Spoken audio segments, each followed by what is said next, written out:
It has certainly been a long time since the last 20-year rebuild, but I think a team like the Cleveland Browns certainly makes sense to do it again. This team has not only been bad for 20 years, but 25 plus years.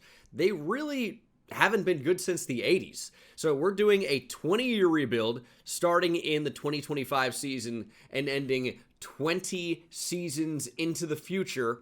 How many championships can we bring the city of Cleveland?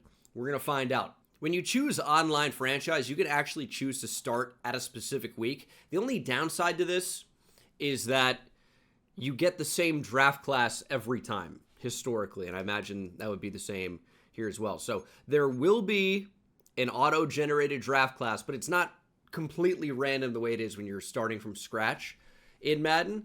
You're going to be starting from a specific week, and when you do that, there's a draft class associated with that week. Now, that being said, I've never started a franchise from this week, so I don't know what it's going to look like, but if you guys start from this week, week 16, you'll figure it out as well and use that as well. So spoilers potentially ahead.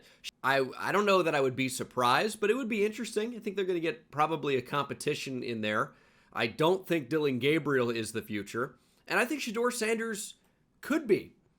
He was good in college. He was really accurate in college. It's just he's not the craziest athlete. He doesn't have the strongest arm, and he has some bad tendencies that cause some big negative plays, like holding onto the football too long, scrambling in the wrong direction, and taking sacks. But this team obviously will change a lot over the next 20 seasons.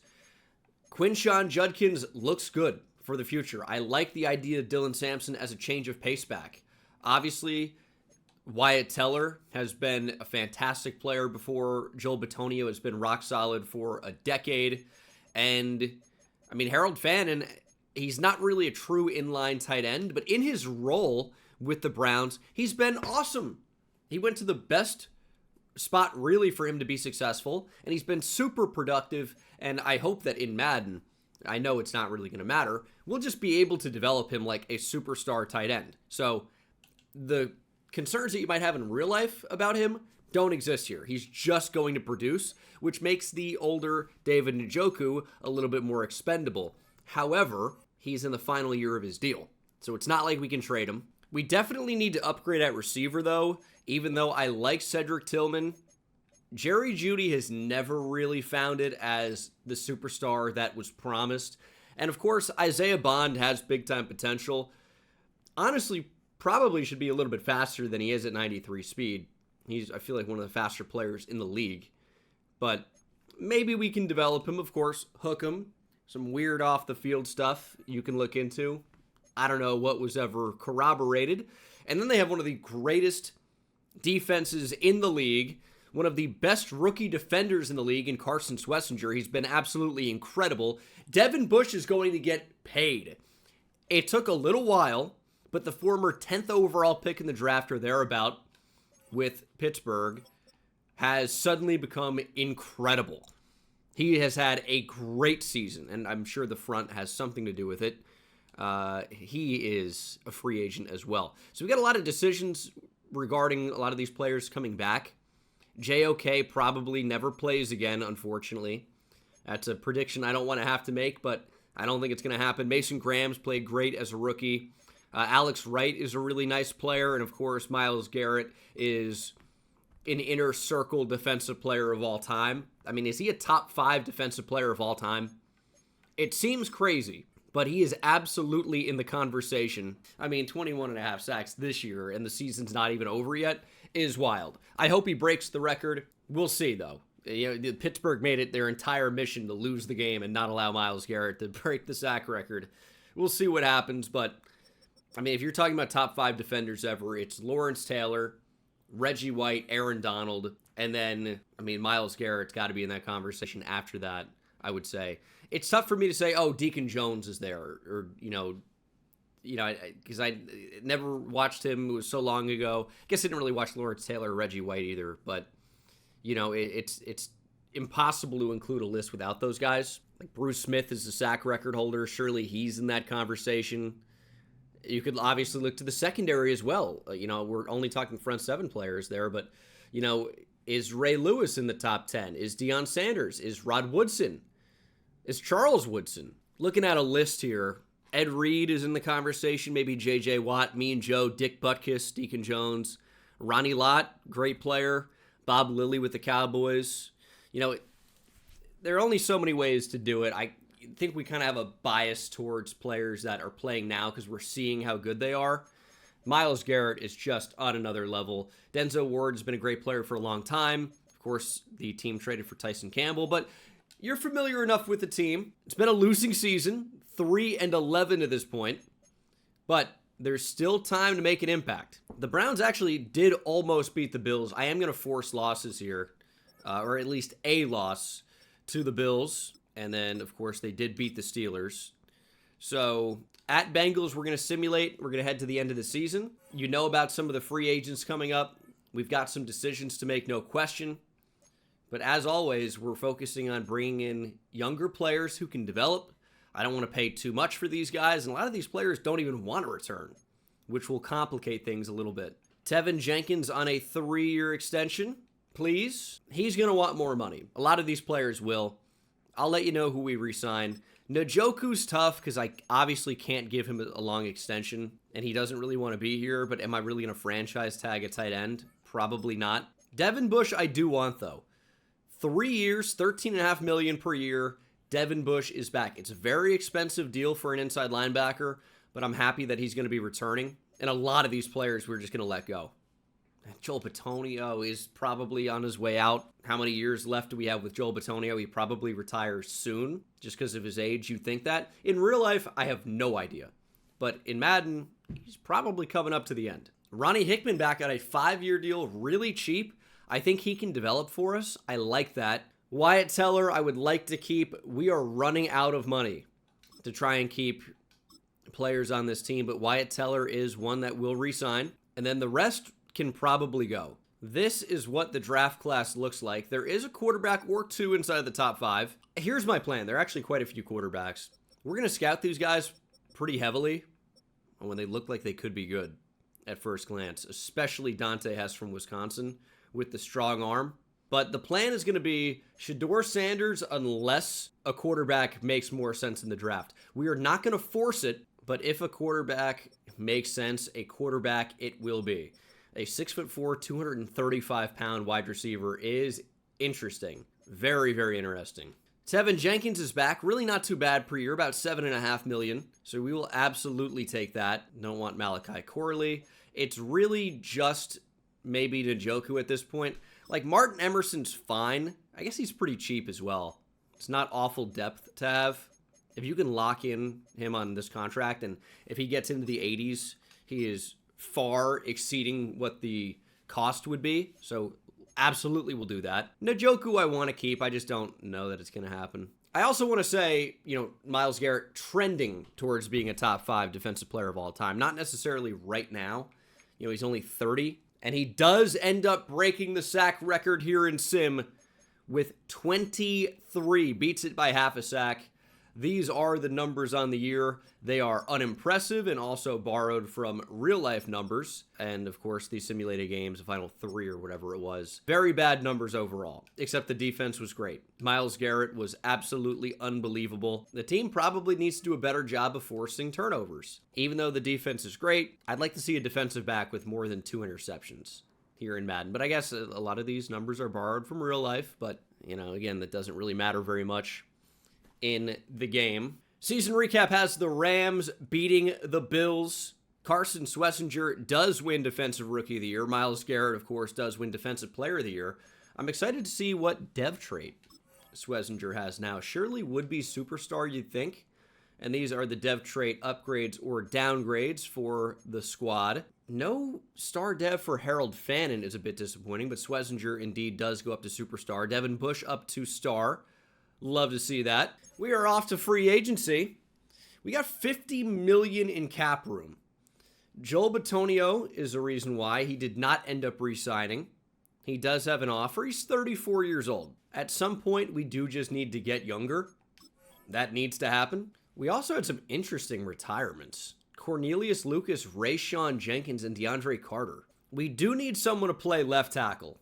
I don't know that it's going to be DeJuan Jones. Luke Whippler at center, probably not the best option. Overall, this team really isn't too bad. Maybe a quarterback away, but as I said, we're not necessarily going to force a quarterback. We're going to see what's available to us. Trading could also make sense because we have a couple of first-round picks, courtesy of the Travis Hunter Jaguars trade. Quentin Lake just signed an extension in real life, so he is no longer an option, or at least I won't make him one. Keanu Benton is an interesting player to potentially add. I kind of like the idea of him. You know, I love Mo Hurst. He's 31. Malik Collins is 31. Another good player, but they're 31. Keanu Benton's 25 years old. My only real hesitation here is it's really easy to draft defensive tackles in Madden 26. So maybe not the best idea. Maybe we just offer, it's a 2-year deal. It's a 3-year deal, and we could always potentially trade him. Taylor Moton is an interesting option. I feel like I sign him all the time. We do have enough money to offer. And if we're going to draft a rookie quarterback or keep Sanders or Gabriel, but Sanders, when you're paying a rookie quarterback and they're on that rookie deal, they're cheap. So anything in this window, so 4 years with Sanders, 3 now, or 4 to 5 years with a rookie quarterback if we take them in the first round, anything under that is basically free money, if you think about it. But I'm not going to get crazy. That's what I'm offering. If he accepts, great. If he doesn't, whatever. Travis Kelce to the Jaguars seems unlikely. Benton and Moton have decided Moton is a Brown. Okay. He is going to start at left tackle. Another guy I didn't talk about is Mike Hall. He's such a unique player because he's super light for a D tackle. I don't know if he's quite 300. He was 280 at Ohio State, at least. But he's an athlete. He's really more of a pass rusher than a run stopper. Although his attributes say that he honestly looks like a nose tackle, but he's not. That's not who he is. It seems bizarre. And even though we need a kicker, I typically just draft one because you can take one with your last pick. Feels like there's basically a generational kicker in every draft. So you don't need to pay one. Just draft one, pay them as little as possible with the, of course, value of the pick, and you're going to be good to go. Calvin Bradley, he's got great kick power, C kick accuracy. He's probably going to be pretty good. And then the quarterbacks, Dante Hess is a round 1 talent. That is great at quarterback. Very, very good. And then William Parrish from Penn State. A little bit scary as a Penn State quarterback. Scout the helmet, not the player, of course. Never scout the player. It only matters where they went. But William Parrish has elite throw power. Also a round 1 guy. Also only 21 years old. This might be a good draft to draft a QB. Ooh, I like how mock draft 4 and mock draft 5 don't exist here at the draft. That's very nice. So we're going in kind of blind. We'll see. What I can tell you is trading up to 1 feels unlikely. Currently at number 5, if the Giants end up at 4 instead of 2, I'm going to be furious. Dimitri Little is a 6'4" corner from LSU that is a top 5 talent in the draft with elite speed. 4.2s at his pro day. That's probably the number 1 player on my board. He's the only top 5 talent we know about. And we could just go with William Parrish. That's another option. Julian Young looks really good as well. Probably do need a starter over Alex Wright here in Madden, even though he's a fine player in real life. We also pick at 22. We're going to see what happens. Dante Hess is the number 1 overall pick. Jets get their QB at 1. Also, how are the Jets at 1? Seems like a worthwhile question to ask. The Raiders and Titans have won games. Jets lost out. Receiver goes at 2. William Parrish, the quarterback, goes at 3. Giants go Dimitri Little, who is anything but. Well, this went really badly. It went really, really badly. Now, there are other good options in this draft. Jake Watkins from Penn State seems to be a good option. You're kind of, drafting for the future a little bit here because we just signed Taylor Moton. We don't necessarily need to do that. The Bears are offering me future first-round picks to move up, or a future first, including number 27 in this draft. That's intriguing to me. So we're going to make a trade here, maybe giving up too much. Like in Madden, you kind of have to if you want to get extra draft capital, and I do. We're trading 5 for, and also 22 for a 1 this year, next year, and the year after that from Chicago. It's kind of a lot, don't get me wrong, but the players I wanted are off the board, right? So, not going to take a running back. Edge rusher, not at the top of my list this year. I would just rather have the future picks and hope that the Bears are bad next year. It's a little bit of a gamble, but the Bears typically don't simulate all that well. It felt like a trade I could make and decided to make it. Ooh, the Dolphins would offer me a first next year. I like that. I'm going to end up trading completely out of the first round. It is a 1 and a 4 next year, or this year, excuse me, for a first and a second next year from Miami. If the right players are not there, I know the picks are valuable. I'd rather just have the picks. I could eventually end up drafting somebody with those picks. Here's the thing. I know it's a little bit like awkward, uncomfortable, weird for a team that is so bad to just say, hey, we'll take more picks next year and not try to do anything to improve the team right now. But I think we are improving the team right now. I'm not really too upset about, missing out on those top players. It just kind of happens sometimes. We won too many games. We were picking 5th, and we lost out on 3 players that I would have taken inside the top 5. There were other good players available, just I'd rather have the picks. Trey Pierman's interesting. 6'4", 199, A-man, A-press. Decent speed, nothing spectacular. Is the top corner available? And I don't really have anyone to draft here. Like, this draft, I have some favorites, but they're just not especially good. Jeff Russo, I do like quite a bit, and maybe we just take him at 37 just to get somebody. I think I probably will do that. It's a good linebacker to add. Jeremiah Owusu-Koramoah, maybe I just opt to trade. Elite acceleration, agility, speed. He's got A pursuit, tackling, zone coverage. Actually looks fantastic. Jeff Russo is a Cleveland Brown. He is ranked at number 82. We took him at 37. He's got hidden dev. How is he the 82nd ranked player? A awareness, A man coverage, A pursuit, A tackle, A zone. He's a really good athlete. Feels like a major reach, but he looks really good. I'm a little confused. Hayden Christensen at defensive tackle. Isn't that and Pierman just goes off the board too, like 2 picks before. Isn't that one of the Star Wars guys? That was not good. I don't know. I've never seen Star Wars, so I'm not 100% sure, but that name sounds familiar to me. Got some defensive tackles on the board. Have a guard on the board, a kicker. These are all day 3 players. I am trading a 3 this year for a 2 next year from Indianapolis. They have no picks now, pretty much. They went all in, and it did not work out. But you got to respect that they're trying to go all in to win. We have a lot of picks here in the 5th round. I'm just going to start taking players on my board that are favorited, and I may not even be able to get all of them, but we're going to start with Devin Boone. It's an interior defensive lineman. I'm loading up on them. Loading up. Devin Boone can rush the passer. He's a really good athlete. He's probably going to be ranked pretty low. This type is just typically not that good, but it's a developmental player. We're going to try and develop him. That's the idea. He's ranked number 115. We got him at 131. That's actually pretty good. And hidden dev. 81 speed, 82 acceleration is not too bad. And we're probably about to take another defensive tackle as well. I don't know if it's going to be back-to-back. Probably not. We'll go Corey Cannon. A pass block. He's a pass-protecting left tackle. Another developmental player.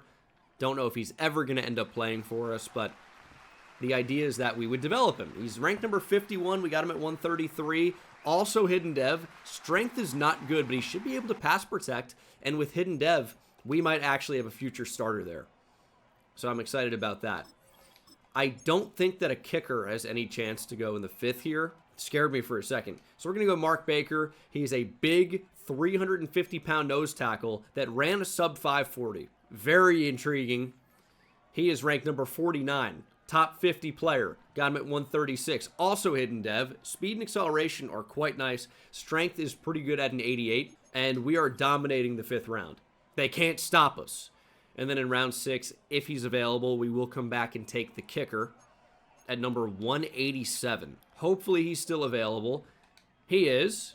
And Calvin Bradley is a Cleveland Brown.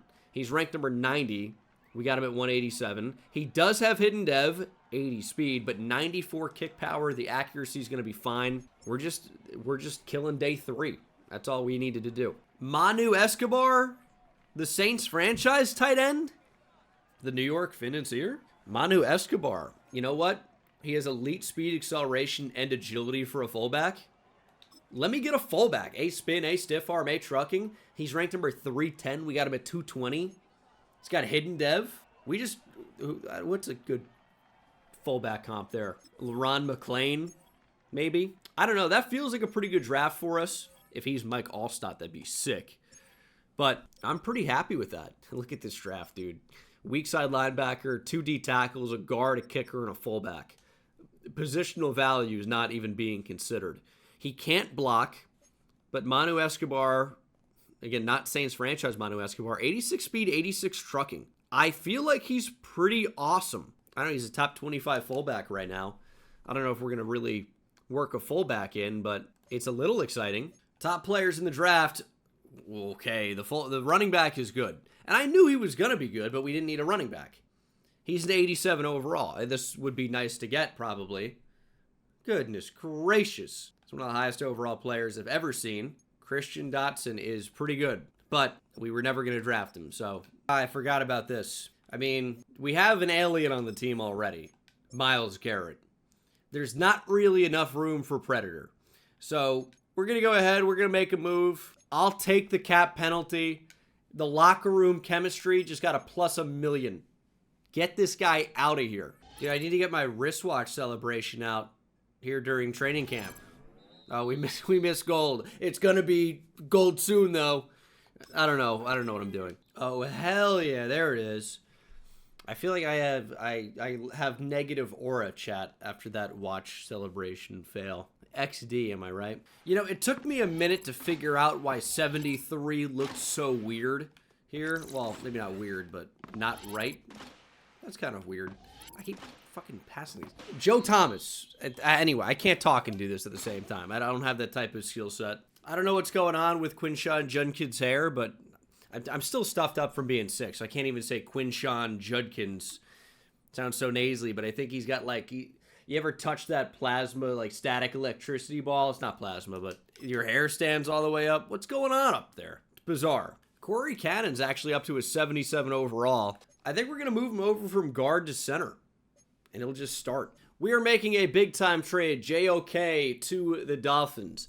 I don't know. It's kind of a tough spot. I don't really think Jeremiah Owusu-Koramoah will play again, but he's healthy in the game. And I just don't really want him on the team if he's not going to be in the Browns in real life. It's a weird spot. But I'm making a blockbuster trade to get another weapon for Shedeur Sanders. It's a 2nd-round pick this year, a 3rd next year, and a 5th this year for Jalen Waddle and a future 3rd for Miami. It is a big-time move.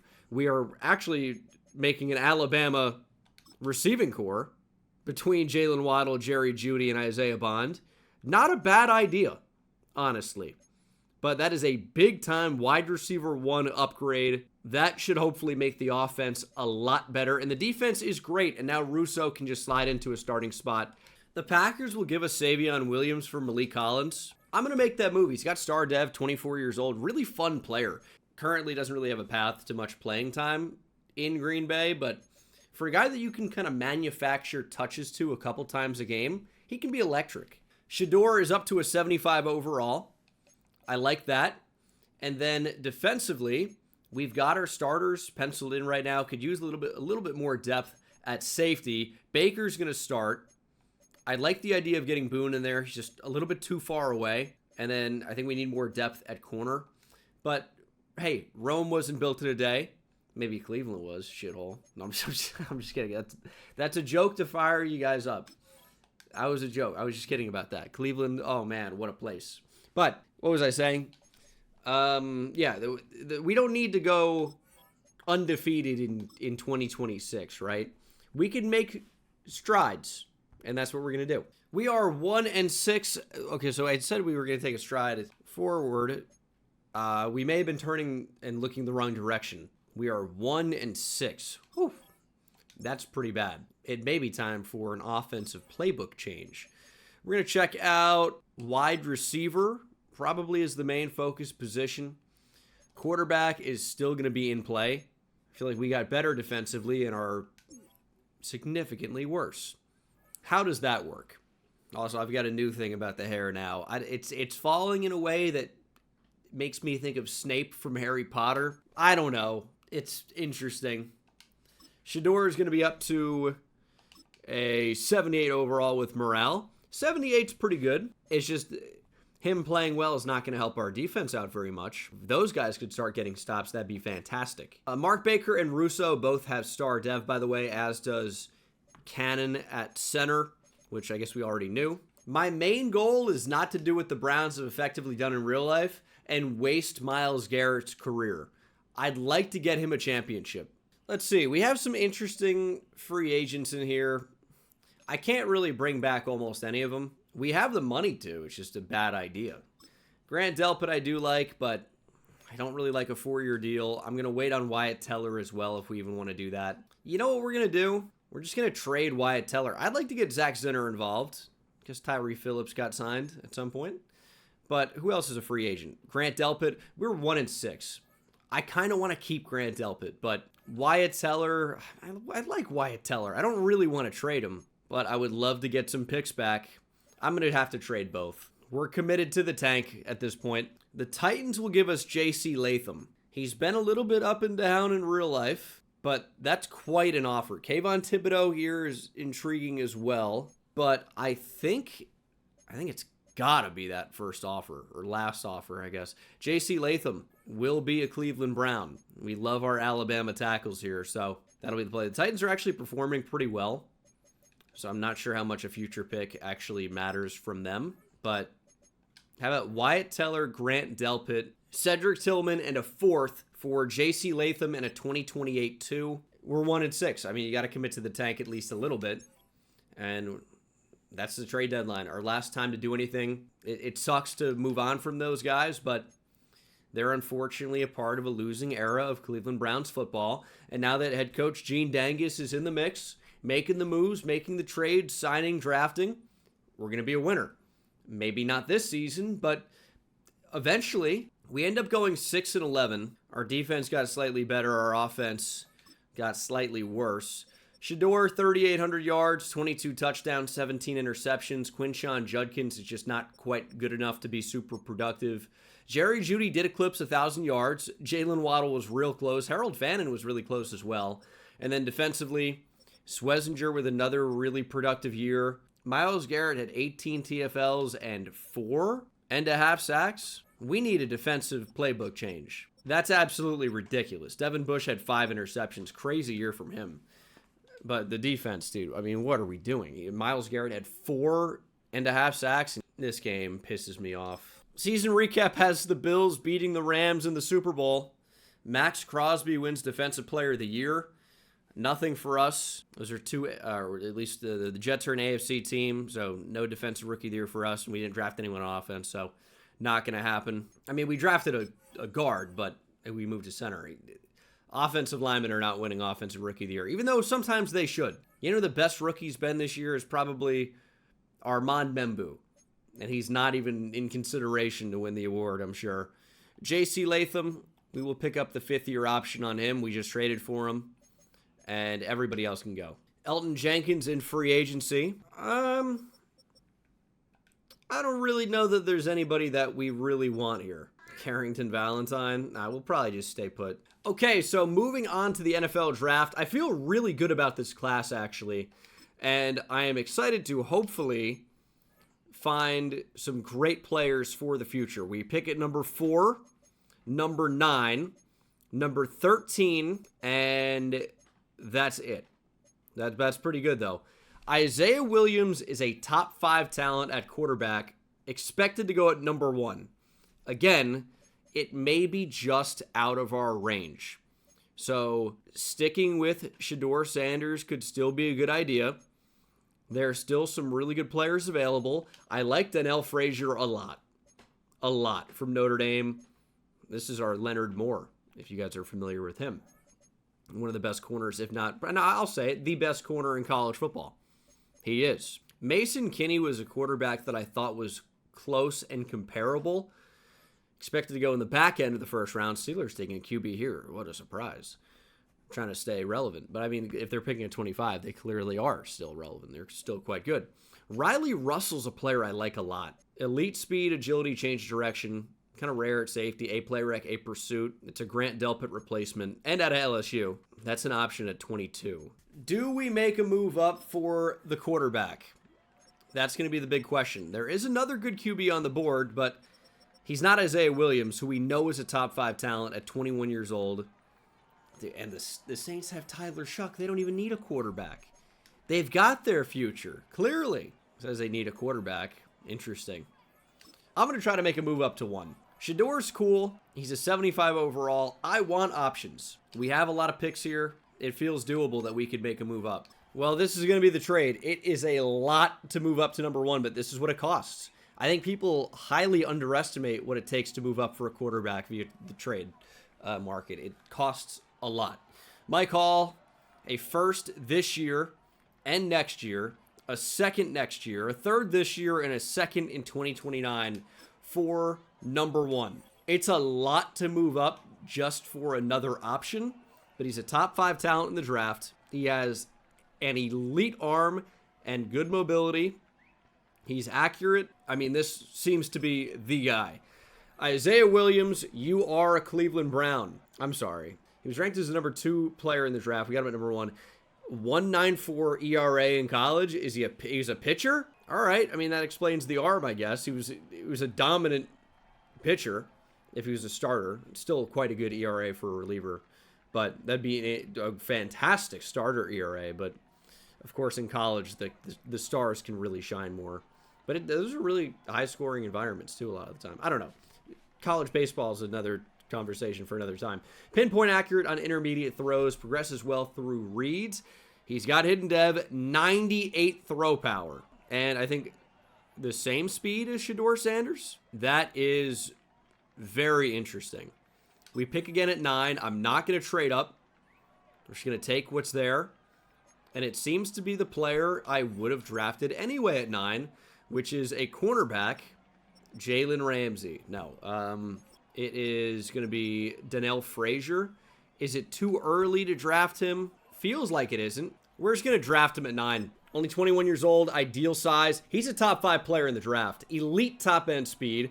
Ranked number 4, got him at number 9. Good instincts to read and diagnose plays. Great footwork to mirror routes in man coverage. Got hidden dev. Very good athlete overall. I wish the change of direction was slightly higher. It is on the screen. You guys can see it in 89. Agility was an 88. Still good. Just wish it was slightly better. And there goes Jason Wilder, who was a corner I would have considered with this pick to double up. But Josh Ramsey, he looks pretty good too. Elite change of direction, elite speed, 21 years old out of South Carolina. I think we're going to pull the trigger on another corner.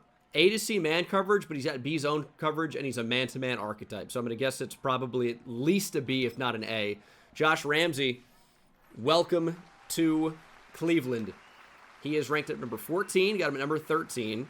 Elite top-end speed again, high football IQ, great footwork to mirror routes and man coverage. That sounds familiar.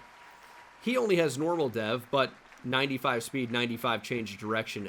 Very good. I feel like he's going to be a good addition to the secondary, even if he's not as amazing as I would have hoped. And I am going to consider trading back into the first round. We'll see what happens. There goes Brian Day, who was a player I liked a little bit. He was a first-round caliber edge rusher.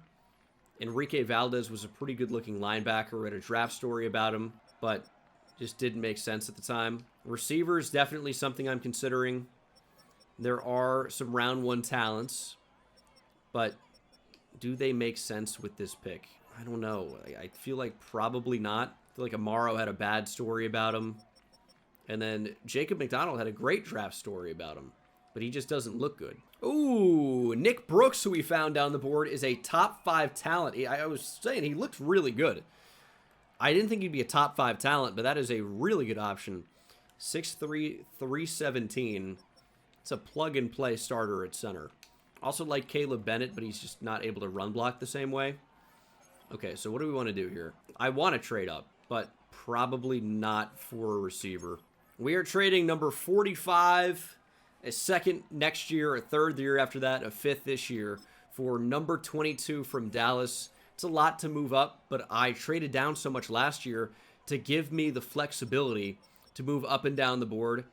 And I like the strong safety. Riley Russell from LSU, elite athlete at safety that you just don't see. 6'3", 220, he's a hybrid type. Seems like another linebacker out there, but with the speed of a defensive back. That's the pick for me. He's ranked number 3. We got him at 22.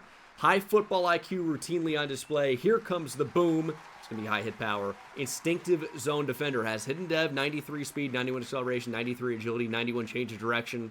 I'm hoping he's going to be able to hit big time. That is an exceptional selection, as we have now drafted 3 top 5 talents, granted with 4 first-round picks. I'm not saying it's entirely impressive, but I typically am not able to hit at that rate.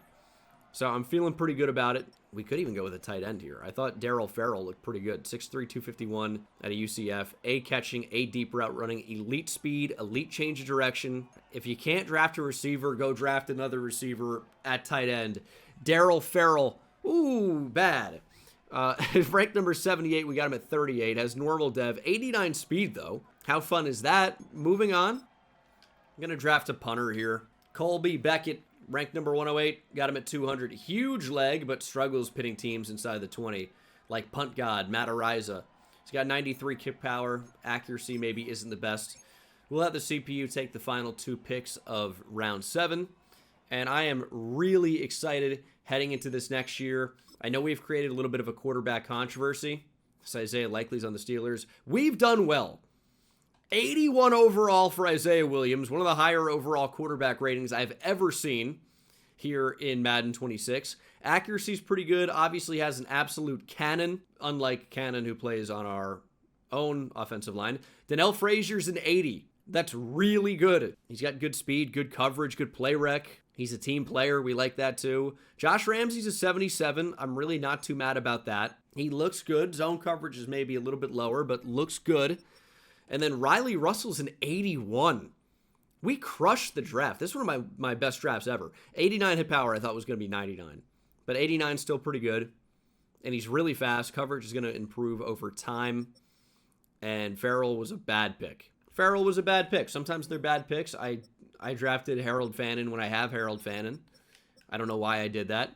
No, Nick Brooks, I forgot about him. I forgot. He's an 83 overall, best player in the class. He went way higher than I expected, though. We were not going to be able to draft him. We would never have drafted him in the first round, and we didn't have a chance in the second. But, he's an 83. Damn. He is insane. He went way earlier than was expected. But, wow, he is one of the higher overall players I've seen. But we still did well. He went 1 pick before us, too. Would I have drafted him at 2-6 if he made it? I really don't know. I kind of just completely forgot. I mean, after training camp, Isaiah Williams is going to be flirting with 90 overall. At that age, with hopefully a good development trait and the abilities, Isaiah Williams is just going to be a very interesting release. He's just going to be unbelievable. So Shador just ends up being a trade piece. And I know a lot of people want to see Shador be successful. I'm certainly not rooting against him. But when you get a player like this, and I know we traded up a lot to get him, we didn't necessarily need to do that. But you gotta do it. So talented. 98 throw power. I don't know if we're going to get gold on this drill. I at least have figured out how to do this. It took me a long time to figure out, but finally we did. I'm not really showing it here, but it's going to be silver. We'll get gold on the next attempt. But man, it was pretty difficult for me at first, but we got the hang of it mostly now. Did 56,000 on that drill. That's got to be the highest I've ever done. 56,000 seems insane. This keeps happening. Oh, it takes a little bit to pop up. All right. Maybe I'll show a little bit more patience in the future. Okay, so training camp went well. Isaiah Williams has 9 skill points. The 20-year rebuild is off to a hot start. I'm telling you, Quinshon Judkins' hair, man. It's in a different position every time you pull it up. What's happening? So dev traits are revealed a little bit. Unfortunately, Isaiah Williams only has star. He's still amazing, and I think there's a good chance he's going to be able to get up to superstar in the near future. Jack Conklin probably needs to be traded, even though Taylor Moton is not exactly a long-term solution. We don't know Russell yet. We don't know Frazier. Denzel Ward is up to Superstar X Factor. Throw Josh Ramsey at free safety. Biggest needs on this team, I'd love another talented receiver, but it's going to be edge rusher over Alex Wright, and I guess Ramsey could start at free safety. That's kind of interesting. But left edge and another receiver. That's really it. I mean, guard maybe, tackle will be, but the team looks great. I've never used John Madden playbook before. We're going to see what that's about. It seems like it's got every single formation that there can be. And I'm going to try Rams offensive playbook. I think Jack Conklin probably gets traded at the deadline. We have so much money. What do we do about Shador?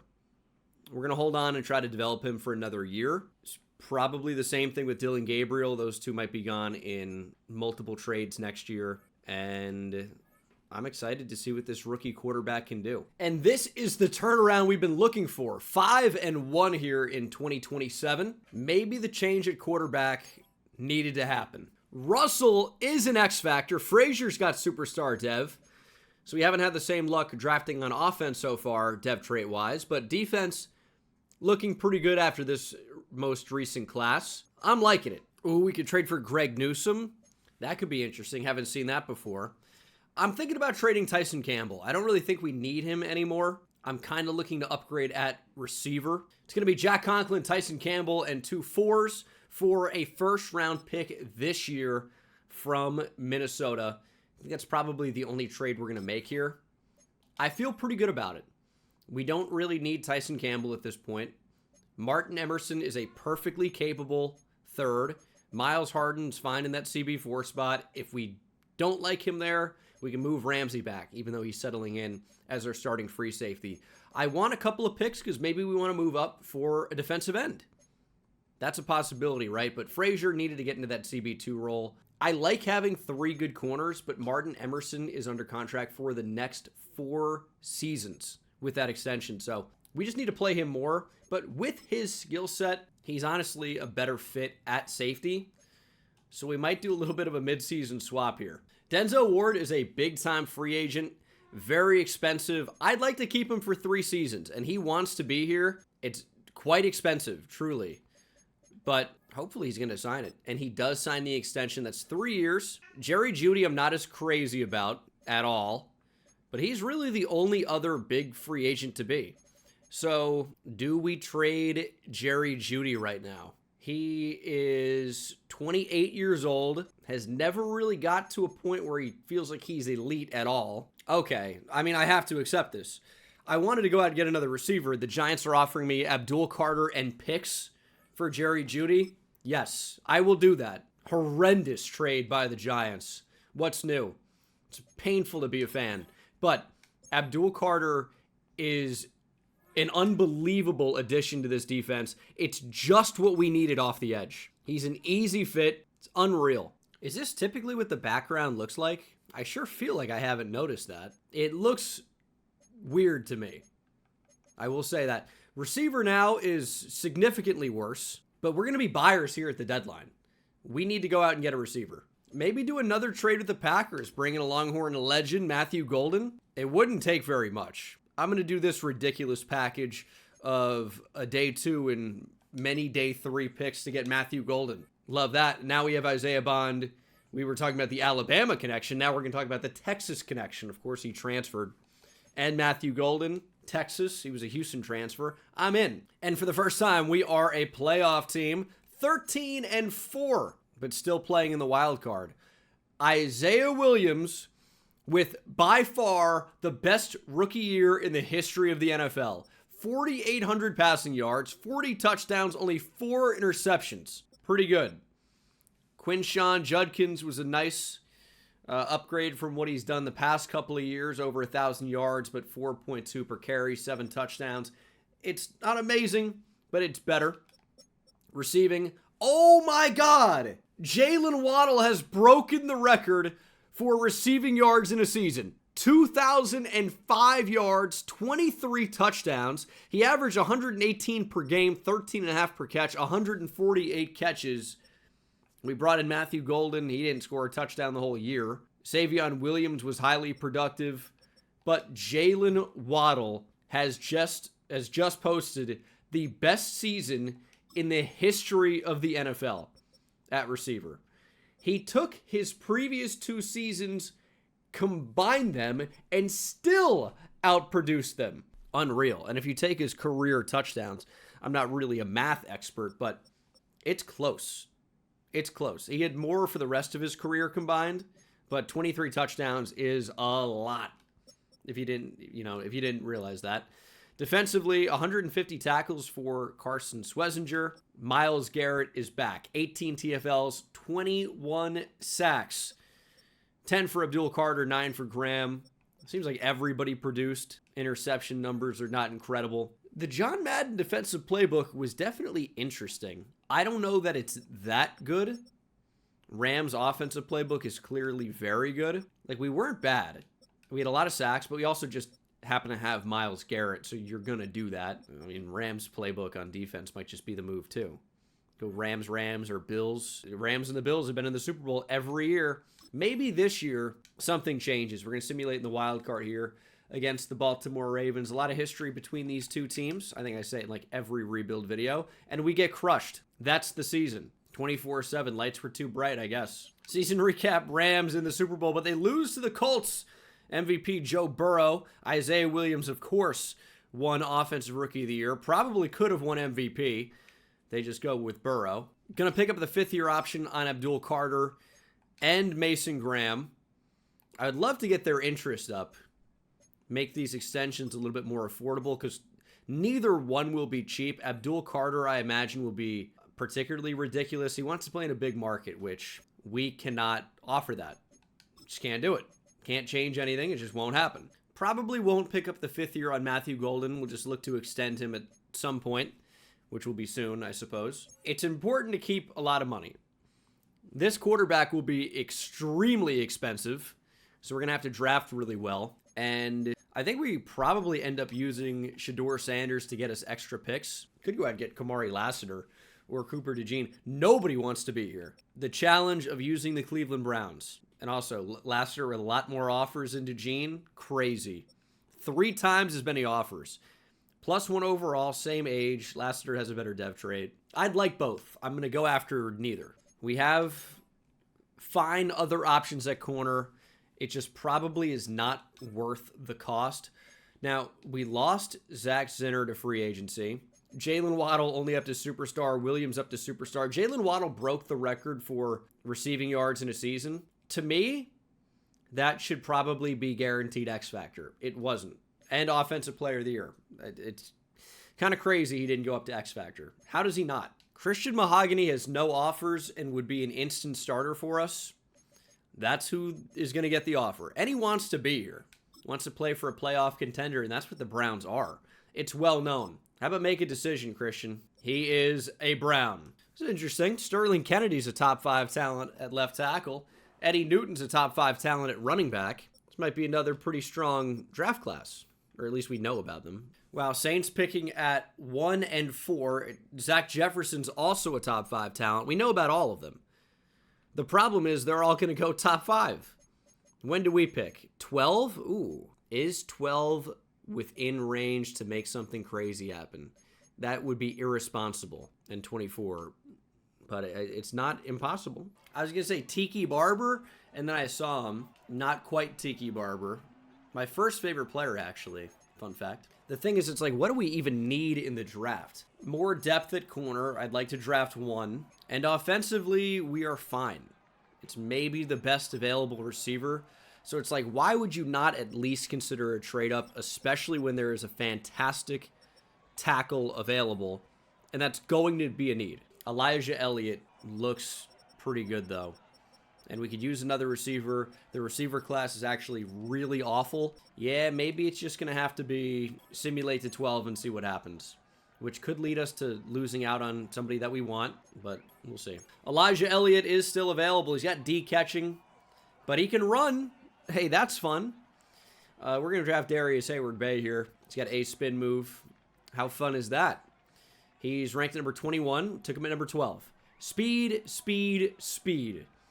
Strong hands make contested catches look easy. Okay, catches will regularly make top 10 highlight reels, but he misses the easy ones. He's got hidden dev, 96 speed and acceleration, 94 change of direction, 92 agility. He does have a spectacular catch. It's just his regular catching is abysmal. And we will probably trade out of number 24. We're going to trade out of the first round, trading a 5th and a 3rd in 2030 to get a 1st next year, of course, from the Saints. We're picking up a 2nd round pick next year and a 4th the year after that. It's about pick accumulation at this point. We don't really pick for a while in this draft. We traded up a bunch to try and build the super team that you're seeing now, even though we haven't won a playoff game yet. Don't mention that. No one said that. That's not relevant at this point. We're getting there. We're getting there. And I think we might win the Super Bowl in this next season. So I'm not going to be worried about what happened, but I'm worried about what's going to happen, which is good stuff. We're going to draft Jeremiah Wooten. He's around 3 to 4 talent.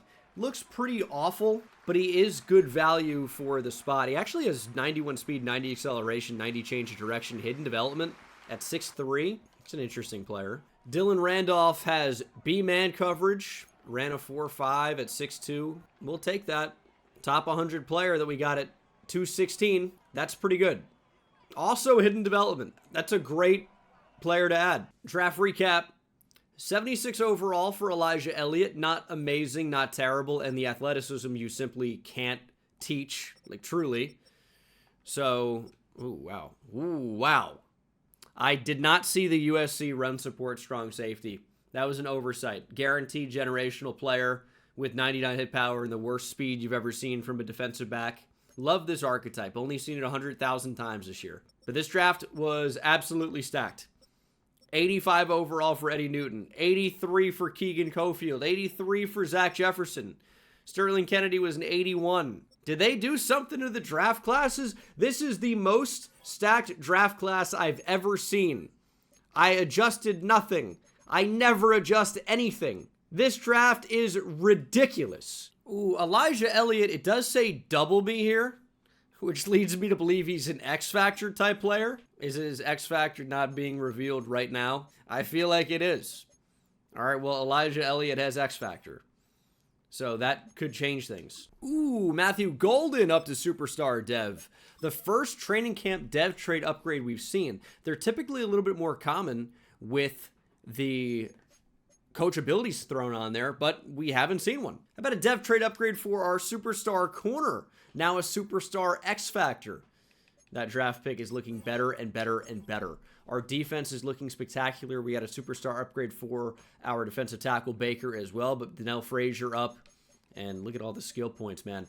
Our team should win the Super Bowl this year. Just because I said so is why. This will be the team for 2028. We've made some big improvements. Still can't believe Jalen Waddle didn't get up to Superstar X Factor. The defensive line looks awesome. The secondary looks quite good. I might start Martin Emerson at free safety this season. We signed Marshawn Lattimore. That is an interesting decision in 2028, but we did it, and they can't take that away from us. Ooh, things are going very poorly. We are 2-4, and our offense is awful. Why would that be? Feels like to me that our offense is better than ever, but au contraire, it is as bad as it's been, pretty much. We don't really need receiver at all, but we'll scout it, sure. We've got the 23rd offense in points per game. The defense is good. The offense is really struggling. I think I went Buffalo playbook defensively. Offense was unchanged. Why would I have changed it? But things are not going well. Carson Schwezinger will be a free agent. Jalen Waddle as well. Quinshawn Judkins, Harold Fannin. A lot of really big players in here. We can't keep everybody. Shador wants to return, be the backup. He, if you look, is asking for a lot of money. His value is as high as it ever will be right now. 26-year-old quarterback, 84 overall. These are good things. Savion Williams probably gets traded as well. I'm pretty sure that this rookie receiver will be an X-Factor, so we are set at receiver. We don't know yet, but we know. He's going to be an X-Factor. Dylan Sampson could be traded. I don't really know what he's doing right now. Not the power back, not the third down back. He's just hanging out. We're currently projected the 3rd pick. I just can't believe that we're going to end up being this bad. I think we're just having a rough start to the year. I want to trade out of this pick. Give me a team that's actually bad. I'll take their pick. The Bucks maybe could be. I could see that. I think they simulate poorly often. Elliott Schmidt, superstar X Factor. Tyler Shuck is 3rd on the depth chart. They do not have their 1st round pick because maybe I have it. Is that true? All right, Savion Williams is headed to the Jets. Another reclamation project, I guess. It's 1st round pick, projected for number 3 in the draft right now. But I just can't imagine that we're going to be that bad. I think we're just going to start winning. So we have the Jets pick. We do have a lot of what the Saints have going on. And we don't have a 3rd or a 4th or a 5th. I don't really care very much about that currently. But I like what we have. Still very far from done making trades. We're going to get crazy as we do. Like, we're getting pretty good offers, I would say. Ooh, Emeka Buka. For Shedeur Sanders, we could definitely get some good players. Here's what I'm going to do. I don't really care about that. I want future picks. The way this all works is when we draft good players and develop good players, they're going to get really expensive. How do we offset that? By drafting well again. Because we're not going to be able to keep all those players. I don't know that we're going to go full baseball and trade these guys when they are all expiring. But in the case of Shedeur Sanders, we absolutely will. He is a 26-year-old, 84 overall quarterback. I'm surprised he's not getting green interest from some of these teams because this is about as valuable as it gets of what you're going to possibly find on the trade market. I'm looking for a team that says quarterback is their top need, not really finding it. Quarterback is a need for some of these teams. Maybe Minnesota. Justin Jefferson and Shedeur Sanders. They've got the 2nd overall pick. I want their next 3 first-round picks. I would be happy without this year's pick, even though it's projected really high. I need picks. Gotta have future picks. So we might add even more here, but this is going to be a blockbuster trade that sends Shedeur Sanders to the Minnesota Vikings. Or at least that's currently the goal. Well, we've made a pretty significant trade here. Devin Bush has been added to the trade. Shedeur Sanders and Dylan Sampson for a 1st next year and the year after that, and a 2nd also in 2031. This is a lot of value to give up. All expiring contracts. Unfortunately, we are really bad right now. That's just how it is. We stink. I think we're going to be better. I'm not selling. We're just doing a little bit of a retooling. Devin Bush was older. Again, expiring deal. I don't need Dylan Sampson. I can just go sign Chuba Hubbard for free. Calvin Tompkins is a 24-year-old power back that is just on somebody's, or not even, he's not even on a practice squad. He's just available. Dylan Gabriel and a 6th is going to be with this trade. We're getting a 3rd round pick in 2030 back. Cowboys' number 1 need was quarterback. It still is, actually. We have so many just kind of random hidden dev players on the team right now. We drafted so many hidden dev rookies. Cornerback, defensive back is kind of like dog years. 32 is like 110 at cornerback. You're not long for this world as a 32-year-old corner. People can do it, but not a lot. Ooh, James Cook is the highest overall Buffalo Bill. Josh Allen is a 92. Man, that seems kind of low. I'm not one to complain about the ratings, but is he really regressing that much? Give me Glenn Baugh for Marshawn Lattimore. We can make that happen. A lot going on here, but we're clearing up space for rookies. Marshawn Lattimore, Dominic Lovett, a 4th next year and a 7th this year gets us Glenn Baugh. Sammy's great-grandson? I don't know. He doesn't exist. Needed somebody to come in and play after getting rid of Devin Bush. And I think Glenn Baugh is going to do a good enough job. He's 24 years old, 77 overall, good enough athlete. Jeff Russo is going to move to Will, and we're going to be good to go. A little bit of a retooling here, but I think it was necessary because we were just losing so much. Now, I know what you're thinking. The defense has been fine, and you just traded away some good defensive players, and the offense is the issue. What did you do to make the offense better? Addition by subtraction. And we brought in Chuba and Tompkins. We're good to go. Can I pay an off-ball linebacker $21 million a year and actually even more? Seems like a lot of money, but you know what? I'm in. This is this is kind of insane, but he's a great player. Carson Schwarzenegger still wants even more money. Jalen Waddle is a 29-year-old receiver coming off of some of the most insane, well, really the most insane season of all time. I want to keep Jalen Waddle. He's $30 million a year and even more than that. And I don't really want to do much more than a 3-year contract. I would go 4, and that's it. Jalen, I bet it's perfect. You're getting $33 million a year. Quinshawn Judkins is going to be pretty expensive as well. Should be good for the next 5 years, though, I would say, 24 years old. Average of close to 11 per year. I think this is a pretty good deal. And Judkins is back. We just need to be really careful about the quarterback contract coming up, because it's going to be here quicker than you think. So Fannin, I'd like to lock in the rate because he's really only going to get better. Let's do a 7-year contract for Harold Fannin. That's only a little bit crazy. He's probably going to want even more money. It's going to get pretty expensive near the back end, but I think he's going to be asking for more than $20 million in 2035 anyway. So we're going to try to lock this down, and Harold Fannin is back long term. Matthew Golden, I'm thinking we probably can't afford to pay him on a 5-year deal like this. So I could probably do 3, and he wants upwards of $30 million a year, really, which is irresponsible. We might have to trade Matthew Golden. I mean, his value is going to be pretty good, and I'd love to keep him. It's just, it can't happen. Cannot happen. J.C. Latham is back. Right tackle of the future secured. A lot of Alabama players. We've got to trade Matthew Golden, otherwise we're going to lose him for nothing. And we're 2-4 anyway. That sucks. We're going to trade Matthew Golden to the Bears. It's a 3rd-round pick and a 4th-round pick in 2031. We're getting the Bears' 2031 first-round pick in the process. Luther Burden's under contract for the next 4 seasons. That was pretty important in making this trade happen. I really didn't want to move Golden. I really didn't. So why did I? It's the contract thing. It's how expensive it's going to be. We were going to lose him for nothing. We just had to make the move. And obviously it doesn't go exactly like this, right? But here in Madden, it's kind of the same idea of this is how early you need to plan for paying a star quarterback. If you can tell right away, and we obviously can, we get the 5th-year option, so it's not going to be as bad. But 2032 hits, and this goes from about $13 million a year to $60. That's going to be pretty tough to deal with. Also, something they could do a better job of is the top stories. You're not going to smack a Browns helmet on the Matthew Golden trade when he was a Brown being traded to the Bears. You would put the Bears logo there.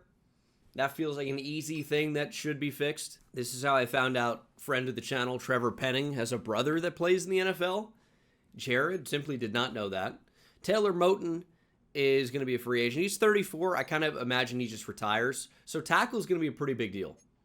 We know that. I still think we can win this year. I don't really think we've gotten much worse. We just made a lot of trades to, try and secure our future.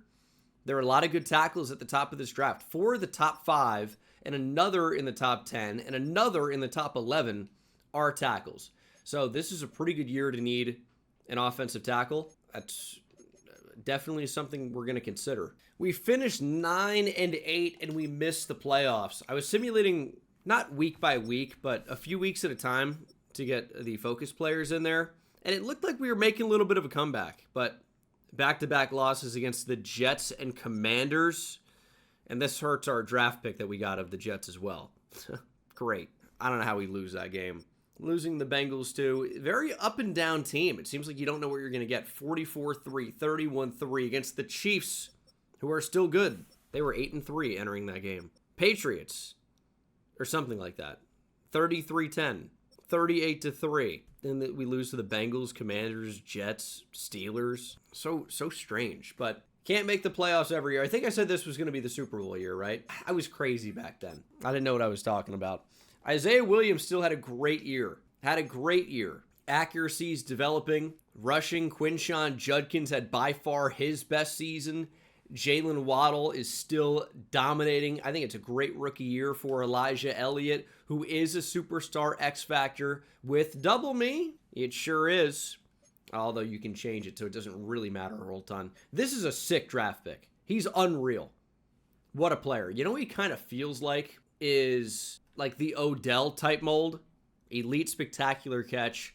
Crazy explosive. I don't know that you'd say Odell was like a 96 speed type of guy, maybe like 94, 95. But I don't know that I've seen somebody with the extra gear like Odell had with the ball in his hands in a while, outside of like Tyreek Hill.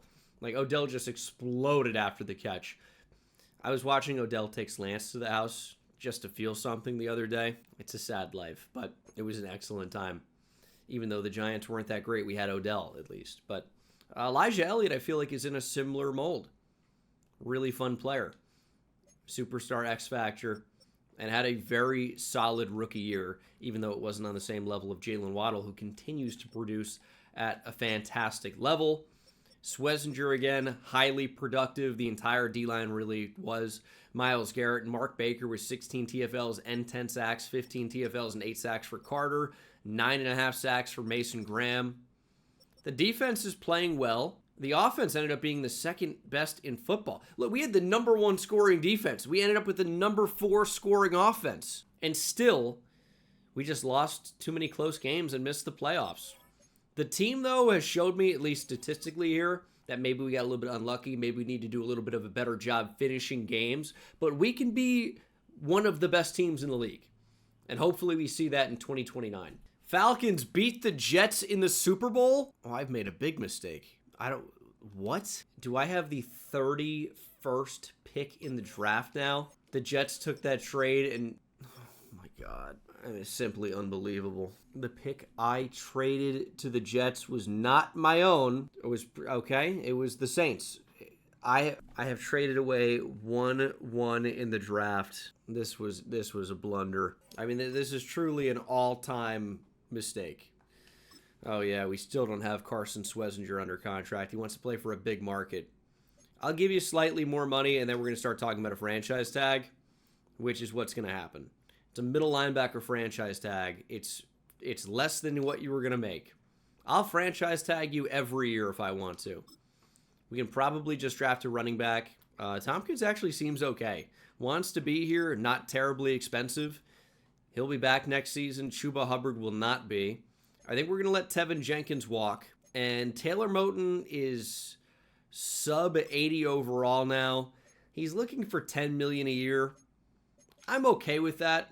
And Taylor Moton's going to be back for another season. We'll compete on the open market for Tevin Jenkins, I would say. I can't believe I traded the first pick away in the draft. I really had every intention of trading not the Saints pick, but you know what? Mistakes happen. Can I see a combine story that's good? Everyone was bad except for one. Cesar Colon, a safety. Jamie Bautista is the number 1 player in the draft currently out of Virginia Tech. He has elite everything and A's across the board. This probably would have been my pick at number 1. Instead, I'm at 17 and 31. We can still find maybe a good tackle down the board there, but he's not going to be a generational tackle like it looks like Jamie Bautista has the potential to be. And I'm not trading up everything that it would take to 1 for a tackle. I'm just not doing it. What? I can't even believe this. Ooh, elite kick power, elite acceleration even. An A-kick accuracy punter. Lucas Bailote will be a Cleveland Brown. Ooh, Quinn Miners would be a big upgraded guard. Joe Alt is here. Also very expensive. This is a decent-looking free agent class, to be honest.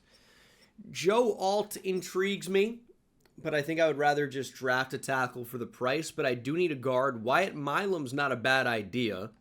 He's developed pretty nicely. He's only 26 years old. That's just going to be the guy. He's honestly not that expensive either. Everyone wants to play for a big market team, and it's not going to be us. We got to protect our quarterback. Wyatt Milam, I need to be a Cleveland Brown. Just make the right call. Outside of that, we don't really have a lot of needs. We're a good team. We can draft to fill a lot of holes, but we don't really need to go out and make a ton of moves. Like maybe another tight end could be good. Longhorn legend Gunnar Helm. This is irresponsible use of money. No, what am I doing? What am I doing? We'll just draft a third string tight end. I don't need to go out and sign Gunnar Helm to a $10 million contract a year. And now, of course, the Commanders are in. Freaking Kami's trying to share everything. I am upset by this. He's going to sign with the Commanders. Yeah, of course he did. Josh Sharper. Hopefully nothing like Darren. Looking at that. Seems like the move, though. 24 years old. This might even be better. This is probably better. 24 years old, cheap as dirt, less than $5 million a year by a lot. Super long-term contract. We know we can develop him. Josh Sharper's a Brown. I mean, that was easy. I don't think we're going to be drafting old Nick there. That seems like a disaster waiting to happen. There are a couple of good players in the draft. Jamie Bautista, I sure would like to get. He is as generational of a left tackle as I've seen. He looks incredible. It's not going to happen. And I should be able to just draft him. But I gave this pick away. If we didn't establish that well enough already, I'm pissed about it. I really am. We're going to simulate to number 17. And I think probably draft a tackle. That's the idea here. Cesar Cologne had a good draft story. He's a little undersized, but he's a really good athlete. I wish his zone coverage was a bit higher than C to F. It's probably C. I think it's got to be Eric Thurman. He's the only round one tackle in true talent available. He is 21 years old, 6'7", 334. Elite strength. Got to develop the pass blocking a little bit. Run block finesse is also not that good. Finesse in general is not that great. He's going to take over after Taylor Moton. Moton is 35. It's got to be Thurman. He's a top 10 pick, top 10 player. Played college basketball for 2 years, understands leverage when defending power moves, proficient run blocker. Only normal development is certainly not ideal, but he looks all right. And I think we're probably going to end up trading away this pick. I just don't see a way we take it. I mean, there are round 1 to 2 talents here. The thing is there's a round 1 talent receiver way down the board. He's a slot archetype, so it's not going to be like a game changer or anything. But down the board, that's exactly what I'm looking to do. We're going to trade down. I've been getting pretty good at it. And, I mean, the Niners, I think, sometimes are bad. Seattle, I don't really even know what to think about. We're at 19. We have so many expiring contracts coming up, too. We're kind of in a brutal spot, to be honest. Calvin Bradley's up to superstar dev. I said I was going to draft a punter. That's still the plan. Pick at 31 and 33. I'm getting first-round picks out of each of those. We are trading 31, Darryl Farrell, the tight end that we just drafted pretty recently, and a 6th. We're getting back a first next year and 2 4s from the Giants. And I really have no plans to take the pick at 33 either, and I know I'm going to be getting first-round picks for it. At least one. Dolphins 2031. We got to wait a little bit, but I'm in. That's an easy accept, and we will simulate to our next pick. It's a 4th rounder. If the first-round talent receiver is available, great. If he's not, I really don't care. He's a slot archetype. He will be 4th on the depth chart at absolute best right now. It was J.J. Stewart. Oh, no, he had a draft story. No, so he could still be available. J.J. Stewart had a draft story, but was a day 3 talent. Is the slot guy still there? He is. So Darian Bodden from USC, F deep route running, F release. Not the greatest athlete, but elite acceleration, can catch something here for sure. Could be a good developmental guy. Maybe he becomes more than just a slot guy. Ranked number 22, got him at 107.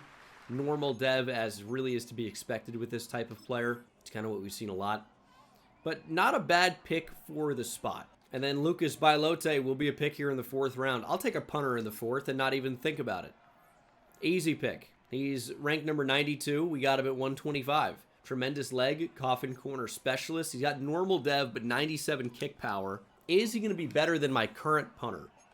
There's a possibility, of course. Either is or he isn't. 50% chance the way I see it. Draft recap. Thurman's a 77. That's a great pick. Bodden's a 75. Bailote's a 70. You got Brody Oliver as a kicker. He was on my board, I think. He's not going to end up making the team, unfortunately for him, but he's a 7th round pick. It's not guaranteed. Jamie Bautista is the number 1 player in the draft. He was an 81 overall. Pretty good. He looks incredible, really. And then the next highest rated player was an 80 overall guard. That it's tough to tell when these players are going to be that great. Because a pass block could be an 89, it could be an 80.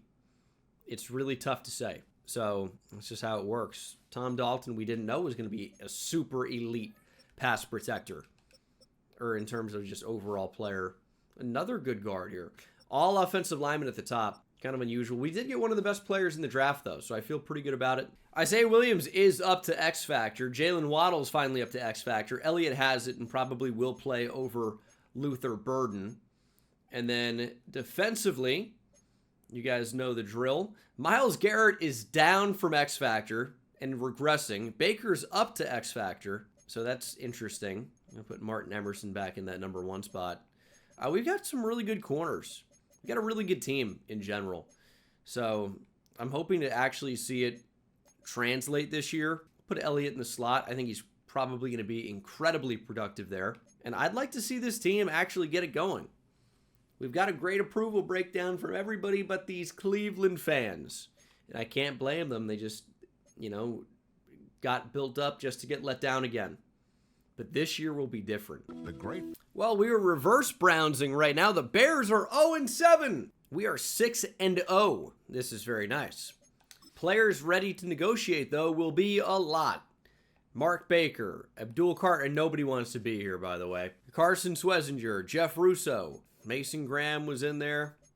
It's really about 6 big-time players, maybe 5. I'd love to have Abdul Carter back for a long time. He is wildly expensive, but he sure is good. He sure is good. I can't even afford that. I mean, I can, but, he wants more money, which I am not going to do. That's going to be a weird situation. That's a weird spot. Mark Baker, also quite expensive. He's a 24-year-old X-Factor defensive tackle. Kind of would like to have him, and Mark Baker's going to be back. Ridiculous AAV. Schwezinger still asking for, he's asking for $25 million minimum a year. No, I'm not doing it. Not doing it. Mason Graham. I mean, this looks cheap compared to what I've just signed away. $25 million a year over 5, essentially, or $25 a year for 5. Jeff Russo, Corey Cann. We can't afford these guys. Cannot do it. This Myles Garrett contract will be off the books pretty soon. That'll give us a little bit more flexibility. Denzel Ward is regressing. He's down to an 88. His contract also will be off the books somewhat soon. This one's tough. I'm going to restructure the Myles Garrett contract to give us a little bit more flexibility right now. That also makes his cap hit $86.5 million in 2030. But the window is open right now, right? Remaining cap negative $41 million. I've restructured at a bad time. Oh, it went to the... Oh, okay, I've actually screwed myself. Is what it's blunder after blunder in this video. I wanted to restructure. I've never tried to do it mid-season before. I wanted to restructure his 2026 figure, but that'd be the final year of his deal. So I pretty much just or 2026, 2029. I've sent it to 2030, and when that's the cap space I actually need. I mean, unbelievable screw up here. I've got to stop doing that. We are not playing in the wild card at 15-2. The Raiders also went 15-2. We lost to the Patriots, and we lost to, let's see here, the Colts in Week 17. Great season other than that, and those were close games. Didn't really have our best offense against the Patriots, I would say. But this was a good year. 15-2, you'll take. Very good season for Isaiah Williams. 4,500 yards, 35 touchdowns, only 3 interceptions. Quinshon Judkins was spectacular. 1,400 yards and 17 touchdowns. Didn't fumble on 258 attempts, 5.4 per carry. Calvin Tompkins was a great backup. And then receiving, hello Elijah Elliott. 115 catches for 1,600 yards and 16 touchdowns. Very productive. Need that short route running to go up. Jalen Waddle was still quite good. 1,000 yards and 5 touchdowns, even as he's aging. And then defensively, Schwezinger just continues to crush it. 13 TFLs. Abdul Carter, 12.5 sacks, led the team. Garrett and Baker both had 11.5 and also 15 tackles for loss, which Mason Graham had as well, but only 3 sacks for him. Interceptions, not really a ton for the team, but the defense was playing well. We're finally back in the playoffs. We'll see if we can actually perform this time around. It's the 9-8 Bills. We at least get home field advantage, which I suppose there's a chance we didn't, or we couldn't if, I guess there was another 15-win team in our division, but that seems unlikely. So forget what I'm saying. We beat the Bills 34-13. We got the Colts in the divisional. One game away from a conference championship, and we're going to be playing in it against the 15-2 Las Vegas Raiders. We're going to jump in. We're going to see if we can't play for a Super Bowl. Genty is an X Factor.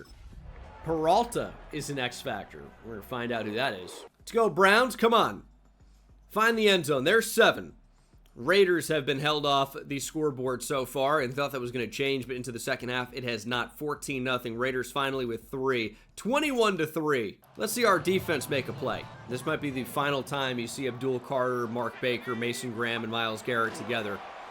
Quick throw dropped off the hands of receiver of an unknown name. We don't know who that is. I don't like the way his helmet fits at all. We thought about drafting Parrish, but I think things worked out for the best. He's leading a 15-2 team. Shot to the end zone. Good coverage and an interception. Denzel Ward with the game-sealing pick, and the Cleveland Browns are headed to the Super Bowl. Quinshawn had a touchdown and a fumble. Isaiah Williams was not an effective runner, and great game for Jalen Waddle. 8 for 82. Touchdown for Elijah Elliott. We were trying to work him on the deep ball, but just couldn't utilize that speed. Luther Burden with a touchdown as well. And then defensively, these guys got after it. A couple TFLs for Garrett and Swessinger, half a sack for Garrett. Mark Baker with 2, 1.5 for Abdul, and then picks for Swessinger and Denzel Ward. Swessinger might actually be worth what he's asking for. He's asking for an insane amount of money. He might actually be worth that. And I don't know how we're going to make that happen. I feel like there are a lot of Packers and Browns themes so far in this video. We've been trading with them a lot. We've been getting some of their old players. We've been swapping players.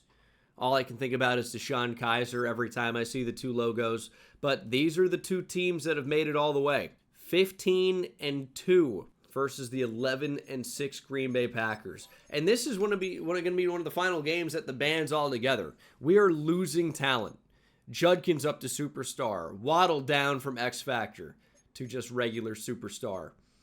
Defensively, Abdul Carter to X Factor. Ramsey to star. It's a shame that this team's going to completely fall apart. We just can't afford to pay everybody. And we try to, make some good decisions.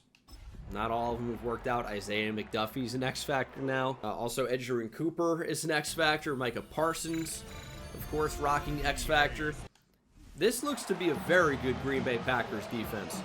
Hopefully, it's not enough to win the game. Our defense is better. Let's prove it. We're down 7. We've tied it at 7. Up 14-7. Come on, Cleveland. Go ahead. Not happening. Trying to extend that lead. There's a touchdown. 21-7. 24-7. It feels impossible that the Packers would get back in this game. If it was college football, they probably would be able to. College football 26. If your team has a lead and you go to Super Sim, you will be allowing instant touchdowns in the fourth quarter. No question. But the Cleveland Browns have won it all. We've managed to get one here in the 2020s, hoping to do a lot of this in the 2030s. Absolutely no guarantee that it's going to happen again. But we've got a quarterback. We've got some great talent at receiver. The O-line feels pretty firmly in place. And it's going to be about rebuilding the defense. We have the draft picks to get it done. It just may take another year or two to develop those guys after we draft them. But Myles Garrett will retire with a Super Bowl. I'm not sure if it's going to be this year, but it will end up happening at some point. Isaiah Williams played a pretty good game. Run game never quite got going a ton, but Jalen Waddle, 6 for 137 and a touchdown. Fannin found the end zone as well. Burden with a pretty nice game as a third option. And Swessinger just continues to ball out. Our D-line goes crazy. Swessinger, of course, with a sack, no picks, but just a fantastic result here. What a season, and we'll try to do it again. It's the name of the game. Joe Burrow wins league MVP. Not a lot of Browns in sight there, but very good result for us. Isaiah Williams did get the Super Bowl MVP nod. He's really on track for a Hall of Fame career already. And this is where the nightmare begins. We just had the dream. Winning the Super Bowl. Awesome. Now is the nightmare. $16 million in cap room. We will be picking up the 5th-year option on Isaiah Williams to try and delay that extension as long as possible. and Donnell Frazier, and Riley Russell. Abdul Carter is going to be tough. We have already offered, I'm thinking a 5-year deal. Money's going to have to go up. It's $36 million a year. And Abdul Carter is going to test free agency. Not this year, you're not. $40 million to keep him around. And that has handcuffed us. But I think having the pass rush is super important. So that's what I decided to value. We may be able to move some money around a little bit here in 2030. Obviously can't restructure Myles Garrett. What is the penalty for cutting him? $28.4 million. It would free 58, and I wonder what he would be asking for. Am I going to cut Myles Garrett? That feels like an interesting move. I'm definitely going to restructure Jalen Waddle. Really, anybody that has a contract that ends around 2031 would be the move. The 5th-year option with the quarterback makes it $77.5 million in 2031. That's more than I was expecting, cap room-wise. I would have rather just extend him. That feels absolutely absurd. Denzel Ward's also looking like a cap casualty, by the way. Yeah, he's an X factor. He's playing up to a 91. He's an 85 overall. How, though? Oh, morale's going crazy. He doesn't have 99 zone. He's got zone in the 80s. Denzel Ward had a great career, and it's going to continue. We're going to pick up the 5th-year option on Josh Ramsey as well. I really would like Schwezinger back for another season or two. I just don't think it's going to happen. So we're going to lose a couple of linebackers. We just can't afford them. They're too good. And we're going to lose our starting center as well. So I prioritize things in a weird way, maybe. I've made some mistakes. I mean, you'd think I was drunk the way this part of the recording session has gone. I've made 2 massive mistakes that I've never done before. So that's interesting. But it's tough to, when you have such a great team, it's tough to keep everybody together. We have $6.5 million, a little bit under that, in salary cap room. Jeff Russo's the #1 free agent. He's got 8 offers right now. Schwezinger with 7 offers. Nnamdi Madubuike is still playing. That's nice. We can't offer anybody. Corey Cannon can't offer. So I knew this would happen. This is what the team looks like. Taylor Moton has retired. The O-line looks pretty great. We just need a center. We could use a second-string tight end. Receiving core looks awesome. And then defensively, we need linebacker desperately. And we may only have 1 more year or 2 of Myles Garrett. Very, very bad. There are some really good defensive tackles, 2 top 5 talents that we're aware of. So we will probably draft at least 1 defensive tackle in this draft. At least. Which means maybe we should not have paid Mason Graham. It's just tough for me to do a Browns video and then not keep some of the Browns' actual players in real life who I think could be very, very good for us. Matthew Wallace does look pretty good. Maybe not a great run blocker, but can pass protect, and there's absolutely a value to that. Emilio Martinez may have some value as well. And then we could absolutely consider an offensive lineman as well. The pass protectors always scare me because I'm like, can you run block? Are you a complete player? Or are you just a pass pro type of guy? And if you are, well, we can kind of find that way down the board, which is not like how it works in real life. It's pretty tough to find a really great pass protecting offensive tackle way down the board in the draft.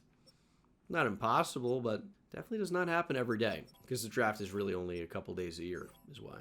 There's a top 5 talent at running back. He's 5'7", 200. There's no way I'm going to be drafting him, but it's a cool player, but just not somebody that we can really consider. Might end up trading, some picks for players as well if we can, but we really don't have enough to do anything in free agency. I'm upset that we lost all the talent we did. It sucks not to be able to retain Schwezinger, and I guess in the end I kind of chose Mason Graham over Carson Schwezinger, and that was probably a mistake. But he is 27 years old, which means regression's hitting or about to start. So, I don't know. Got to factor that in quite a lot. Here we are in the draft, picking at number 2, number 22, and 32 in 2030. We will not be taking any type of a crazy trade up to number 1 in this situation. Monty Tucker's the first pick. We're at number 2. I think we're going to stick and pick. Tucker's already available, so maybe don't show him to me. Or not of it. He's already been taken, is what someone who speaks English would be able to say. We know Emmanuel Hopkins expected to go around 20 is also a top 5 talent at defensive tackle, although doesn't look to be at the same level of Monty Tucker. Luke Rubin's the guy. He can pass protect.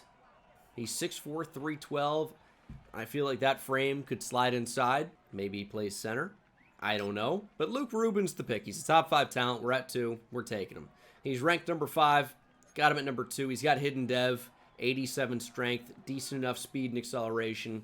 He is the pick. It's not necessarily a spectacular pick, but it's a top 5 player. Feels okay. The only thing that's a little bit weird about a top 5 player is the 5th ranked player could very, very easily be tied with like 6 other players. So he could be a 77 overall, and 7 other guys could be that. So it's like, do we get the 5th best player in the draft, or do we kind of get like the 12th best player? So I don't know just how good that pick was. I was definitely heavily swayed by the fact that it said top 5 talent. Maybe the best move was to say, hey, we just won the Super Bowl and have the 2nd overall pick in the draft. Maybe we trade down. Have you ever heard me say that before? Maybe we trade down and try to solidify our future instead of taking someone that will not be playing this year unless I move his position to center. I think we're going to try to make a move with the Buffalo Bills here. There's a pretty good defensive tackle in this range. I don't think it would cost a tremendous amount to move up. It's only a couple of spots. So we're going to try to make a move here. So, I mean, we don't really need Jeremiah Wooten. He's got star dev. I could probably get a little bit more back here. I'd probably love to get a linebacker. Don't really want Terrell Bernard, though. Don't really want anybody they have. We're going to trade Jose Mercado, who is our backup kicker. It's just a sweetener. 1st round pick and a 3rd round pick in 2032 for this 1st rounder. We're moving over the Bengals, who we think want to target Emmanuel Hopkins, who is supposedly a top 5 talent. A little bit older. So this is probably not someone we end up re-signing, but really good run-stopping nose tackle. Emmanuel Hopkins is the pick here. He's ranked number 3. We got him at 19. Hidden dev, 97 strength. Quite nice. We needed a good 3rd defensive tackle anyway. Obviously just lost some talent to free agency. And that seems like the obvious pickup. I do not think we're going to be taking this pick at 32. There just isn't really a player worth taking, in my opinion. Angelo Alden looks very good. He's a deep threat. He's a round 1 talent. That's great. I just don't really know what we would do with that. Corey Johnston is very interesting. Very interesting. But it would be like our 4th receiver right now. Maybe even our 5th or 6th. The Jags are going to offer me their 1st round pick in 2032. So I am going to get out of this. I just think that's the right call. Trading down is a necessary evil. I know it's not the most exciting thing, but it has to happen. Now, I'm seeing some Sam linebackers go off the board here. Or maybe 1. But that's 1 too many. Because that's already limiting our options, and we already are extremely weak at the position. Are they all gone? They're all gone. Oh, Emilio Martinez is a round 1 player. He could also potentially fill a hole at center. Jeff McIntyre had a draft story. We don't have anyone to play linebacker right now. It says our number 1 positional need is receiver. It isn't. Oh, okay. That's going to be flat out accepted. Denzel Ward is gone. He's a 33-year-old corner that is in the final year of his deal. And kind of, I guess he would have been the clear 3rd on our depth chart, but would I actually want him in the nickel? Maybe not. We traded for Trent Tucker. He's 26 years old. He kind of looks like he could be Carson Swessinger, and that is racially motivated. I'm going to throw him at Mike. This is our new Mike linebacker. I'm trading, and he's lower on the depth chart, but he's got star dev, 2 years left on the deal. Jeremiah Wooten, a 2nd and a 3rd for Roman Barnett and a 4th. Again, this is someone that is going to come in and likely start. He is 23 years old, out of UConn. Decent speed, good block shedding, good tackling, awful in coverage. God awful in coverage. But that's okay. Linebacking core is starting to get a little bit better now. Depth is a little bit of an issue, kind of just across the board, but We have found guys that I feel capable of starting. Ooh, Jeff McIntyre goes one pick before. Would we have drafted him? He didn't look very good. So, maybe. That's never stopped me before. No favorites still left on the board, but I'm sure there's a defensive tackle with a high grade. Yep, round 1 to 2 talent. Give me Justin Gonzalez right here, 6'2", 343. Could be a future starter. See if he's a future star. Top 50 player with hidden dev. Good athlete, 95 strength. That's half the battle. Luke Rubin is a 77 overall, whereas Emmanuel Hopkins is a 79. Justin Gonzalez was a good pick, and then we have depth down the board, including Jordan McKenzie. The whole draft, let's see, 82 overall for Monty Tucker. 81 overall for Cortland Barksdale. Hopkins was the next highest, so I feel like we did pretty good in that regard. And then there were a lot of 77 overall players, but we definitely got the best one for our needs. Forgot about Emilio Martinez, who had normal dev, but we didn't need him after drafting Luke Rubin, who I think there's a pretty good chance with his skill set is just going to slide inside and play center. He can pass block right away. I think that's the move. We got some big morale boosts going on right now. We do need another outside linebacker. There's no question about that. But training camp's going to be big here as we, approach the 2030s. And we're into 2030 right now. There may just be something okay in free agency. Calvin Bradley, do we just sign him back? Why not? He's a superstar dev, 88 overall player that nobody signed. Vita Vea is here. Hook 'em horns. Michael Dixon would be an instant starter at punter. We have so many punters on the team right now. We definitely need another backup running back, I would say. Malachi Metcalf can be the guy. That's fine. Get Michael Mayer as another tight end. And then the actual focus of heading to free agency was finding a linebacker that can play. And there just are not many. I'm okay with Christian Harris, though. Could be worse. Christian Harris is simply okay. And Jalen Ford, hook him. Let's do that. Jalen Waddle back to Superstar X Factor. Love that. This is the team for 2030. Ruben revealed to have Superstar Dev. He's up to an 84 overall after training camp, so the O-line looks pretty good. Maybe we should have opted to go with Thurman instead, hope for a dev trade upgrade and get him in great position to be our starting left tackle. He is our starting left tackle, but if he were a bit better, that would be nice. And then linebacker is a little bit rough at the moment, unfortunately. Hopkins has star dev playing up to an 85 overall. Mason Graham or even Mark Baker maybe, but Mason Graham probably may end up getting traded. Just because I think may be the right move. But we need to move Jalen Ford over to weak side linebacker. We also may need to think about drafting a running back soon. And there just have been high-rated running backs that we're seeing. Antoine Singh may be the next one. So we're getting to the point where it is something I would definitely consider. There's simply no way around it. We need to be ready for the future. I'm a big name of the game guy, but the name of the game is Madden. But really, it's be proactive, not reactive. And I need proactive. You see this, dude? What the fuck is going on with me? But my skin's actually been much better over the past year or two. So that's nice, but, not perfect. You guys care about that, so let me talk to you about that for a while. Also, edge rusher is just sneaky a need again. It has been a little bit since that was the case, but it certainly is now. Because Myles Garrett is on his way out. We either will not be able to extend him, or he's just going to retire. Those are what the options appear to be at this point. So, I'm not going to say he's absolutely gone. If you go ahead and look at the salaries, which is mainly what I've been managing here so far, Quinshon Judkins is actually one of the cheaper team-friendly deals that we have, but we're at least going to start thinking about drafting a running back. It may not be this year. He's still under contract for 4. I could also see this being a player we end up trading. Right now, he's a 99 overall. We have no cap space right now. We have a lot of picks. Myles Garrett is regressing down to a 93 overall. We're paying him $86.5 million, or at least that's the cap hit. What we're paying him functionally has not changed. It's just how it applies to the active cap room.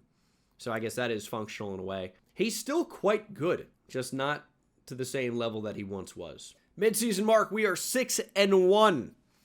So even though the team has changed a little bit, we are still producing a lot. Playing really, really well.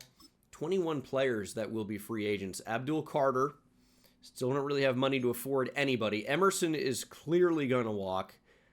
Myles Garrett is probably at that stage as well. We really need to find a way to keep Abdul Carter. We also need to free up some money in general because we're about to have to pay Isaiah Williams, which is not going to be cheap. That is kind of brutal. Right now, he's still affordable. Next year gets wildly expensive. We'd have to free up so much money to even offer Abdul Carter.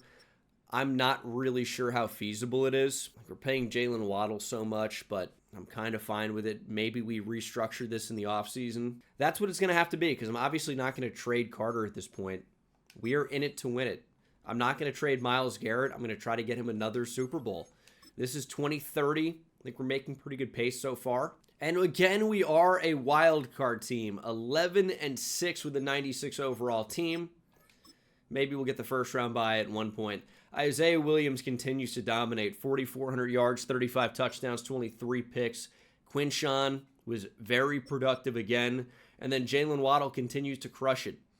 1,400 yards or thereabout, 15 touchdowns. Elijah Elliott was still very productive. Luther Burden was great, even though the touchdown numbers aren't crazy for any of them.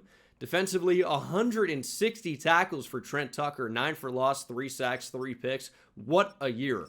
Myles Garrett, 16 TFLs and 12 sacks, 16.5 for Mark Baker. Abdul Carter's not really even producing like a $40 million man, but just because our pass rush in general is so elite. And then Trent Tucker led the way. Trent Tucker was a receiver in the NFL for a little while. I don't know if he's still about. No, that's combining Trent Taylor and Trey Tucker. That's not accurate. We do beat the Titans 38-3 in the wild card. And can we beat the Dolphins in the divisional? I think we own their first round pick. So eliminating them could be a pretty good idea for us. And that's exactly what happens. It's the Jets in the AFC Championship. Why are the Jets so good? We're not going to jump in. We're going to wait for that Super Bowl. Hopefully it's coming. We've played the Jets before. Can we beat them again? We can. And it's a Packers-Browns rematch here in 2030. We beat the Packers pretty easily last time. Isaiah Williams, you can hardly even upgrade at this point. He is so unbelievably good, you can't upgrade him. He's a 99 overall, pretty much 99 everything. Throw power is unchanged. I think speed has gone up by 1, so there's that. But you simply cannot upgrade him at this point. He is too good, and we will try to get him Super Bowl number 2. He is speed running, arguably the best career of all time. Patrick Mahomes was on a similar trajectory, but Isaiah Williams has been damn good. And it's a low-scoring affair here, just 3 points. And we're actually down to Green Bay. As we approach halftime, it remains 10-3. Our offense cannot get anything going, and we even just punted it away. Oh, my goodness. At least our defense is playing well. And there's a big touchdown. Big touchdown out of nowhere. We simulated right past it. 2 picks for Isaiah Williams in this one. But he just hit Jalen Waddle on a 68-yard touchdown. So maybe starting to find it in the second half. We can only hope, because this is a Super Bowl stinker so far for him. 13-10. 13-13. A minute on the clock. 3 timeouts. Isaiah Williams can do it. We're going to get sacked. Micah Parsons screaming off the edge. Packers probably should be using timeouts at this point. We might try to take a deep shot here. Jalen Waddle out of the backfield could make things interesting. We're trying to be fast, but not too fast. We have timeouts. I don't really want to snap the ball and then punt the ball back, and then they beat us in regulation. So we kind of need to take this all the way down, as much as that sucks. Packers absolutely should have used a timeout. They just didn't do it. And there's Micah Parsons. A little confused. We need to make a play. Oh, they're going to run the football. We are going to overtime here in the Super Bowl. This is they're going to snap the ball. Okay, really wasn't ready for that. But no touchdown.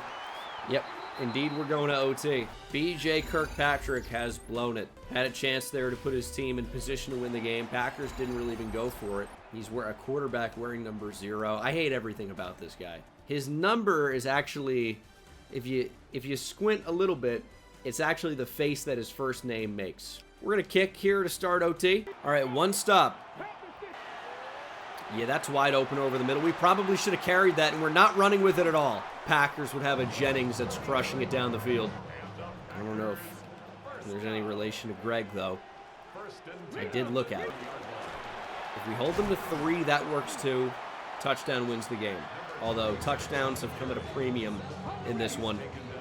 Not a whole lot of scoring. It's 13-13. Time is not a factor at all.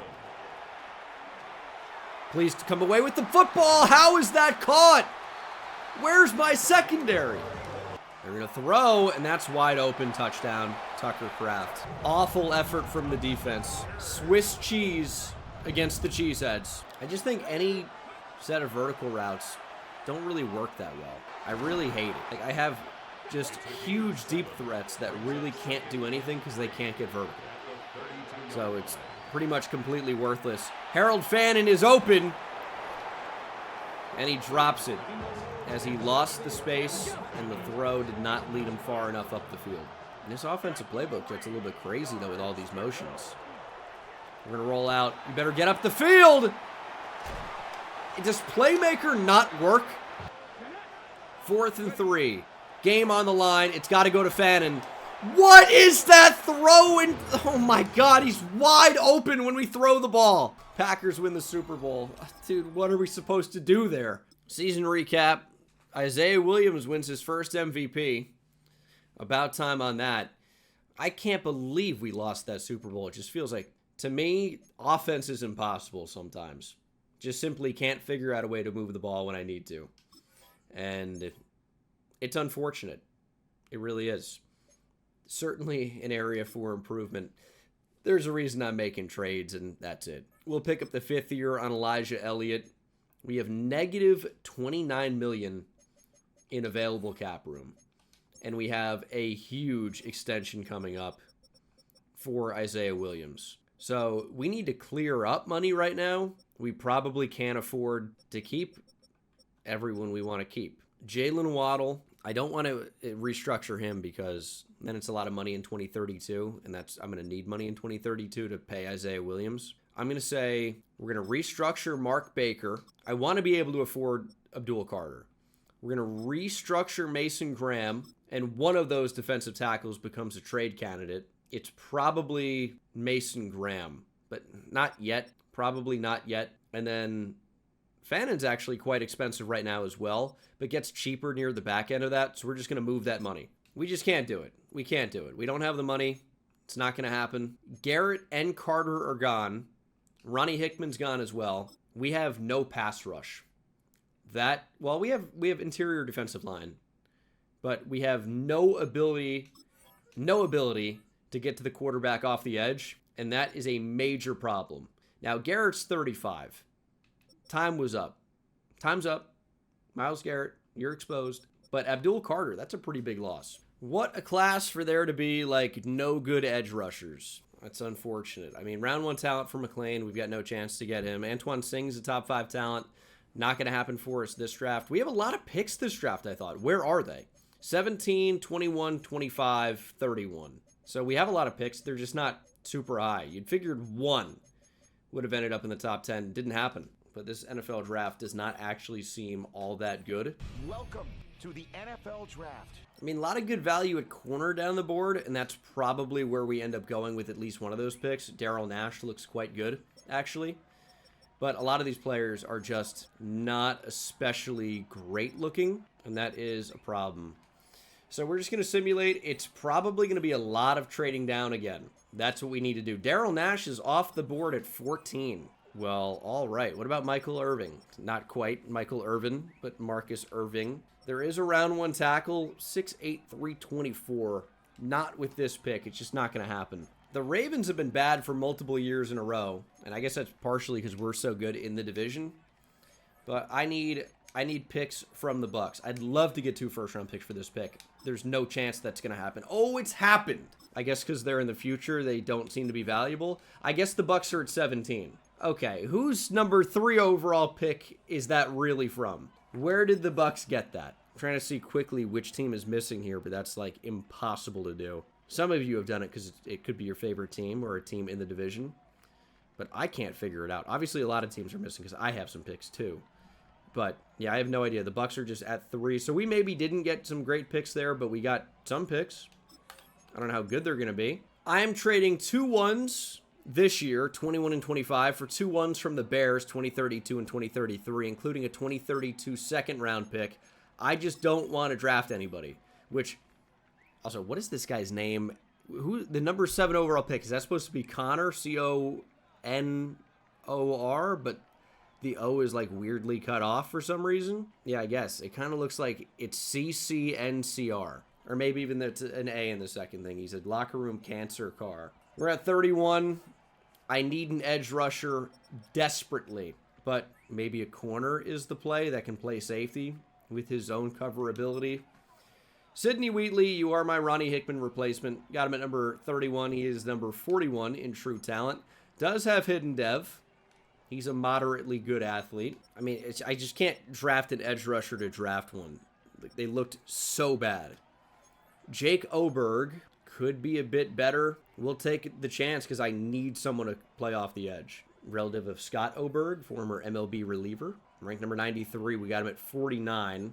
Normal dev. Decent athlete, actually, but, I mean, it's hard to imagine he's ever going to make an impact. Okay, the Packers, again, we're going to make a deal with. Jeremy Jefferson is a 78 overall edge rusher behind Micah Parsons. He's got X Factor, and it honestly doesn't look like it would be too tough to trade for him. We've done a really good job of stockpiling picks in the future.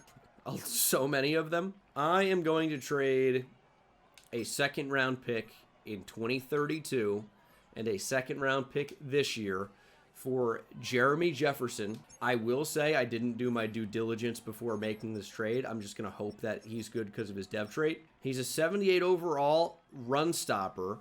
He's 6'3", 301 pounds with no ability to rush the quarterback, and he's not a great athlete. He does have a great dev trait. We traded 2 second-round picks to get him. Emmanuel Hopkins will be sliding out to edge. We're just going to be slow there. That's just what it's going to be. And it's like, move to a 3-4. We still don't have the edge rushers. Still don't have them. Don't even really have the linebackers. But Emmanuel Hopkins will join the slowest defensive line in the league. I mean, our 2 interior defensive linemen are actually faster than our edge rushers, both of them. So we've got an interesting group. That's for sure. Draft recap, Sidney Wheatley is a 74 overall. Again, the plan for him is probably going to be safety. CPU filled out the roster with really some of the worst players I've ever seen. Sometimes they surprise me. Sometimes they don't. And this is one of those times where it's like, okay, you let the CPU draft on day 3 and they didn't get anybody good or athletic even. Like the tight ends are okay, I suppose, for what they are. This draft was still pretty good, to be honest. Darryl Nash was a 79. We identified him as a pretty good player. Just obviously didn't end up drafting him. We didn't have the opportunity. Antoine Singh is the highest rated player. Headed to Tampa. He's got 98 speed, 86 strucking. This is what, Adrian Peterson? Who is this? This guy looks unbelievable. I guess what we might want to do is upgrade player development for defensive line. We are so weak there right now, but we could make it a strength through training camp and development. So that is going to be the strategy. It helped out with linebacker a little bit. And our D-line is just so bad compared to what it used to be. No Myles Garrett, no Abdul Carter. How do we even bounce back from that? 2031, this will be the team. Looks pretty good. Quinshawn Judkins is up to an X Factor. Waddle is back to Superstar X Factor. The O-line, bit of a hole at left guard. We're rocking Dakota Williamson. He's a 73. It isn't ideal. And then defensively, McKenzie's not ideal, but we've got 2 good linebackers, and that's kind of all that matters in the sub packages anyway. If we're going to run primary nickel defense, we got the personnel to feel pretty good about doing so. Wheatley's going to start at free safety. You know, unfortunately, we're not as strong as we've been, and paying a quarterback $77 million this year is a big reason as to why. But it's going to be a lot more of this. It's probably going to be, on average, close to $65 million a year over the next 7 years or so. And that's going to be pretty tough to deal with. We're going to have to draft incredibly well. And in the game, it probably makes sense to just ditch the quarterback, trade him for everything I can get, and then draft somebody else. But that's not what we're going to do. It doesn't, that I cannot rationalize that because it seems so unrealistic. Just can't do it. 4-2 at the midseason mark, though, is pretty good. Offense is struggling a bit, which maybe that's partially to blame, or the left guard is partially to blame. He's just not great, but the O-line is pretty good. And obviously, like, playmakers, not really an issue. Defensively, I mean, Jefferson's now up to an 87 overall. That's great. Got his power and finesse moves up a decent bit as well. But I would say that edge is still probably a bit of a need. Emmanuel Hopkins is not really the best pass rusher, but should hopefully limit what type of rushing attack teams are going to put on us. Really shouldn't be able to run the ball very much at all. And this is where things get ugly. Isaiah Williams, looking for about $550 million. Oh, that's like $77 million per year. That is tough. I mean, that's so much money. Would you accept less? Please. Oh, I can't even offer him, really. It says we have the remaining cap room to at least offer. We don't, somehow. I mean, I'd have to offer a significantly weaker deal, it would seem. I mean, this is crazy. We offer this. We can't even offer this contract. This is still a ton of money. Unacceptable. He wants to be here. I don't think we have any chance of re-signing him. No, we do. We definitely can. But what does it mean for the rest of the team? We're in deep shit. It's really not great. Waddle, $40 million. That was a mistake, probably. Elijah Elliott has a contract extension coming up. I'm probably going to stop taking these fifth-year options for players that are actually higher rated. In real life, it makes sense to, because it's typically a lot more affordable. Here, it doesn't really seem to be. Jalen Waddle had a great career as a Brown. He's put up 1,000 yards every year he's been here. Double-digit touchdowns 3 times and easily. The best receiver season in the history of the NFL. And we have simply no choice but to trade him. Every other extension is on hold. I can't do anything because I can't afford to build out the rest of the team and then not be able to keep the quarterback. Isaiah Williams is just so ridiculous. We can't take what is absolutely, unequivocally, the best quarterback in the history of the Cleveland Browns and just trade him.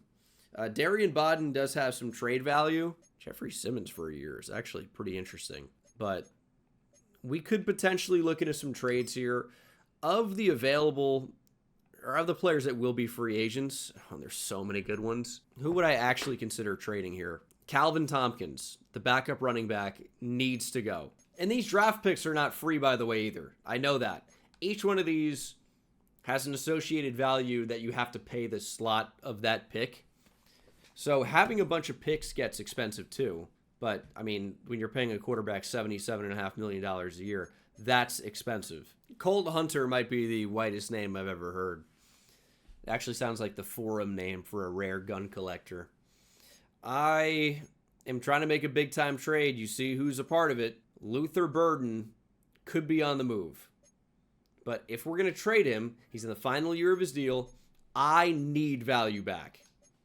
Like, big value. X-Factor running back's neat, but it's not going to happen.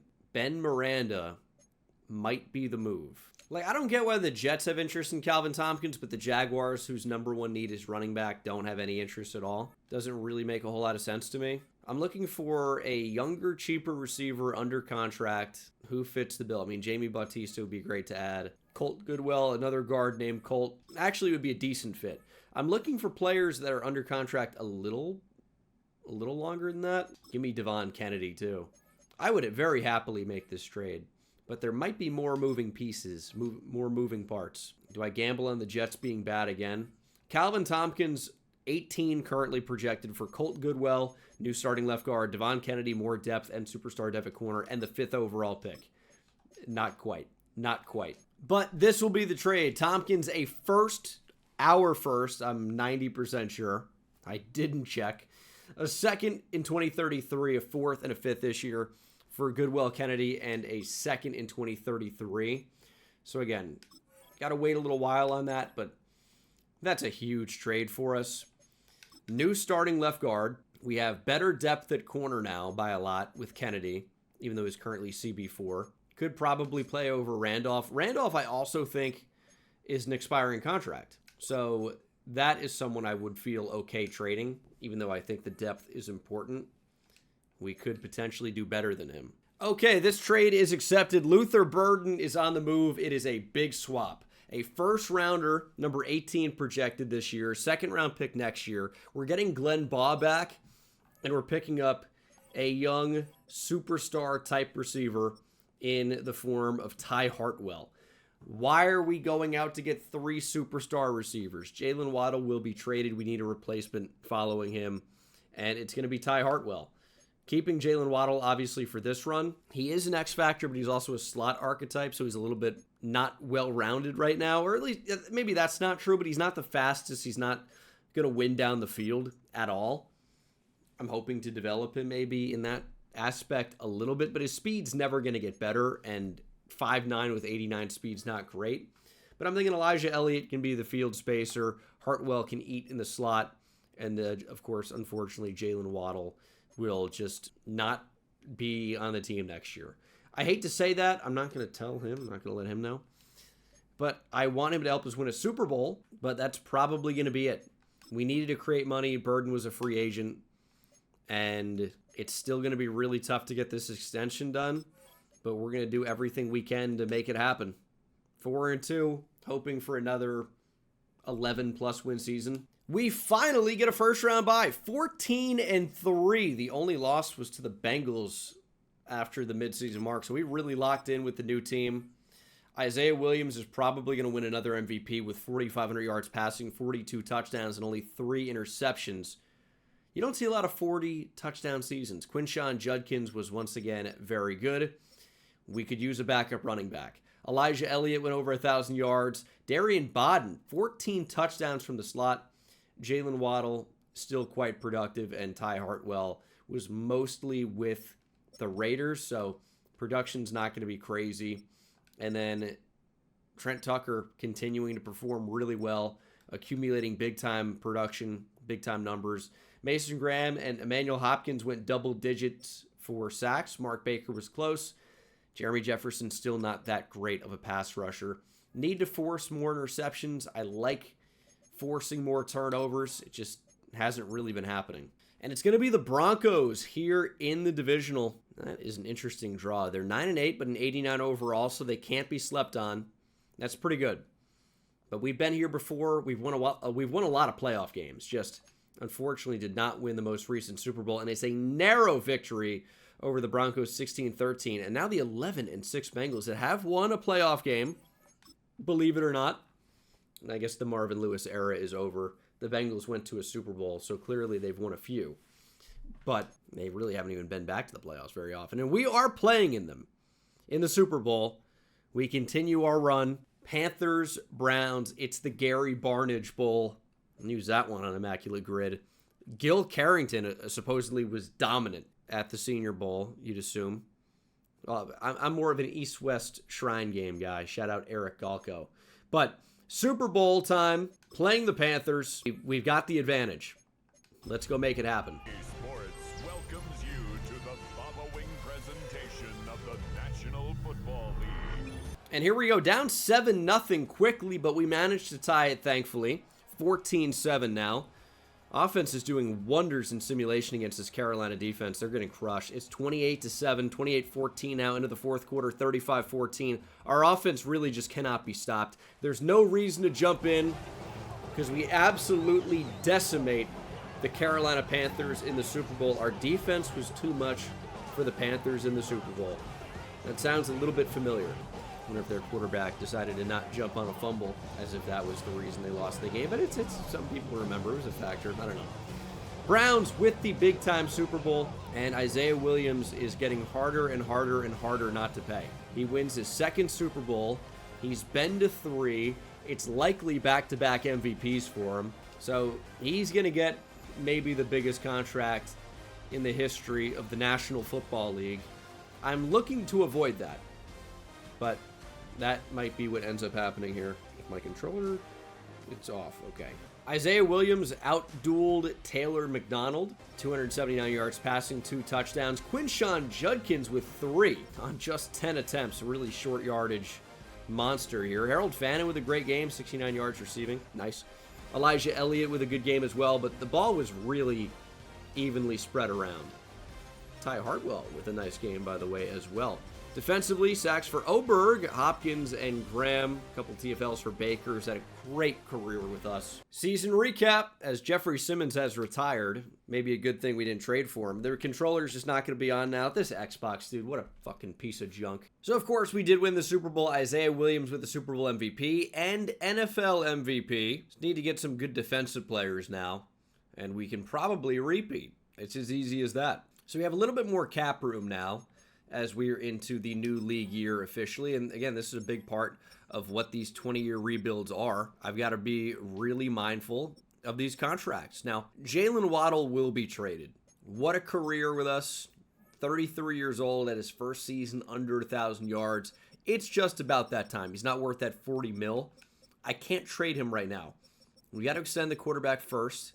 And Isaiah Williams is obviously very much worth that extension. We will have money after offering him, but not a whole lot. He wants a lot of money. Man, we're going to pay him $92 million in 2038. You got to think it's probably not worth that. Isaiah Williams is back. You got to keep your franchise quarterback. And now we can't even offer Donnell Frazier, who is a 99 overall. We can't offer Riley Russell, who's close, and a superstar dev player. Josh Ramsey, Dylan Randolph, all gone.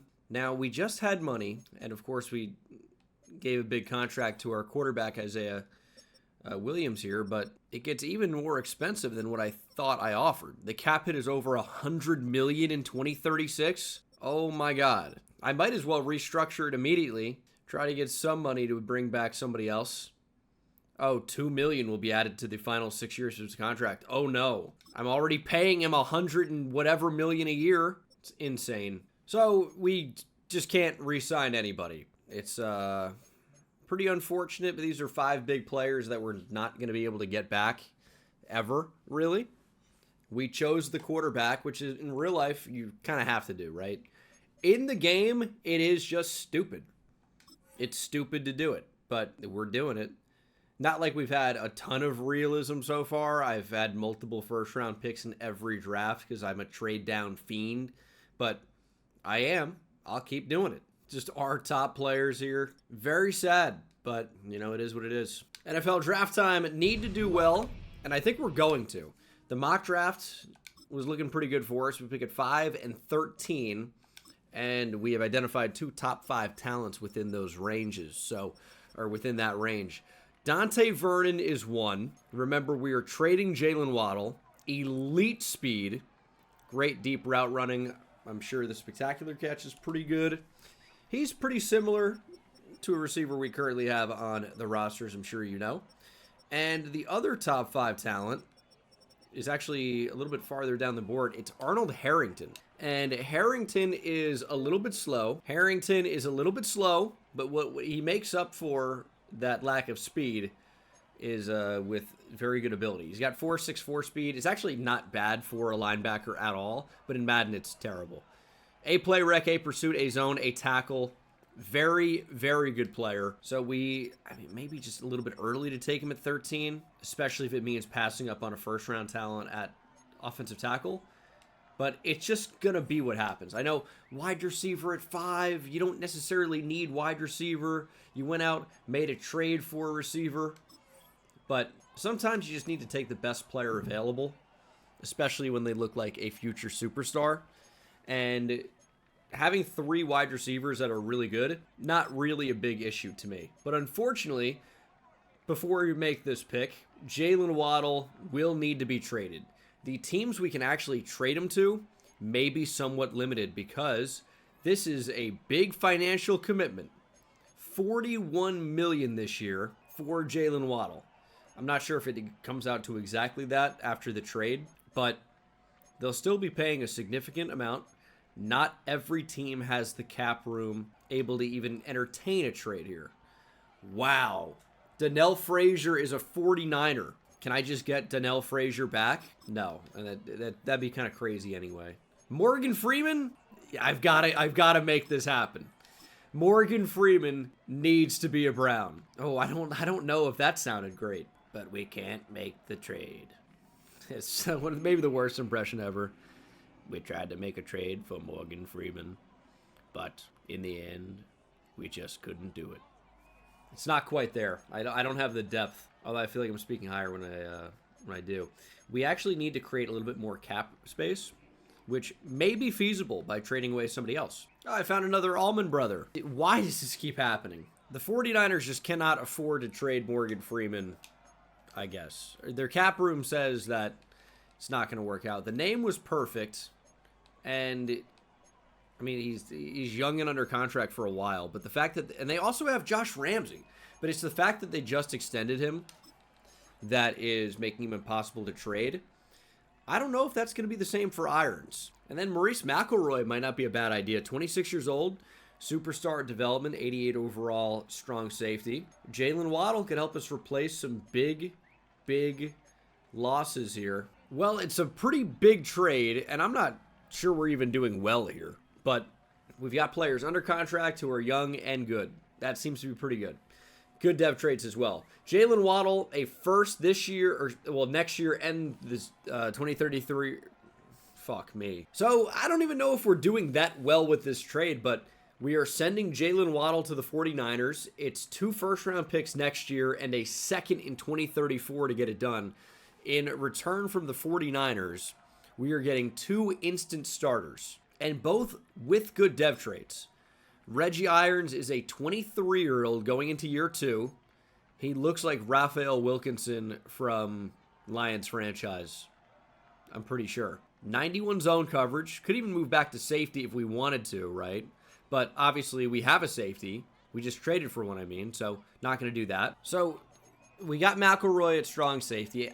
We've made some questionable decisions, and the reason I'm saying we is so I can deflect blame and put some onto you guys who are watching, which means you're complicit. That's what it means. We don't really have any distinct needs right now. The roster is quite good. The big problem is that we're not going to be able to keep the squad together, right? So we do need more at corner. We do need probably more on the defensive line. Elijah Elliott has an expiring contract. We're not going to be able to bring him back. Ty Hartwell expiring as well. But a lot of what I've been doing, and it's been working to my credit, but a lot of what I've been doing is playing to win now, lose talent, and then replace them. We want to be in the Super Bowl every year, and it's tough to do that. But I have a couple of players that obviously seem to be really solid selections. There's not really a reason to trade out of these picks. Dante Vernon, we're trying to end up replacing one of these receivers, and he is the number 5 player in the draft. We got him at number 5. Speed, speed, speed. Stop me if you've heard that before. I'll move back down here. I got way too high there for a second. I mean, I was in the top left where I'm not used to being. What am I saying? Dante Vernon looks actually quite similar, as I've mentioned, to Elijah, who we're unfortunately maybe going to be missing. Elijah Elliott. Dante Vernon, though, I think quite a good pick. And then following up at number 13, we've obviously identified a player that seems to be pretty great, although is Cameron Hunter worth looking at? Probably not. We're going to stick to the plan. There's not really any reason not to. I do not want to risk him not being available. Take the top 5 talent when you can get him. We're at number 13. We're getting it Arnold. I said, hey, Arnold, football head, you're coming to my team. Is hey, Arnold, do you guys even get that now? Am I too old? I hate that I even have to think that. He looks great. Elite agility, elite strength. Not the fastest ever, but makes up for it with great play rec, awareness, pursuit, tackling, cover ability. Only 21 years old from the Ohio State University. He's going to stay in state and become a Cleveland Brown. He is the number 1 player in the draft. Is he generational? The athleticism, and he's doing crazy eyes, which we like at linebacker. I want my Mike linebacker to look like they've killed somebody. Or somebodies, multiple. I want my Mike linebackers playing like tight ends, or actually one in particular. Anyway, Arnold Harrington has hidden dev, 84 speed's not terrible, 91 acceleration, 87 agility, 80 strength. He's the #1 player in the draft, and his eyes are insane, scaring the shit out of me, and he's a make-believe character. End of the second round. Is there anything of value here? There's around 1 to 2 talent at cornerback, which is a need. He's a good enough athlete, elite agility, 6'3", only 22 years old. I'm in. Al McCoy could be the real McCoy. He's ranked in the top 50, got him at 64. Normal dev. But right now, all he needs to be is good depth. And there are a couple elite speed players remaining. Brian Sierra. I mean, they're both defensive tackles, of course. Of course they are. And Michael Rogers, who looks marginally better and is more athletic. Michael Rogers will be the pick. This is a 6th round pick. I'm okay with however good he is. And it seems like really bad. It seems like awful. The scouting report is even like, this guy is not good. Will strength translate to the NFL? Can be invisible in run game at times. Needs to work in developing his speed move arsenal. He's got 80 speed, 82 acceleration, which is as high as really as I've seen for a defensive tackle. 84 strength. Honestly, doesn't even seem that bad. But he, I mean, probably isn't very good. The hidden dev is interesting, though. I'm intrigued. Draft recap. We're on generational watch, and he's like not, but he's really good. 79 overall for Dante Vernon is great. Really high agility. I mean, monster with the ball. Really excited about him. And you got to remember, with the 5th-year option, these guys all are 5-year contracts, but the 5th-year option, I don't know if I like. Arnold Harrington, who I really want to call Al so badly, 83 field general and run stopper, 81 pass coverage. Hit power's not very good, but tackling and pursuit are great. Coverage is okay. Play rec and awareness are pretty good. I wouldn't call him a generational player. He might end up with X Factor, but he's not amazing. Okay, he's very good, but he's not, he's not amazing. The overall is very high, though. I'm happy with it. He's the only player even in the 80s. We got the 2 best players in the draft by overall, actually.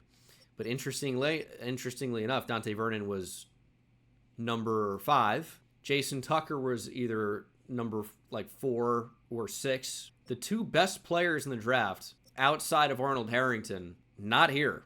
Which means they are undrafted rookie free agents, which means they're likely kickers and punters. Jervon Dexter, Trevante Garnes. I mean, at this point in franchise, free agency just kind of gets way too good.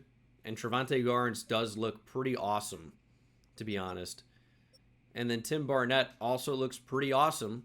These guys do both have normal dev, I suppose, but kind of good.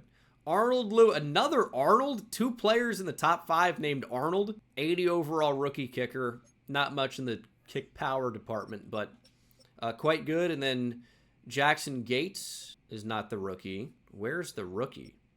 Damian Steele, another normal dev guy. Is that just why they're not on teams?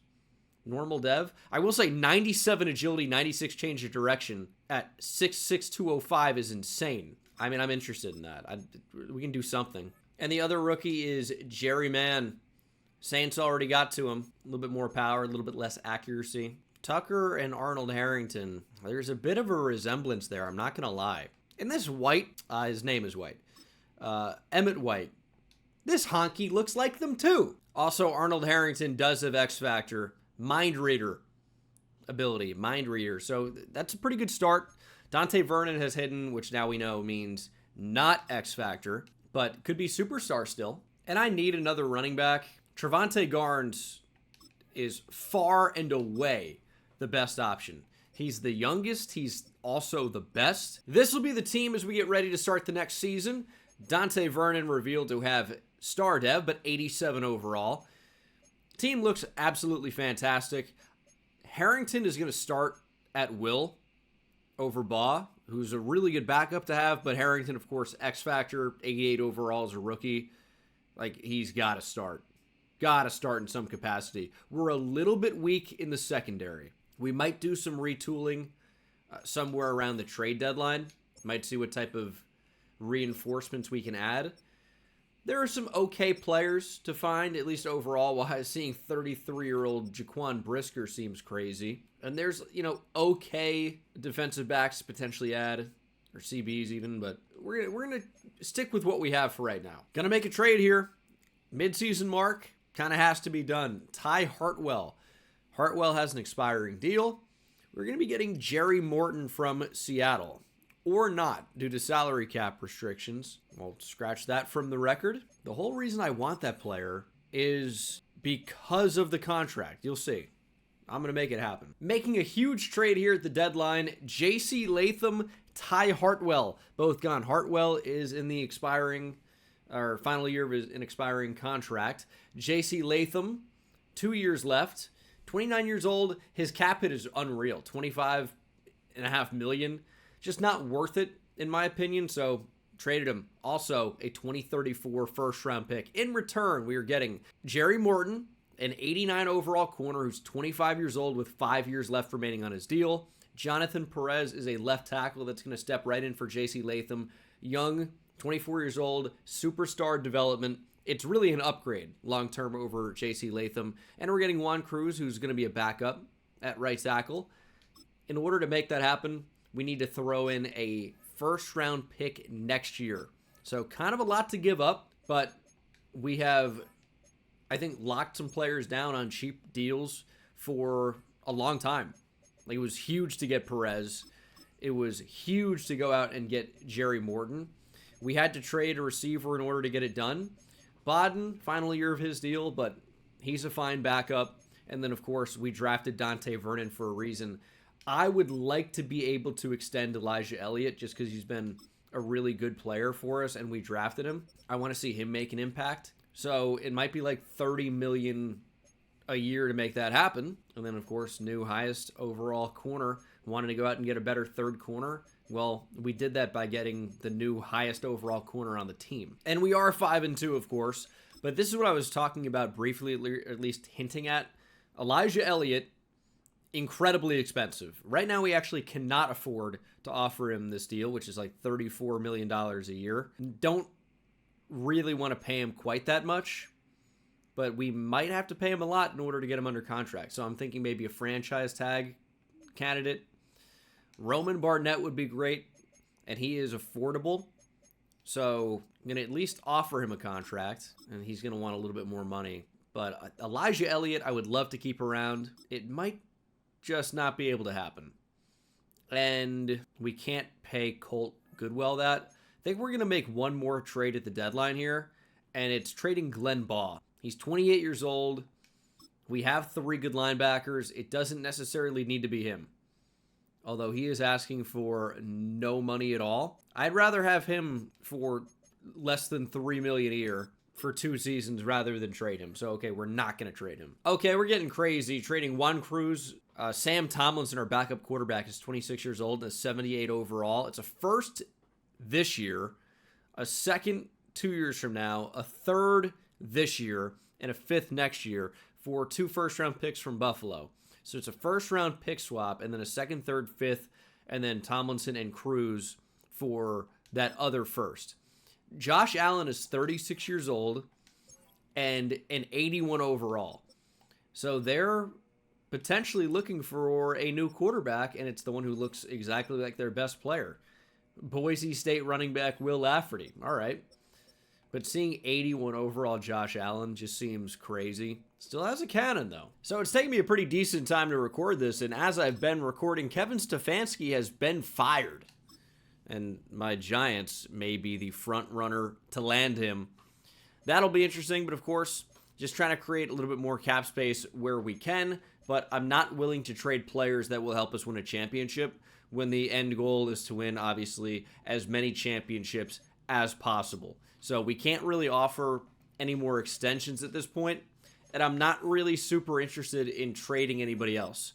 So we're just going to see how 2032 unfolds and hopefully come away on top. Got a first-round bye here. We went 13-4. This is why I don't want to trade anybody away. We have the MVP at quarterback in Isaiah Williams. I don't know if he's going to win it this year, but performed quite well. Quinshon Judkins was phenomenal. 1,400 yards, 12 touchdowns, nearly 6 yards per carry. Nobody over 1,000 yards receiving, but I guess they didn't need to be, considering how well we ran the ball. 3 100 tackle players. Trent Tucker leads the way. Mark Baker, 16 TFLs. Emmanuel Hopkins is developing as a pass rusher. Jeremy Jefferson, the same deal. And he's over 300 pounds. He's developing as a pass rusher. The numbers don't actually look all that bad. These guys, a little bit, will be limited by athleticism. I mean, you look at our defensive line. It's 300 pounds across the board. These guys are really not supposed to be edge rushers necessarily. We're doing the Chiefs, and we had 4 picks this year, or what? Okay. We're doing the Chiefs thing where we're like, Chris Jones plays edge because we need him to. But that's our entire defensive line. Chiefs in the divisional, not the same Chiefs we're used to, or actually maybe we are based off of 2025. See what we can do, and it's narrowly beat them. 24-21.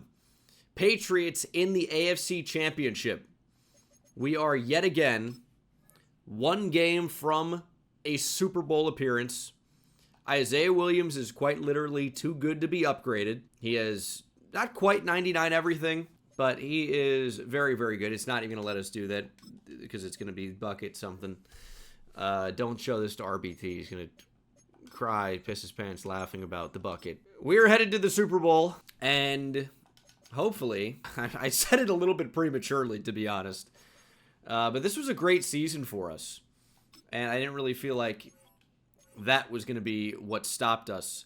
31-24. Isaiah Williams is just better than Drake May, who we did manage to pick off. He was sacked thrice. Haven't worked thrice into a video in some time. Easton Leonard. Who the heck is this guy? Monster defensive lineman. 2.5 sacks. And, of course, the pick, Reggie Irons. Like to see that, okay? Some of these moves are paying off. Super Bowl against the Cowboys. This is the... it'll come to me. This is the Scott Fujita Bowl. How about that for a brown cowboy? Although he was white. But he was, you know. No score through a quarter.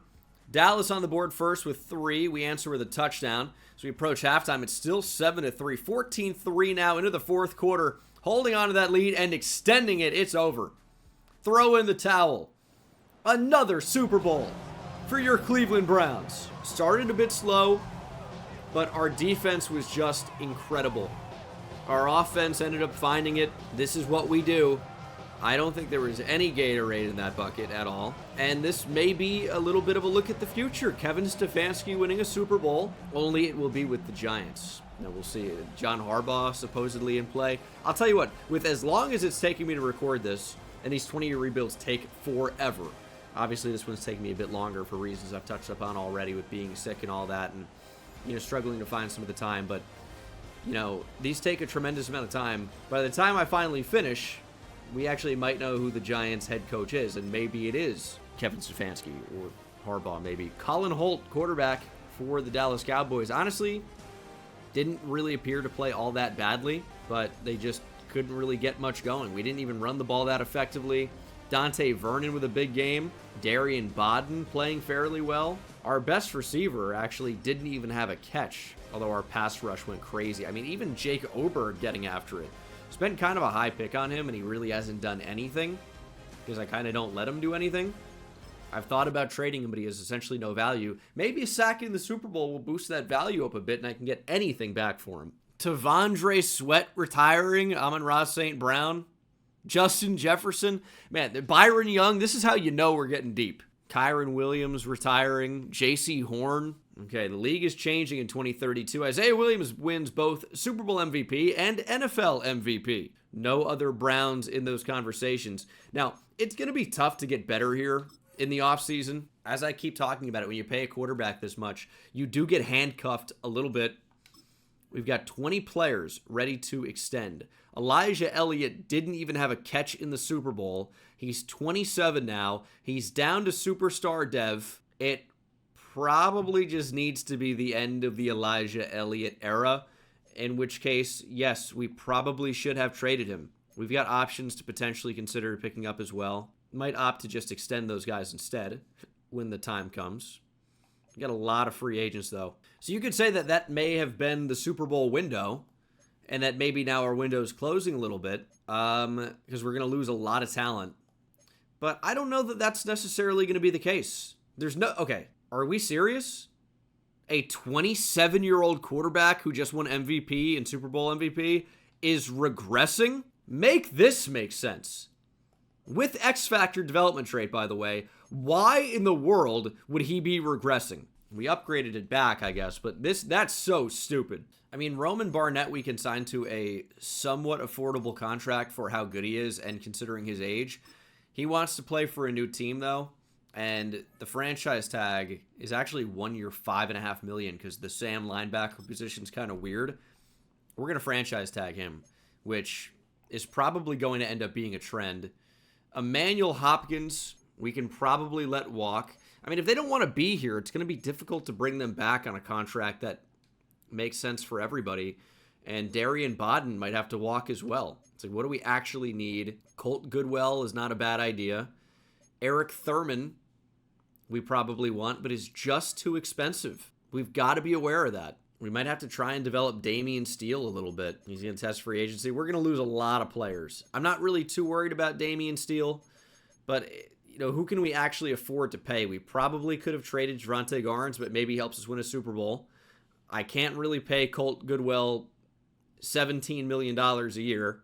It's just not going to happen. And then I'm going to not pick up these options because the options are going to be insanely expensive, which we just can't. Well, maybe if we pick them up now, they're going to be expensive to extend anyway. We'll just pick up the options and get a little bit of security with players actually under contract. Hopkins, maybe we don't pick up. That could be a trade. Of course, picking up the options is different than these guys being free agents.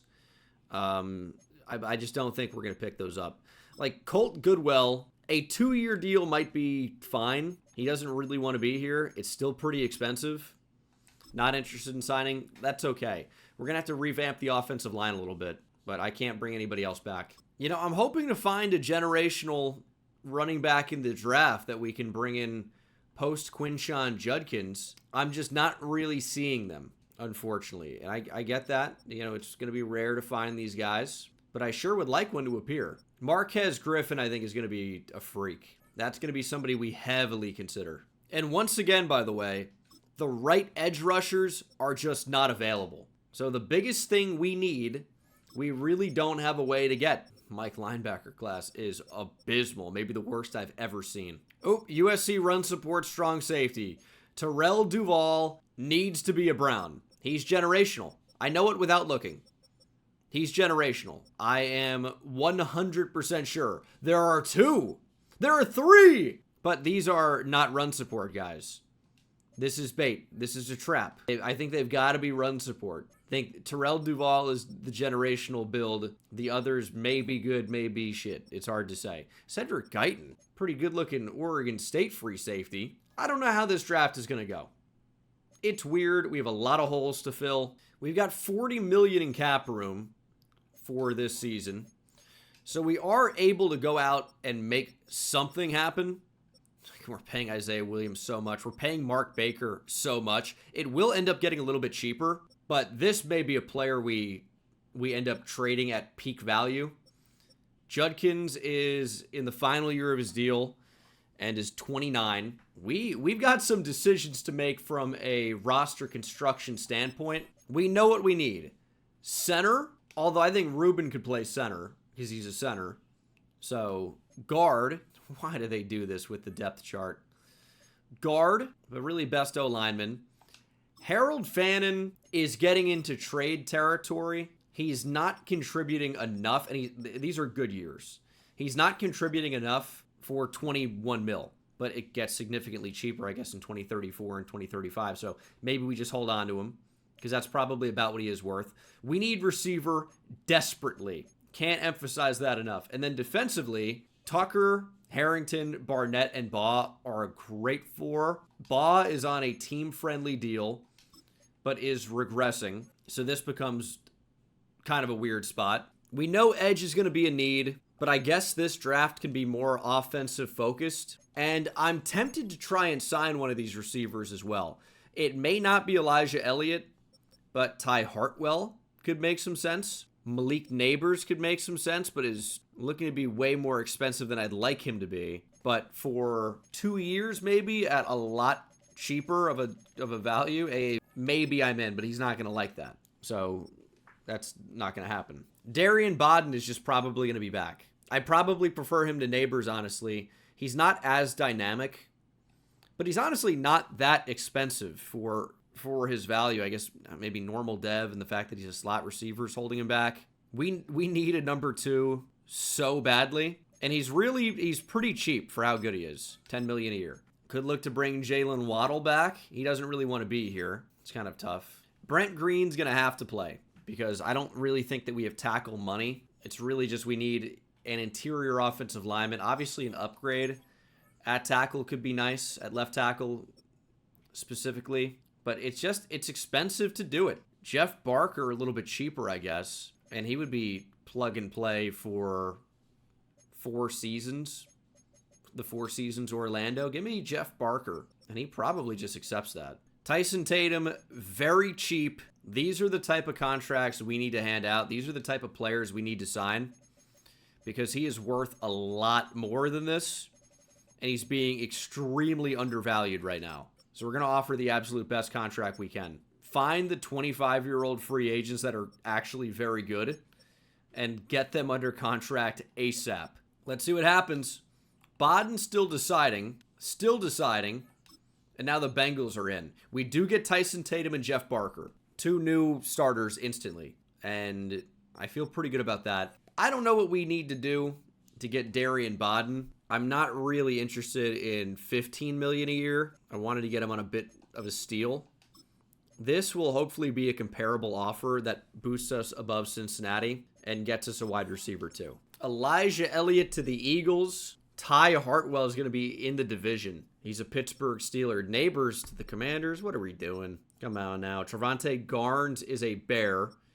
We were never going to bring him back. But thank you for helping us to a championship. And we do get Darian Bodden. I just don't think we can really afford to spend any more money right now. Our cap space is in a decent position for 2034. We didn't spend that much on Bodden. That's fine. Like he's going to be good for the duration of this contract. We just need to draft well. Marquez Griffin minus 29 spots on the board. Why? Like now I'm worried that there's a draft story or something where he's no longer good. I don't know. We're ready for the draft, though. 2033.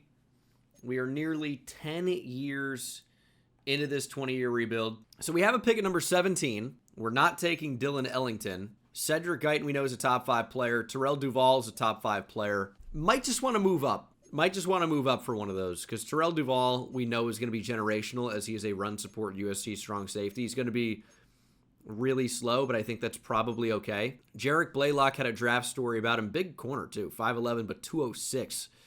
Tony Cabrera is a top 5 talent at center. Somebody that we also looked at. We know about the top 5 guys in this class, and we also don't pick at 32. We traded out of our pick. So there are a couple players I want in this class. They're supposed to be at 13 and 25. We are going to have to do some moving around the board if we want to come away with one or both.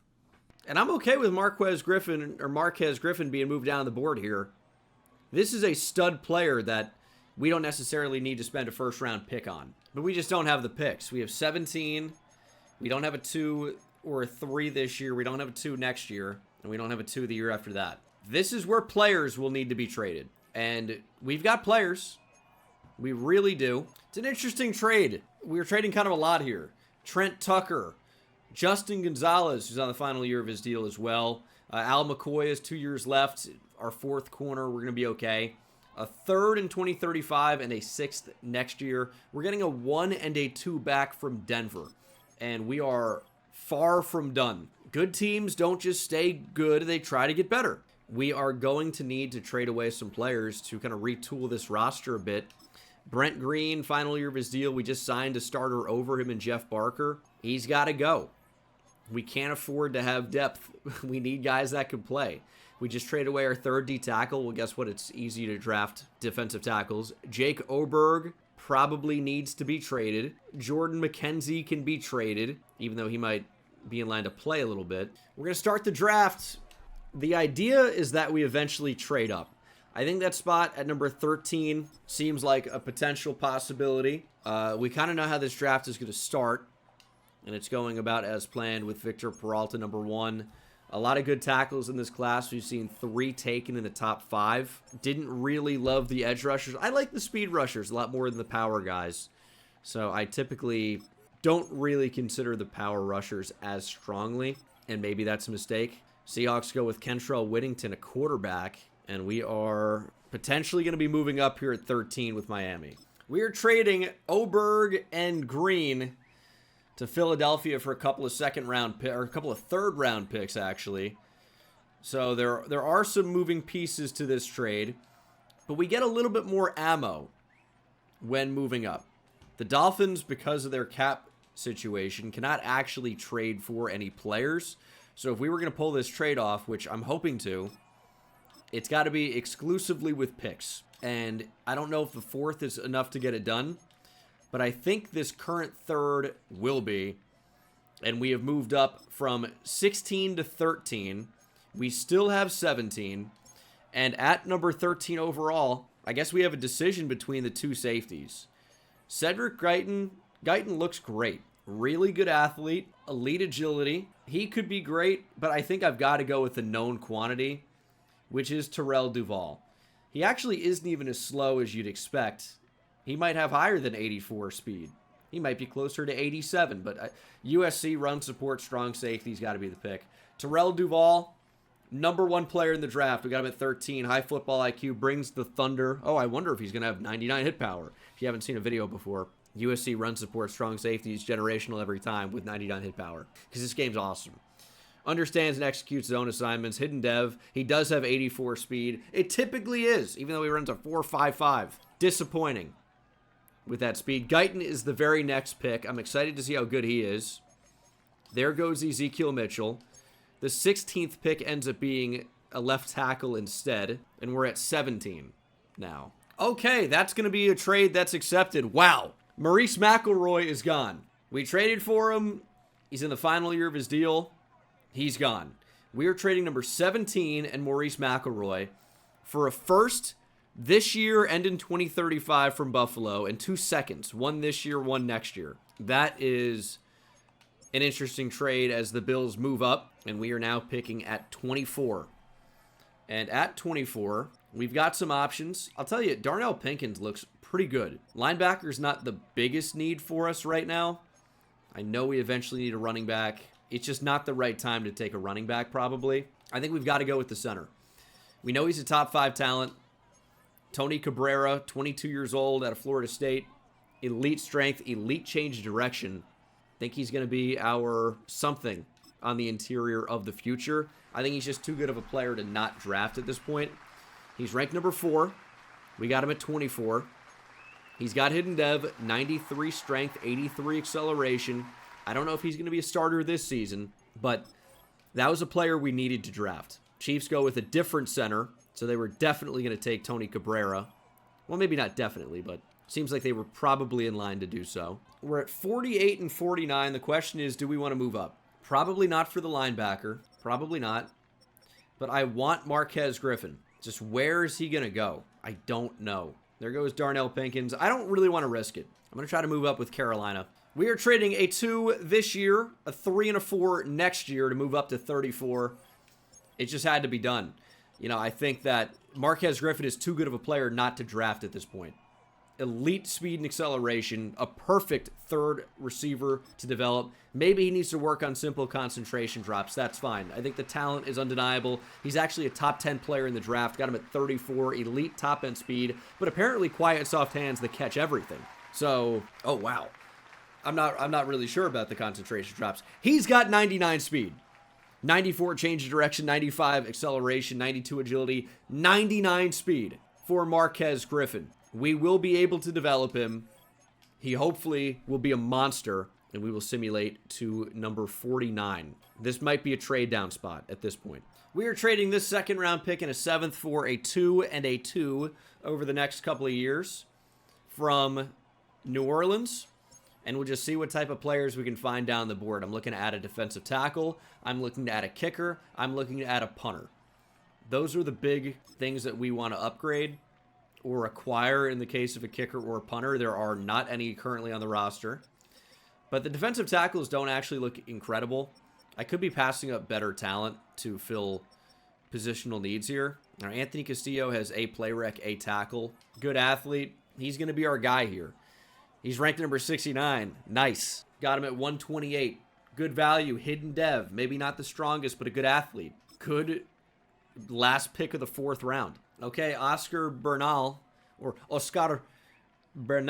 has elite kick power and A kick accuracy and A awareness. He might be a generational kicker. He might be the final top 5 player that we didn't know about. He's actually not. He's ranked number 6. Made 92.7% of kicks in college. Deep field goal range. Hidden dev. 99 kick power. Well, we found a kicker. That's for sure.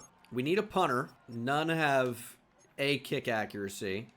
But if we see even good kick power, I'll probably just draft them. Although it looks like we might be adding a punter out of free agency. Oh, elite kick power for Russell Rainey. He's going to be our guy. Ranked number 146. We got him at 192. 97 kick power. Seems like accuracy is in question for him. And that is the draft over and done with. I think we did actually quite well. Terrell Duval is an 83 overall. He's going to be a new starter. We traded away the only guy that would have been playing over him. He's got 99 hit power.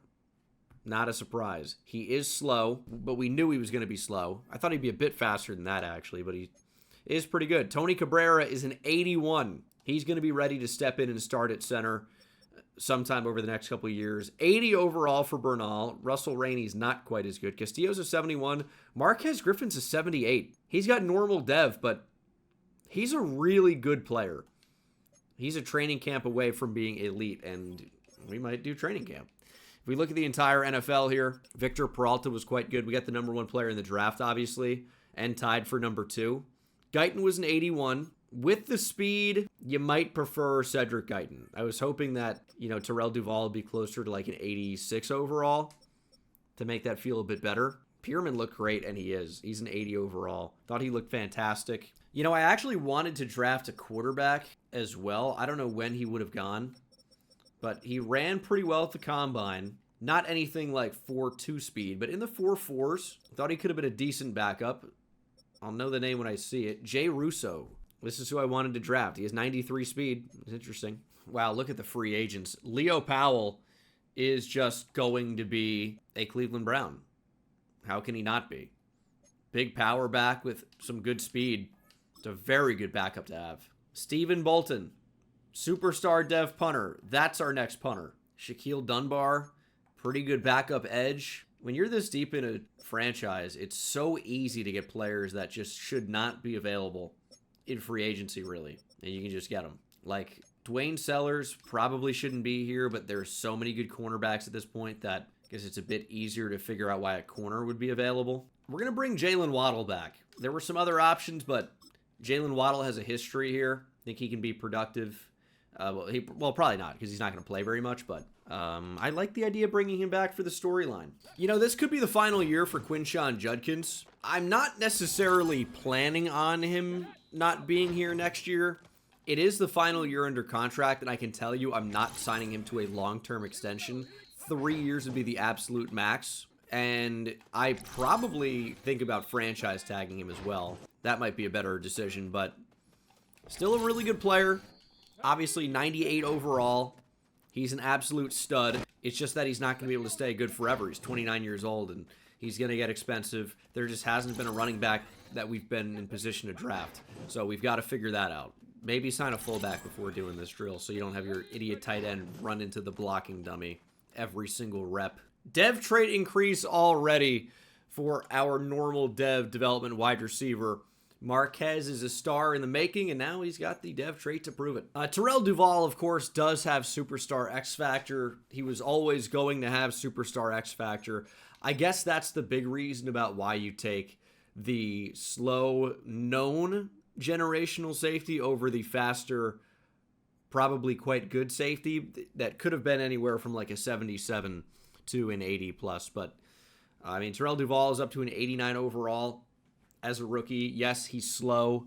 Hopefully he can make up for it with great instincts. So this is the team. I kind of think Cabrera needs to come in and start at left guard right away. He's just better than Tatum. So, and he's got superstar dev. He's kind of just got to play. I know we signed Tatum. The expectation is that he was going to be the starter. Cabrera is just a better player right now. So he's going to slide over to play left guard. The O-line looks great. Receiving core looks very solid overall. I love where the running backs are. And then Duval, of course, X Factor. We have Harrington, Barnett, and Baugh playing off the ball. Got great defensive backs, a lot of depth. I wish the D-line was a bit better.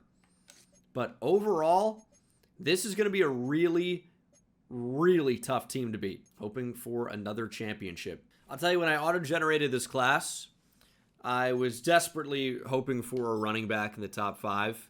Instead, it's 4 quarterbacks and then a bunch of tackles.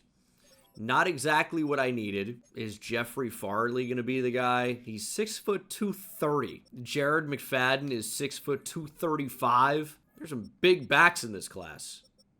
I mean, anything over 220 is a load, but we've got a multiple over 225. And we're 0-1 to start the year. Cancel the season. To be fair, though, we have bounced back. Maybe it's good they didn't cancel the season. We're 6-1, which is good. We are still looking to upgrade long-term at receiver. We are locked in with 2, which is fine. That's a decent number of receivers to have locked in. Of course, Dante Vernon. Actually, maybe we have 3 now. Maybe we have 3, because I do think that Marquez Griffin can be amazing. He's up to star dev. I don't know how much he's going to produce as a rookie. And number 86 does not fit 99 speed. So maybe we should be looking at corner instead. Yeah, all right. But I feel like we're pretty solid at corner as well. But maybe less solid than we are at, and I'm so close to getting to the right area. Maybe less solid than we are at wide receiver. So you can actually change this once you've locked it in, as long as you've not simulated the week. The expiring contracts. Jeremy Jefferson. He wants a lot of money, and he's just simply not that type of impact player. Roman Barnett as well. I'd love to extend. He doesn't really want to get extended. Pause. No, we can continue. We can continue. He's going to end up getting franchise tagged. It is what it is. We don't have a lot of cap room. Quinshawn Judkins is who I said I was going to franchise tag. Also, can't really do that. It's like, who do we trade?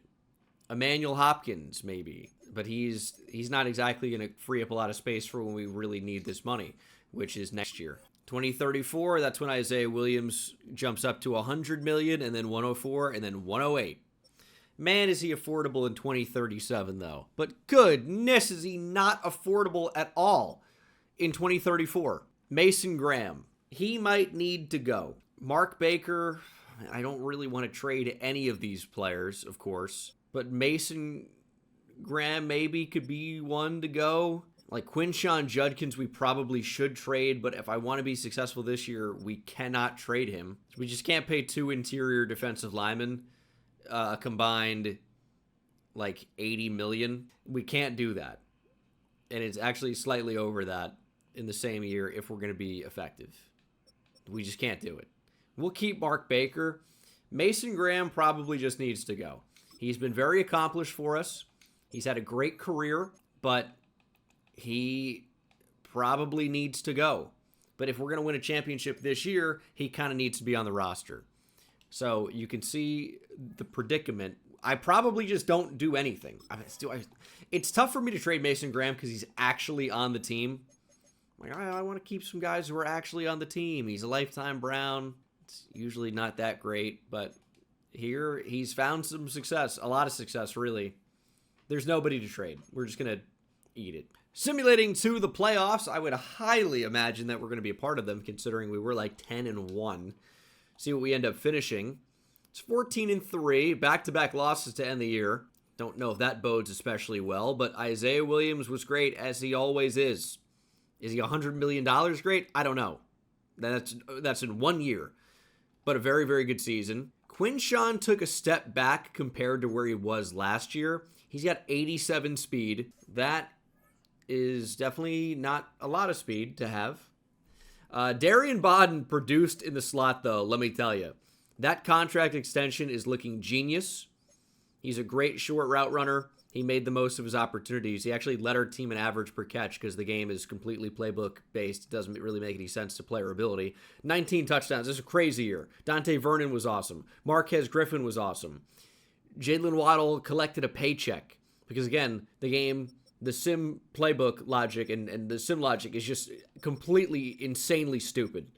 Yeah, the fourth receiver on the team caught a pass for 12 yards. If there is a team in the league this year where the fourth wide receiver on the team has fewer than 13 yards receiving, I'll donate $1,000 to the charity of your choosing, whoever sends it to me first. And no, it can't be you.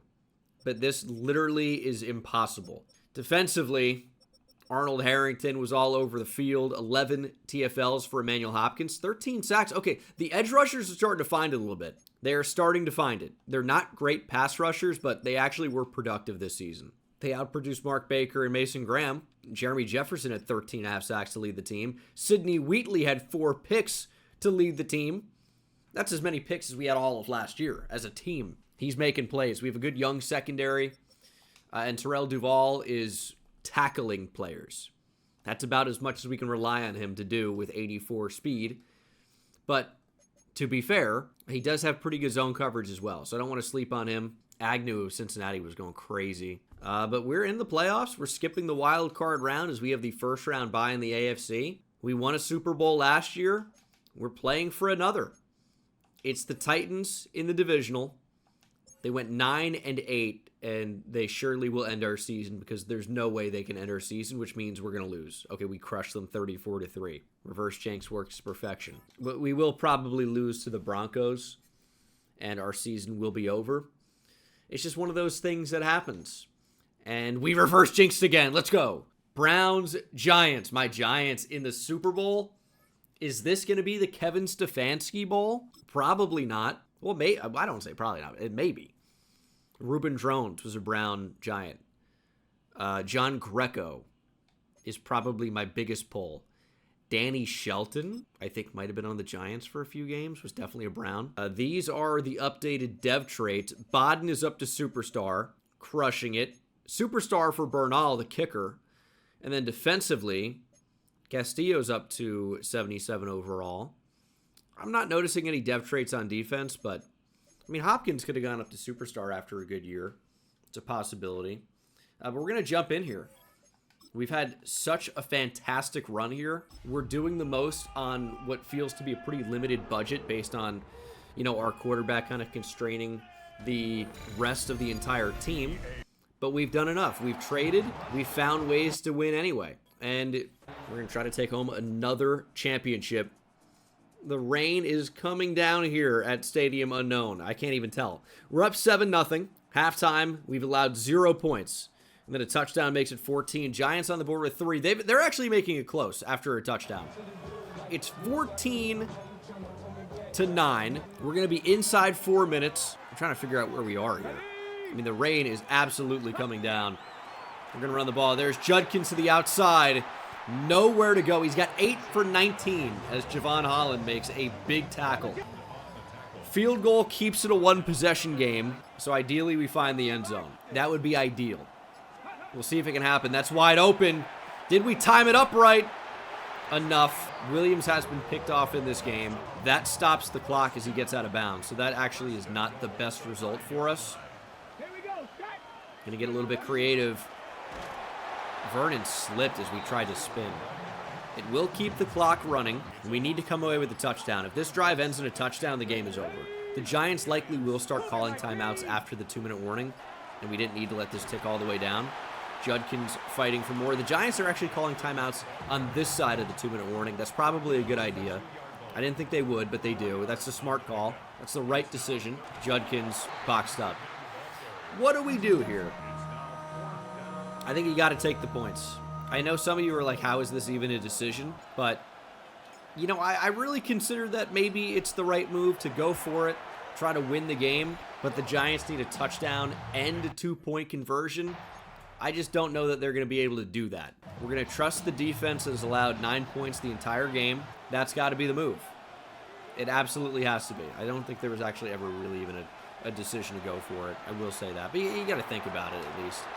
As their quarterback's going to take off. Already out to midfield. It's Hobert, Justin Hobert, or Aubert, maybe silent H. You're going to run the ball here. That's the one thing you really shouldn't be able to do against this defensive line, because we actually have 4 defensive tackles out of the field at any given moment. We got to get out with Harrington. All over him, and down goes Aubert. It's Jeremy Jefferson for the second time today. He is in the zone. 3rd and 19. Let's get to the quarterback pushing the pocket. Just wrap up. Good tackle. That's 100 yards passing for Aubert, and it is 4th and 5. Game on the line, season on the line, Super Bowl on the line for the Giants, and they're going to find an open receiver. It is the veteran Wan'Dale Robinson, so I guess the Giants kept him in free agency. We'll see if that happens in real life. They're going to get up to the line and spike it. 40 seconds on the clock. We need to make one stop. We've known this. Even allowing a touchdown is not the end of the world, although hopefully that doesn't happen, and they're going to look to take off, and that is not who I thought we were going to get switched onto. Giants have called their final timeout, though. I think we're actually going to blitz Hopkins here. Going to move ball over a little bit. Running back in motion. I think that's X-Factor Cam Scadaboo. Wide open on the sideline, and he gets out of bounds after getting the first. Okay, we got to figure out a way to stop that. I know people were asking about the Cam Scadaboo collab. It looked like one was going to end up happening, and now it does not look like one is going to end up happening. So I can't control that. Was obviously hoping to. I thought there was going to be, a very good video coming out, but unlikely. I just can't really control what, happens sometimes. So sorry about that. I know some were looking forward to it. We talked about it on stream. Shot up the seam to the tight end. Incomplete. Arnold Harrington playing exceptional coverage. And we're going to get Duval manned up on the slot. Is that a mistake? Hey, we're going to find out. Throwaway. 4th and 11. This is very probably, we're going to call a timeout. I was going to say very probably the final play of the game, but it's not necessarily. We're going to come out in cover 4 drop. They're not getting to the outside. They're not beating us down the middle of the field. It's just not happening. All day to throw. Shot to the end zone for Scadaboo. He catches it and fumbles it. Just go down. They're actually going to give us the touchback. That's the final play of the game. I think they lose either way. Can the Giants actually get up to the line and spike it there for one final play? I kind of doubt it. The Cleveland Browns, once again, are Super Bowl champions. 17-9, a very defensive battle, but another Super Bowl for this Cleveland dynasty, as Isaiah Williams is putting together one of the best starts to a career in the history of the sport. Quinshon Judkins really went out on an awful performance. Was that the offensive line? Was that him losing a step? It's hard to say. Jerry Morton with a pick. But again, another great result, and we'll look to figure out what we're going to do to win a championship next season as well. Nick Bolton became a Raven and retired. Puka Nacua retires, and Isaiah Williams gets another NFL MVP. But Jeremy Jefferson, off the back of 2 sacks, wins the Super Bowl MVP. Stats and awards here. Kevin Stefanski is now, a.k.a. Gene Dangus, the #1 head coach in legacy score of all time. 4 Super Bowls, 5 AFC championships. At the quarterback position, Isaiah Williams has passed Matthew Stafford, Lamar Jackson, who never even got an AFC championship, sad, Jalen Hurts, obviously, and is just trying to chase down Josh Allen. 16 yearly awards. MVP, Offensive Player of the Year, Rookie of the Year, more than anybody else, it would appear. Although Rodgers is fairly close. And then he has 5 AFC championships and 4 Super Bowls.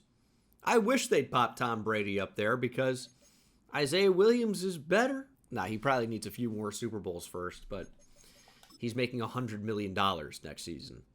It's going to be tough to do it. Jeremy Jefferson, 6'3", 301 pounds, who's not getting $45 million per year from me, is him. No. Roman Barnett, we talked about franchise tagging. We might just have to overpay and then franchise tag Quinshon Judkins. But an overpay for Roman Barnett is still like a decent value. He's going to test free agency. Reggie Irons, we're going to pick up his 5th-year option. That's just what we have to do to keep the squad together at this point, you understand?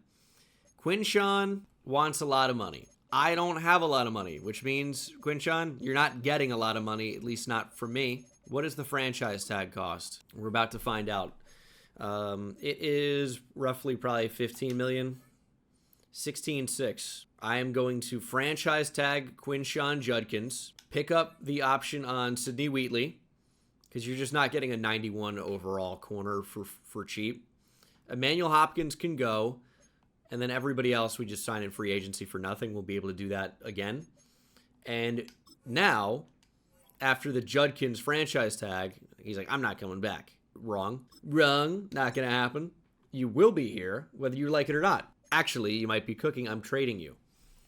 It just has to happen. Quinshawn, what a career. I'm going to do that for everybody that we're about to trade. Oh, what a career. What a great player for us. But your time is over. It's Dengus's team. We make no mistake. So Quinshawn will be moved. And you know what? First of all, if you're giving Jeremy Jefferson $45 million, seek help. It's a bad contract. But 80, dude, is regression serious? Drake Mason 80 overall at 32, and I'm sure he just keeps getting worse. I'm gonna say it. This is gonna be so bold for me. This is a bad game. We gotta fix, logic. The logic is bad. We're gonna find Judkins a new team, and it's really gonna come down to who can actually afford Quinshawn Judkins. That's what it's gonna be. There should be some teams looking for running back help. The Falcons, really. Where's Bijan? He's still here, but he's 32 and he's an X factor. I'm going to say you probably don't need him. We know the Niners always love running backs. They got multiple second-round picks. Will you give me 2 1s for Quinshawn? Not far, actually. And if you'll remember, we have literally nothing off the edge, so we've got to do something about that. We have lost some talent at linebacker. Corner is still okay. Terrell Duval, I think, could eventually play linebacker if we find a safety that matches up. We've got the 6th pick in the draft. We're in good position. Quinshawn Judkins, a 5 and a 6 next year, gets me a 1 this year and next year from San Francisco. See how good that 2035 ends up being. And a 3rd-round pick next year. Quinshawn just had to go. Again, if we're going to be successful, it's got to be a constant retooling of the team. I know we desperately need running back now, but I think that was the right move to make. I'm pretty sure. I'm thinking it's a possibility. Maybe I'm not sure about it. Mason Graham, star development, 30 years old, wildly expensive. Wildly. Now is the time to trade him, though. It's the final year of his deal. I think we can replace him. It's just about what can we actually get in return. There are going to be only so many teams that can afford his contract and have interest in him. Again, it's a short list. Miami might be the one. All of the teams with needs at D-tackle don't actually want Mason Graham. Their quarterback's getting a ridiculous amount. I mean, we could potentially make something work here. There's not really a player that makes sense. I really would like a pick back because I think that gives me the most flexibility to make something happen. But yeah, I guess Miami just because they have the most money and maybe we can get a player that makes sense. Mike Alexander's about to get paid. It's going to be 2 1s for Mason Graham. Next year and the year after that for Miami. Again, I think it just made the most sense. We're getting a little bit worse, but we've freed up a lot of space. And we are going to find somebody that can help us. We know we have needs off the edge. I don't know that we're going to be solving those here in free agency, unfortunately. But, I think if we draft well, we might be able to find, a gem or two and make something happen. Matthew Mallard, for 2 seasons, kind of wants to be a Brown. And looks like he's got starter potential. I'm not going to be disappointed if he doesn't sign, but he does. 6'3", 265. We just need somebody there. He's a good enough athlete. Can get to the quarterback as a power rusher. He's only 25. There's some development that we can find there. But it's going to have to happen in the draft mostly. Again, these edge rushers are just not what I'm looking for. They're just not. In fact, each edge class seems to be worse than the last. It's disappointing because I knew this was going to be a huge position of need, and there's nobody that I actually feel good about. It's terrible. Linebacker looks pretty good, though. So if we want to go out and get a linebacker, this certainly could be the class to do it. We've identified a couple of top 5 talents at corner, including one out of Oregon State. Oregon State producing some DBs lately. The free safety last year, and now this corner. Not bad. Show me running back, though. Running back was supposedly the strength of one region. Skylar Fisher is a round 1 talent that we can maybe find down the board a little bit. He's probably not going to be very good this year, but, I mean, there might be something there. I don't know. Bobby Cooper is another fringe round 1 talent. Ooh, Iowa tight end. Jonathan Casas, we're going to have to at least consider. 2034 NFL Draft. We are at number 6 overall, and we've identified a couple of top 5 talents in both corners, as we know. I'm just not going to pick here at 6. The value of the pick is worth more to me than who is actually available. I can get a couple of first-round picks for this bad boy. The Chiefs, by the way, are at number 1 overall for the first time, I believe, since they drafted Eric Fisher. And where in the world is Patrick Mahomes? Now, here's a guy who's not on the team anymore. Where's Patrick Mahomes? They have Drake May. All right, interesting. I am trading a 1, a 7, and a future 4 for Teron Clement, a first in 2036, so a couple of years from now, and a second this year. Let me tell you about Teron Clement. 1, he's our new starting running back and the only one on roster. Notre Dame power back, 23 years old, superstar dev. Not the fastest, but a quality player. Even the cat thinks so. We're as upset we just made that trade. That does not solve running back for us, but it is a really good player to add in, as we miss out, of course, on Gregory Parks. We're at 15. Just wasn't going to end up trading up for him. The other top 5 corners off the board as well. We don't really need corner. So sometimes I think it does make sense to just ignore the best players in the draft if you're so solid at those positions with glaring holes at other positions. I need edge rusher desperately. I just don't know that the right player is available. Joey Queen looks okay and would be somebody that I think could start for us because, again, there's like nobody else. I like what's there at D-tackle. I like what's there at linebacker, but I am willing to get out of the number 15 overall pick because, again, I just don't think the value is right for me right now. We're trading number 15 overall and Sergio Marion, who's a backup defensive tackle, for 2 first-round picks from Seattle. One this year, number 32 overall, our first-round pick, and a future first, wherever that ends up being. And here we are. The reason we traded back to 32 is if we're going to draft somebody, I want the option at least for the 5th-year option. So I don't know if we're going to go linebacker here or what. There are quality players available.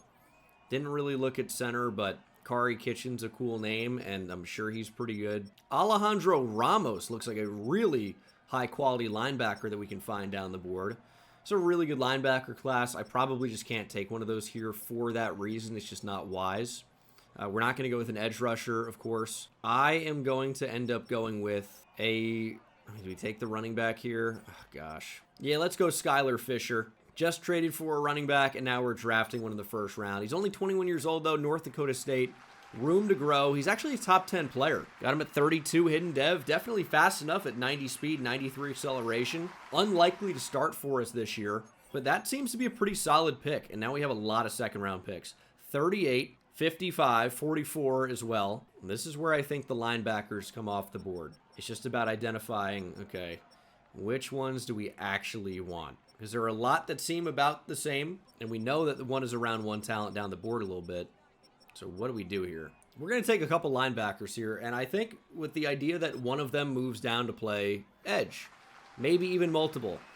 Manny Hatchett's the first one. Got him at number 38. He's ranked number 60. Normal dev. 85 speed, 89 acceleration, though. It's only 6'1", so a bit short for an edge rusher, but 240 pounds I can get behind. And we're going to go with another linebacker here. Is it D'Angelo Melvin? Elite speed for a Sam. None of these guys can really naturally rush the passer, though, which you'd think is kind of like important when moving one of these guys down to the edge. Terrence Long can run. Elite speed, elite acceleration. He's ranked number 38. We got him at 44. Hidden Dev, 88 speed, 91 acceleration. He's only 223 pounds, so he's going to stay at linebacker. And we may end up going 3 linebackers in round 2. I can do it. There's no law against it. Ooh, Jonathan Casas from Iowa is a top 5 talent in the entire draft. This has changed things. The linebacker I wanted, the Mike, is off the board. Here's what I'm going to do, is not draft Ian Spitzer. The round 1 talent Mike was really supposed to be the pick here. He's off the board because I gambled instead of taking the surefire thing because I just thought he'd be there. We're going to go Jonathan Casas. Great backup tight end that will be the starter. He's actually the number 1 player in the draft. We got him at 55. Ooh, didn't drop a pass at the combine. Too fast for linebackers. Make 50-50 balls look like 80-20 balls. Hidden Dev, 90 speed and acceleration. Maybe we're throwing him off the edge. That's a very good pick. It's a very good pick. The defensive tackle I wanted is off the board, which is frustrating. Are there any D tackles that actually look good? I mean, some of these guys you think might be able to rush the passer, but they're really just not fast enough. I want someone that doesn't run in the 4.9s. Elliott falls along those lines, but I don't know if he's just actually good enough. I'm going to take a chance on Jadarius Murray at the end of the 3rd. He looks okay. 6'1", 263, elite acceleration is kind of why I'm drawn to him as a player. He's ranked at number 193. We got him at 96. He does have good acceleration. It's an 88. Moving on. Skylar Fisher's a 76, 73 for Hatchet, 74 for Long, 81 for Jonathan Casas. He is pretty good. Best player in the draft, only player in the draft in the 80s. There was actually another tight end as well that was pretty good. Just really not that good of a class, to be honest. So I like that we traded down. We have more first-round picks next year than you can even imagine. It's bizarre. This is kind of a weak class. Joey Queen actually looked okay. Maybe we should have ended up drafting him. I thought about it. In the end, I decided to get out of that pick, obviously. But Queen ended up going at pick 19. We should not have taken him. Manny Hatchet also is not good in coverage either. We are going to develop him as a pass rusher. He's one of these Penn State freak athletes. Unfortunately, his dev trade is not very good. It's the worst one you can have at normal, but he's a 73 overall run-stopping edge. We will develop him as a speed rusher. The athleticism's great. That's what it's going to have to be early on. I don't think he's going to start, but this was an interesting draft class. Walter Nolan is here in free agency. We will be signing him. That's a starter for us right now. He should not be here. We're not going to go out and sign a running back, even ones with a familiarity with the team. We're just not going to do that. There is a very good rookie kicker, Philip Posey. Do we want him to do the Pat McAfee thing and go play punter? Yeah, I think we do. He's got superstar dev. And we're going to cut Russell Rainey in case you guys were curious. He's also wearing number 12. This is just Shedeur Sanders in the game. This is our Shedeur Sanders. He got 99 kick power, 84 kick accuracy, 80 speed. We got a good one. Well, Jonathan Casas has hidden dev. They all do up here. However, it does not reveal his X Factor ability, meaning he's not an X Factor. Hopefully superstar, but probably star. Jonathan Casas does actually have superstar development. He's going to be unreal. Manny Hatchet's getting to be pretty good. We're getting some nice upgrades. He's a 76 overall, and he is really not ready to go. But the athleticism gives him a pretty good floor. He can play the run, which gives him a pretty good floor. Just, will he ever be a good pass rusher? It's tough to say. Terrell Duval is already up to a 99 overall. Probably should be playing for the Jags for that last name, but he is awesome and so slow. Have I mentioned that? There is an edge at the top of the draft. Micah Joyner. A couple edge rushers in the top 10. This is what I'm talking about. And a running back out of Auburn. Ooh, be generational. Be generational. Of course, as always, I have not edited any of the draft class strengths. Although I think it could be fun eventually. I'm intrigued by this draft class, though. I will say that. Halfback is a strength of the class. Edge is not. But this, could be a couple different running backs to take. Should we draft a running back? That's up for debate. But we might. I don't know. I can't predict the future. This will be the offense. Looks pretty good. O-line great. Last year under contract for Rubin. Fannin is coming up to the end of his contract as well, but obviously we have his replacement now. And he's also affordable. Should I trade him right now? Probably. Probably should. Not going to. Dante Vernon is regressing a little bit. I'm excited to see what Griffin can do. Bodden had a great year last year. I think it's Griffin's time to step up. And then Hatchett is going to get the start at right edge. Or left edge, but right edge also.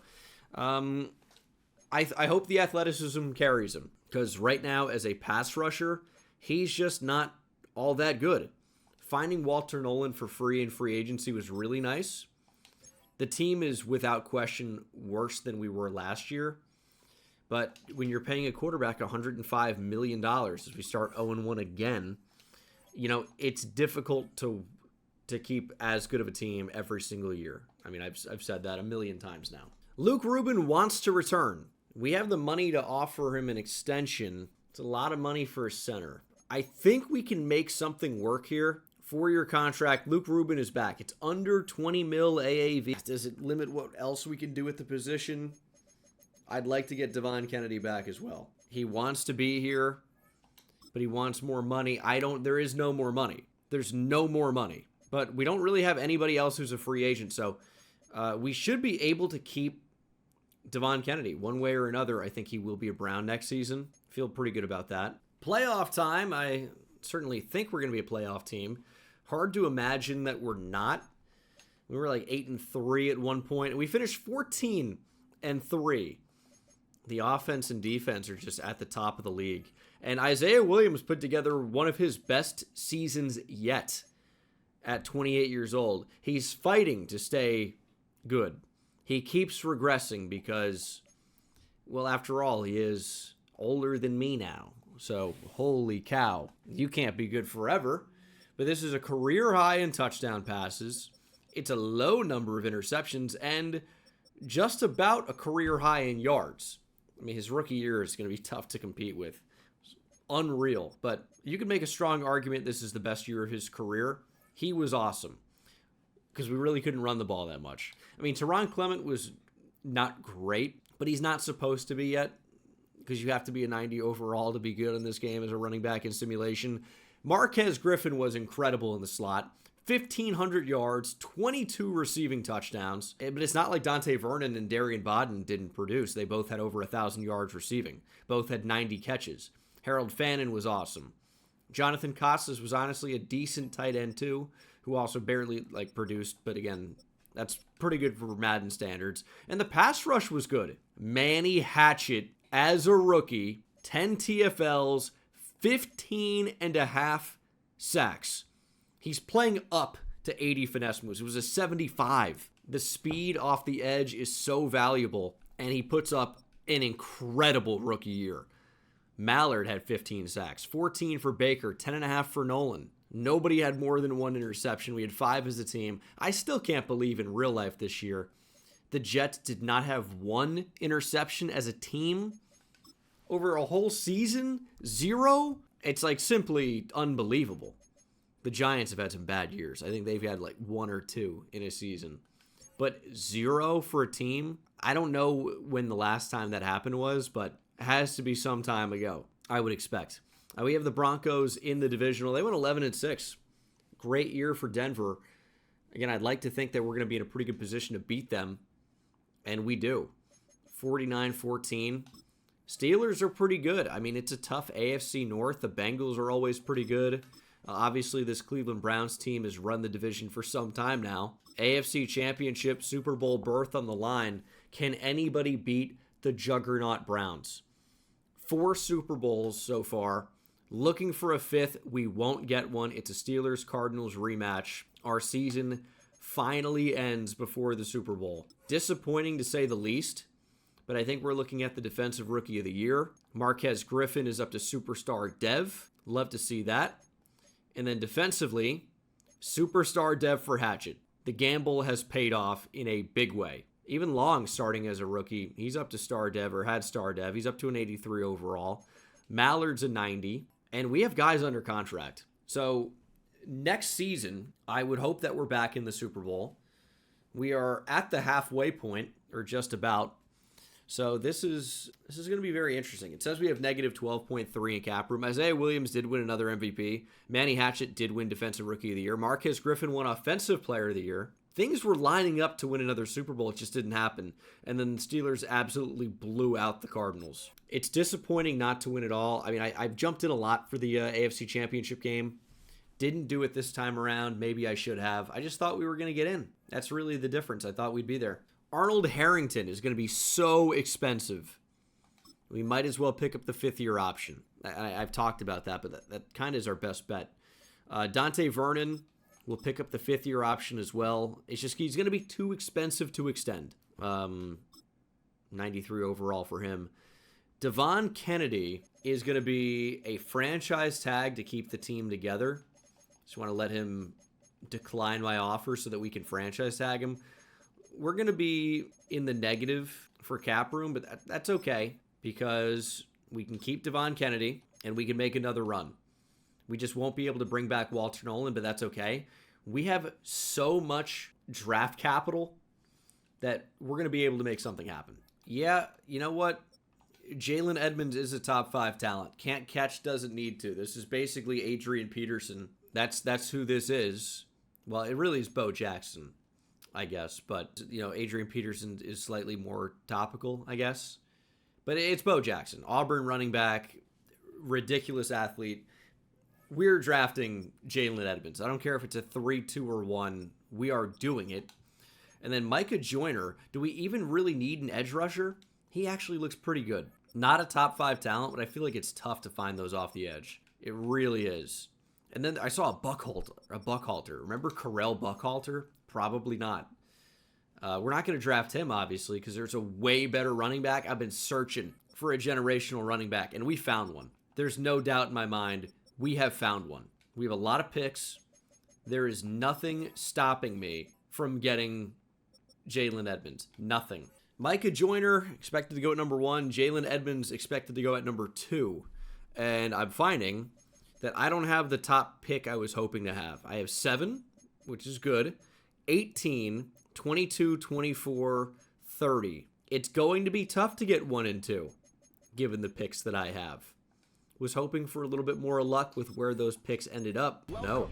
So the question becomes, how might one, doesn't have to be me.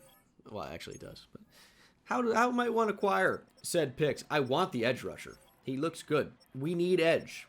Why is that? Because Matthew Mallard, fine player, normal dev. He just had 15 sacks. I'm trying to trade up to 1 for an edge. He's got 1 year under contract, dude. My hands are tied. Actually, they're not tied.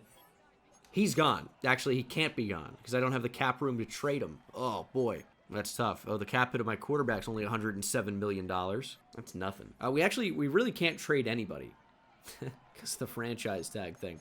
What I could do, I guess, is trade a corner and then package it with something else. We might be locked into this. I don't know what I can do to create cap space. Actually, I know what I can do. I can make a trade. I don't know how I'm getting a cheap corner, but I can restructure some contracts. That's something I can do. And I'm going to add money to the back end of Isaiah Williams' deal if I was able to restructure it, which I can't. So I was just kidding about all that. You know what's funny, though, is we're not really even paying anybody else that much in 2035. We're really not. So it's just one guy. I do have 3 first-round picks in 2036. I'm getting the picks I want. You can't stop me. I don't care what it takes either. I really should care what it takes.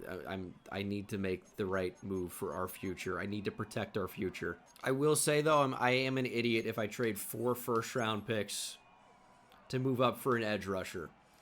That would be dumb. You know, be less dumb, though, is doing it for a running back. But I need to. They need a running back. I'd love to be able to trade them one. Clement is finally under contract. Fisher is a backup. I like Teron Clement, but we got to prepare for the future. And I'm going to trade number 7 and number 30 and probably something else to move up to 2. And then we're probably going to end up trading down for 2037 picks. Let's just do that now with Kansas City. I will give you 24. You give me a 2037 1. And then I will give you a 2036 3. Ooh, slightly more. How about a 4 this year? And we're locked. Okay, 3 first-round picks, all this year. 7, 30, and 24. A third next year, a fourth this year for 2 ones from Kansas City. Number 2 overall this year, and a first 2 years from now. I think we came out on top there. And all that for Jalen Edmonds, a running back that can't catch, and he might fumble. But he's the right call. Number 1 player in the draft, immediate starter, track speed, shifty with great juke move. He's got hidden dev, 97 speed, 95 acceleration, 88 agility, 90 change of direction, slightly lower than I would want. But he is a freak. He's going to be 84 plus, probably higher than that. I want to say 87, but the carrying being a bit low concerns me with what the overall could be. And, I mean, that's a factor. Elite speed for Hal Kincaid. Do I just take a receiver here? Matt Jackson has, like, elite everything. I mean, we're going to draft him here. I think there's potential to end up starting. He's ranked number 77. We got him at 18. What a steal. 88 speed, 91 acceleration, though. I should have traded down. But the athleticism was appealing. Trading number 22, a third this year, a sixth next year for 2 ones from the Patriots. Both far out. One is next year, one is the year after that. And then a 4th round pick as well in a couple of years. I need these picks to keep the team good. We've done a pretty good job of it so far. Trading down just makes sense if you feel like you've got job security. Now, in real life, job security isn't a thing. Dude, if you're a GM or a head coach and you're not winning, hey, get ready to find something else to do. But Will Marion will be the pick here. But if you can trade down and get extra assets, it's like always the move. Ranked number 37, got him at 55. Marion's got hidden dev. Good strength, accelerations, 85. Speeds, not too bad. That is a pretty good draft. Draft recap.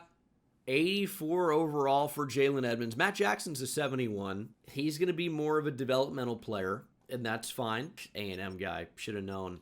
Will Marion, Oklahoma. What was his draft class for me? He is actually pretty good. Not too bad. 84 overall, though, for Jalen Edmonds. He's ready to go. Out the box, ready to go. Juke move and spin move are good. Stiff arm's great. He can't catch. Doesn't really even matter. He will be incredible. He's not going to start this year, but he will start next year, and he's going to be insane. He might actually even start this year. There's a chance. Good offensive line class. Micah Joyner was pretty good.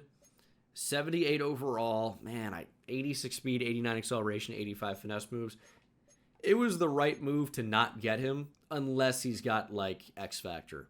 But even so, it would have been like 4 first-round picks to move up to 1. I just didn't want to do that. And he has... superstar. Quite a good player. Let me know down in the comment section below. Would you have traded 4 first-round picks to get him? Feels like no when you consider the alternative of what you can actually get if you trade a first-round pick for an edge rusher. So I think we made the right move. We could probably even trade less to get him, which should tell you something about the trade logic in this game. Probably get him for 2 first-round picks right now. Maybe 3. So this is going to be the team. We are just going to start Jalen Edmonds. He's up to an 89 overall as a rookie. He is a freak. He's got superstar dev. He is unbelievable. So he's got to start. I mean, that's just the end of the conversation. Jalen Edmonds is the guy. He can't catch. I don't know if he's ever going to be able to. Does it matter? Maybe not. The O-line looks very good. It's actually time for Costas to start over Harold Fannin, who had a great run. Great run. Your time is over, and that's okay. He had a great run. I didn't know that we were going to draft a monster backup tight end. Hatchett is a freak now. Mallard is okay. And then the interior defensive line's pretty good. I'd like to know what we have with Marion, but we're not going to start him and hope for superstar dev. He's going to be 3rd on the depth chart for right now. Cornerback could use a bit more depth, but we're going to be able to find that in free agency if we had money, which we don't. Walter Nolan is here. What a nice signing he would be. We actually can't bring him in, though. Same thing with Von McMichael. So there just really isn't any depth to be had. Like, we could go out and make a trade. We talked about that.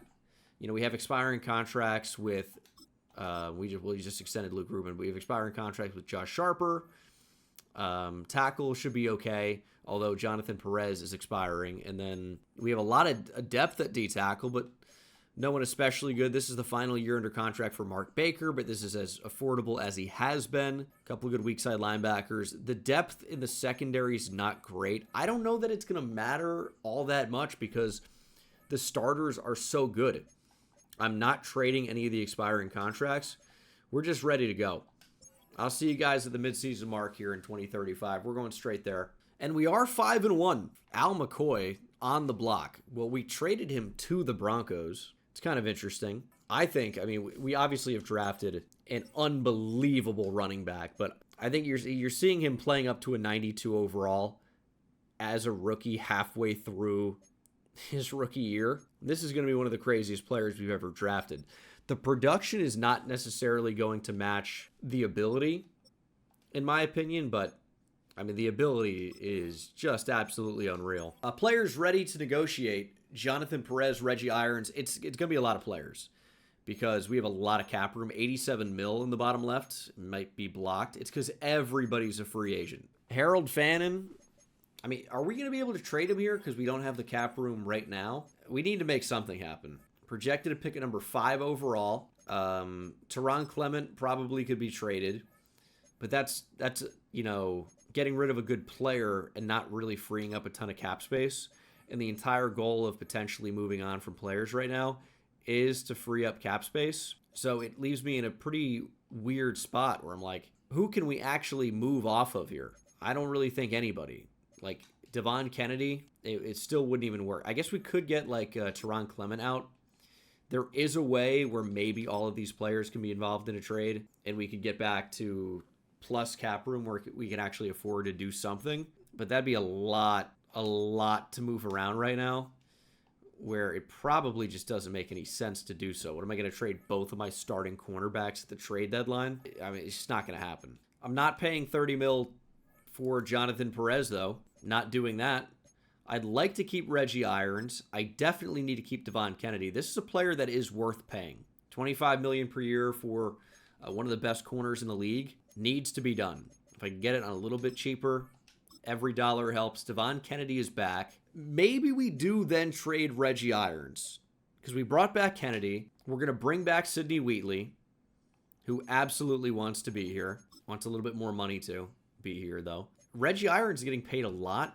He has no desire to return. That's probably someone that should get traded.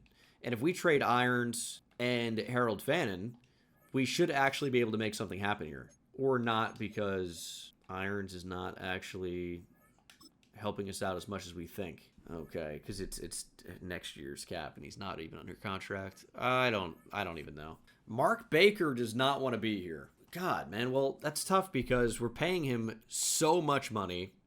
He's a 99 overall, and trading him would solve some cap problems. We can get Mason Graham back. This is a pretty bad trade for us, I think. I mean, maybe it ends up being a franchise tag thing. I tried to get a little bit crazy looking at options. Just there's nobody that can afford the players I want to move. That we can't afford to trade single assets. I'm okay with it. Yeah, I'm trying to win Super Bowls. These players right now on the team will help us win a Super Bowl this year.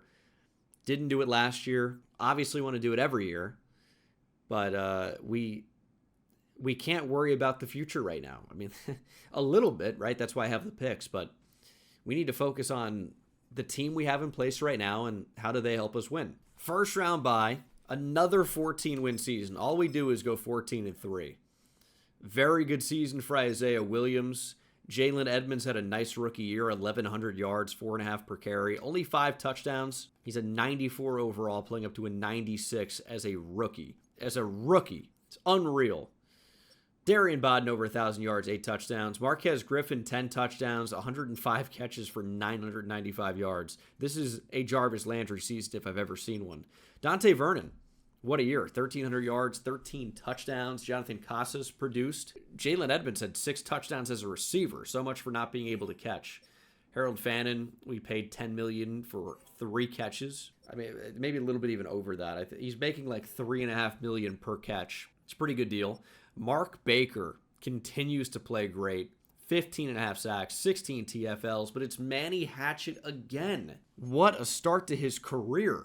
And I'm telling you, it's the speed off the edge. This was a great year. I mean, he's got more than 30 sacks in 2 seasons. We drafted him as an off-ball linebacker with the idea that he'd be a project move to edge. Arnold Harrington was great. Matthew Mallard had 9 sacks. Anthony Castillo, 6.5 sacks. Mallard's going to be done here probably. The speed rushers are just different. And that's, where we've been super effective and successful. I've got to lean into that.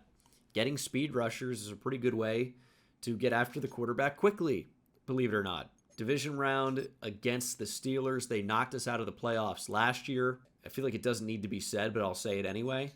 That cannot happen again. 97 overall team. We can't be held out of the playoffs here by the Steelers, and they've done it again. Knocked out of the playoffs for the 2nd straight year. The Steelers in the playoffs are ending our dynasty. A conference championship loss, okay, whatever. Steelers in the Super Bowl now. But the fact that we didn't even win a playoff game this year, that does seem to signify the end of the dynasty. Vernon up to superstar dev. Casas is an X factor now. And then defensively, Hatchett is an X factor. We need more depth in the secondary. We need a better interior defensive line. We're about to lose a ton of talent. And I'm curious what the Steelers' situation is that they're suddenly so good. We know that playbook matters a lot. This is what I'm running right now, what I've been running. Aaron Glenn has taken the Steelers. I mean, there's a joke to be made there. I'm going to leave it, but unbelievable. Ooh, Super Bowl champion will be crowned. Very cool. Looks like AI, dude. Season recap, Isaiah Williams gets another NFL MVP. Jalen Edmonds did win Rookie of the Year. Micah Joyner, Defensive Rookie of the Year. Maybe we could have had both. And now we're getting to the point where make-believe players are retiring. That's how deep we are. And there's still 10 more years to go. Can you imagine that? How fun is that? Got some options to pick up and some players to extend. Jonathan Perez, I said, was not worth $30 million. I still pretty much believe that. A lot of players just don't want to be here. I don't really get why. Outside of the past couple seasons in the playoffs, all we've done is win. Sidney Wheatley's back, team player.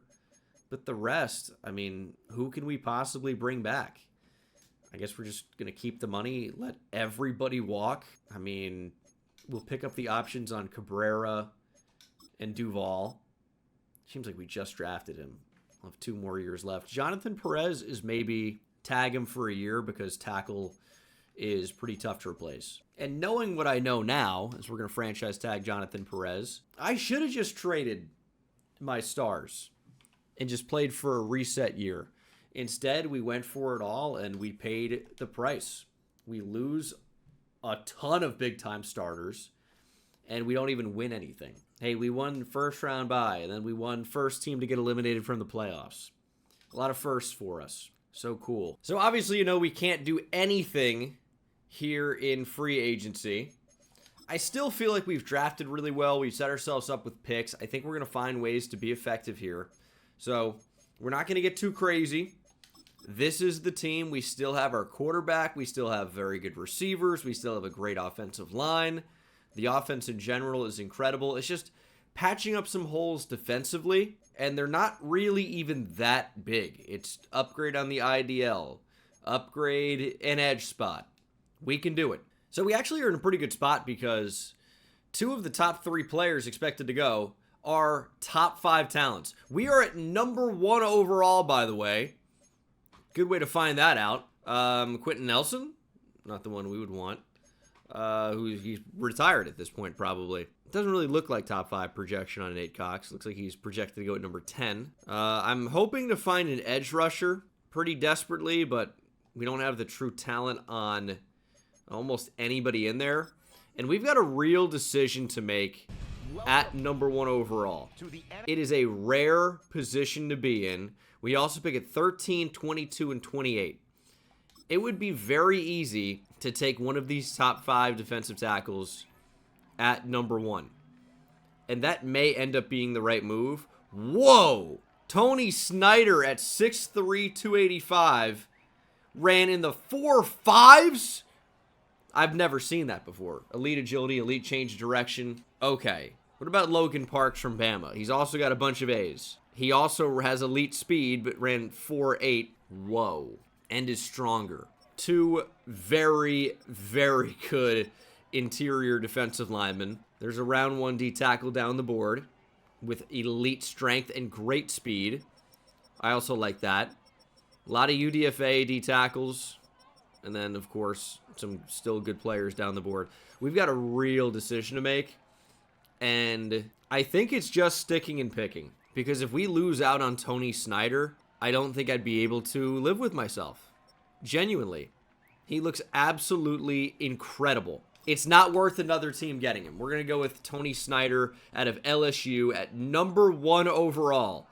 It's our biggest need. Having the picks would be great. The number 1 overall pick is so valuable in this game. You can get so much back for it. I don't even think it's worth trading down to number 2. Tony Snyder, you are a Cleveland Brown. Number 1 player in the draft. It literally says generational prospect. Yeah, he ran in the 4.5s. I've never seen that. Possesses NFL-ready strength. Hand-fighting prowess allows him to shed blocks easily. He surely is going to have superstar X factor as a generational player. 86 speed. 88 strength. 84 acceleration. Part of me is thinking about just moving him to edge. That's what I'm heavily considering. But I think he's just going to be a game-breaking interior defensive lineman. That's what I mean when I say IDL. If you guys don't know, I will have a look around, but I don't think there's any chance that we're going to trade up. I'd be very shocked to see me go quarterback or running back, really. Receiver's always in play. Brett Whitfield can really catch. He's not a terrible athlete, to be honest. Zach Knowles, at first glance, looks pretty good as well, but probably not going to be any type of receiver we trade up for. Anthony Cabrera actually looks very good as well. We're going to have options here, but it's just not worth it to trade up. I really want these picks for the future. I know we need to upgrade the edge. I don't know if that's going to happen here. Ooh, Gregory Coleman looks really good. He's a little small at 5'10". He is 210, though, and he's really, really good. So I actually don't remember where he's expected to go, but that is a corner I like quite a bit. Does he make it to 13? I'll tell you. If he is available at maybe 8, I'll start to consider it. But I'm not trading up before that. And he looks like he will still be available. And we don't really have cornerback under contract right now. So we actually really do need to make a move up. Let's do it. Okay, it's going to be 13 and 28 for number 9 and a 2038 first rounder. I like that trade a lot for us. And we will be taking the cornerback out of Temple, Gregory Coleman. He's 5'10", 210. He's just going to be a monster nickel defender. A-man, A-press, B-zone coverage, can catch, has elite speed, which is a real selling point, can tackle, can hit. He's going to be great. I think he might be a top 5 player in the class. He's number 3. Got him at 9. Track speed. Sticky man cover corner. Instinctive zone defender. Hidden dev. 96 speed. Only 90 acceleration, 90 change of direction, 85 agility. But he looks awesome. And we'll simulate to 22. And I honestly think the guy's going to be Anthony Cabrera. Interior offensive lineman. It's going to be a need in the near future. He's only 21 years old. He's worth the pick to me here. He's the number 2 player in the class. I have 1, 2, and 3. Got him at 22. Incredible at identifying targets pre-snap. Shows good pass protection technique. Anchors well when defending power moves. Hidden dev. 87 strength. 65 speed. 82 acceleration.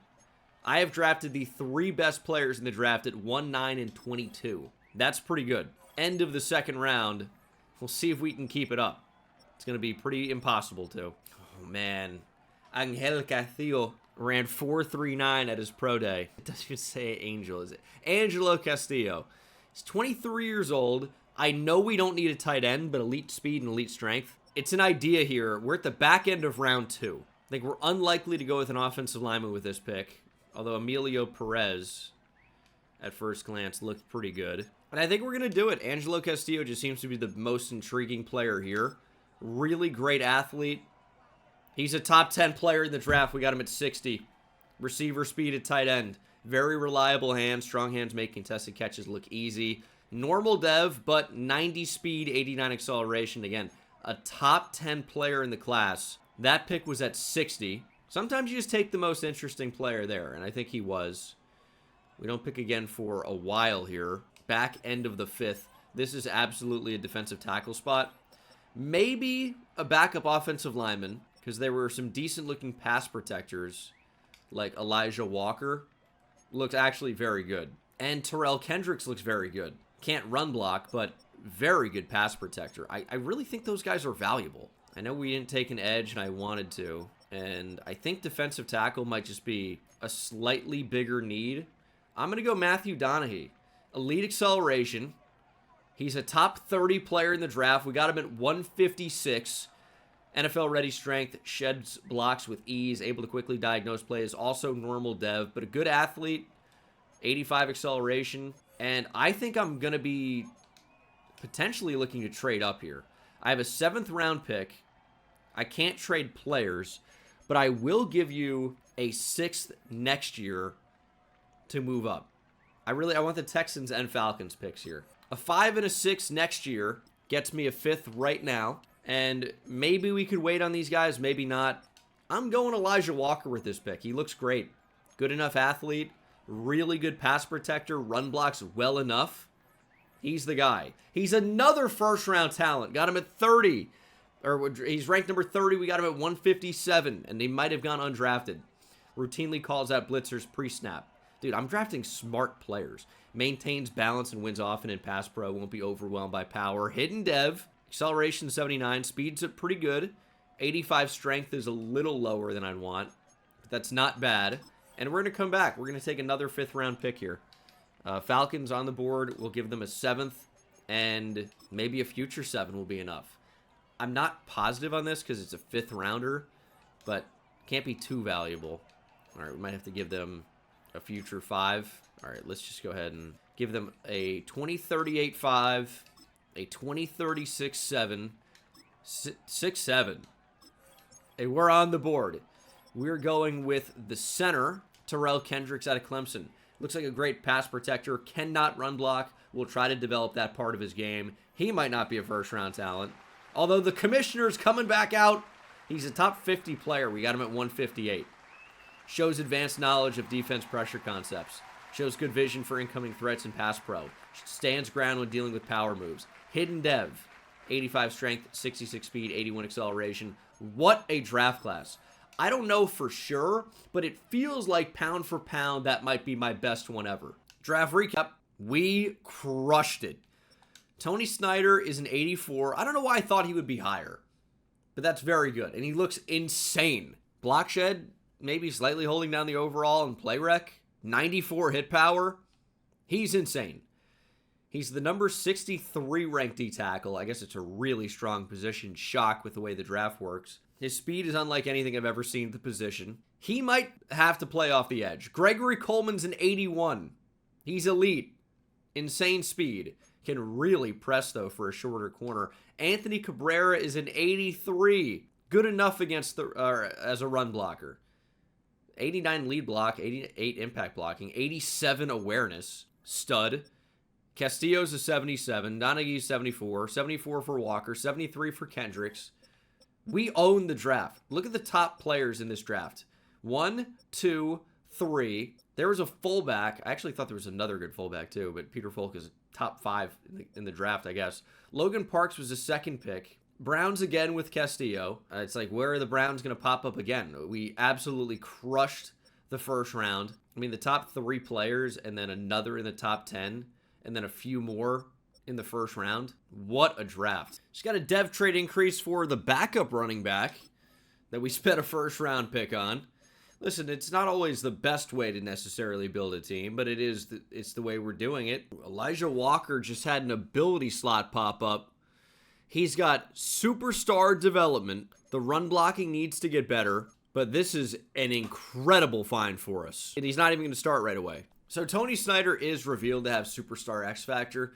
We knew that was going to be the case. And he just simply, with his athleticism, I wish the acceleration was a bit higher, but he needs to play edge.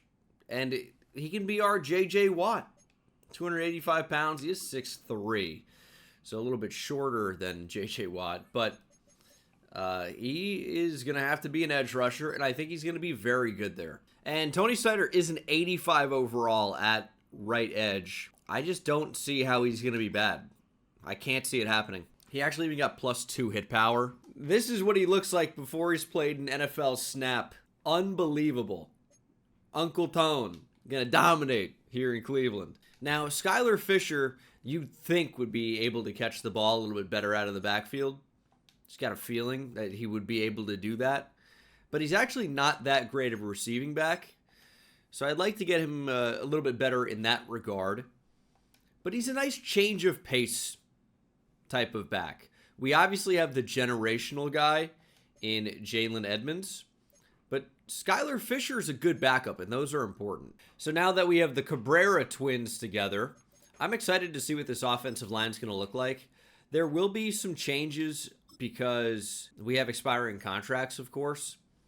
But if we continue to draft this well on the O-line, we're just going to be able to rotate these guys, in and out over the course of these next few years. We're going to be good to go. I mean, I wish we were a little bit better at interior defensive tackle or interior defensive line at defensive tackle. Marion is fine, and he's only 22 years old, but he's not, incredible, but he will be good.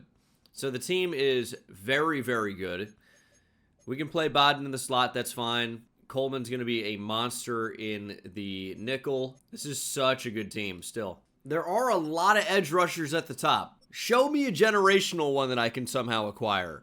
A lot of edge rushers. A lot of edge rushers. And that is a strength of the class as well. So is defensive tackle, which, of course, we could still probably use. I'm liking it. Now, Oscar Bernal is also the highest overall kicker I've ever seen. He is up to a 99 overall. I didn't even know the formula allowed for that, but he's got 99 kick power, accuracy, and awareness. So he's simply as good as it gets. And we're 0-1 to start this season. Of course we are. We will have the edge position 100% scouted as we head into this draft. We will be able to upgrade there if we want to. I know it doesn't look like we need an edge rusher right now, but we could very easily move Tony Snyder back to defensive tackle, where I'm sure he would be very, very good. If the right edge rusher is available, that's definitely the way we're going to go about things. We're trying to win another championship. It's been too long at this point. A couple seasons in a row of nothing. We gotta get back in the Super Bowl. We are 2-4 at the midseason mark. Our offense is not in the top 20. Neither is our defense. What is happening? So let's think about this. We have 18 players with expiring contracts. Arnold Harrington, 25 years old, 99 overall, Mike. Marquez Griffin, feels like we just drafted. Dante Vernon, Jonathan Perez, Anthony Castillo, Jerry Morton, I might try to trade. We're not playing well. It's pretty tough. Jeff Barker in here as well. I mean, Oscar Bernal. This is interesting.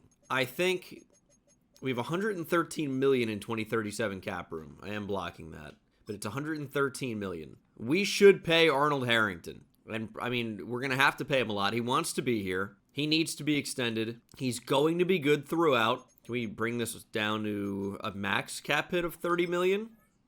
Arnold Harrington is back. It's expensive, but he is the heart and soul of our defense. And now we have to think about potentially moving some other guys. Jonathan Perez will probably be one of them. He's really good, but we are not really good this year. He's been such a great player, even though the sack numbers are kind of ridiculous. He's been better since he's been here. But we probably should try and trade him, and probably Jerry Morton. We don't really have a ton of money, so we can create some cap room, and we have guys that are ready to play right tackle. Jeff Barker and Elijah Walker. Walker can kick out. Tony Cabrera, Luke Rubin, and Anthony Cabrera. Tyson Tatum maybe could kick out to play right tackle if we trade Jonathan Perez. We're going to get something done here. I can tell you that. We need depth at corner. Like, having 3 corners on the roster is unacceptable, and I haven't I haven't been good about getting depth this season for sure. Okay, this is the trade we're making. It's maybe we could have even got more, but it's Jerry Morton, Perez. Maybe we should have gotten more, but the return is good. You'll see. Perez and Morton expiring contracts.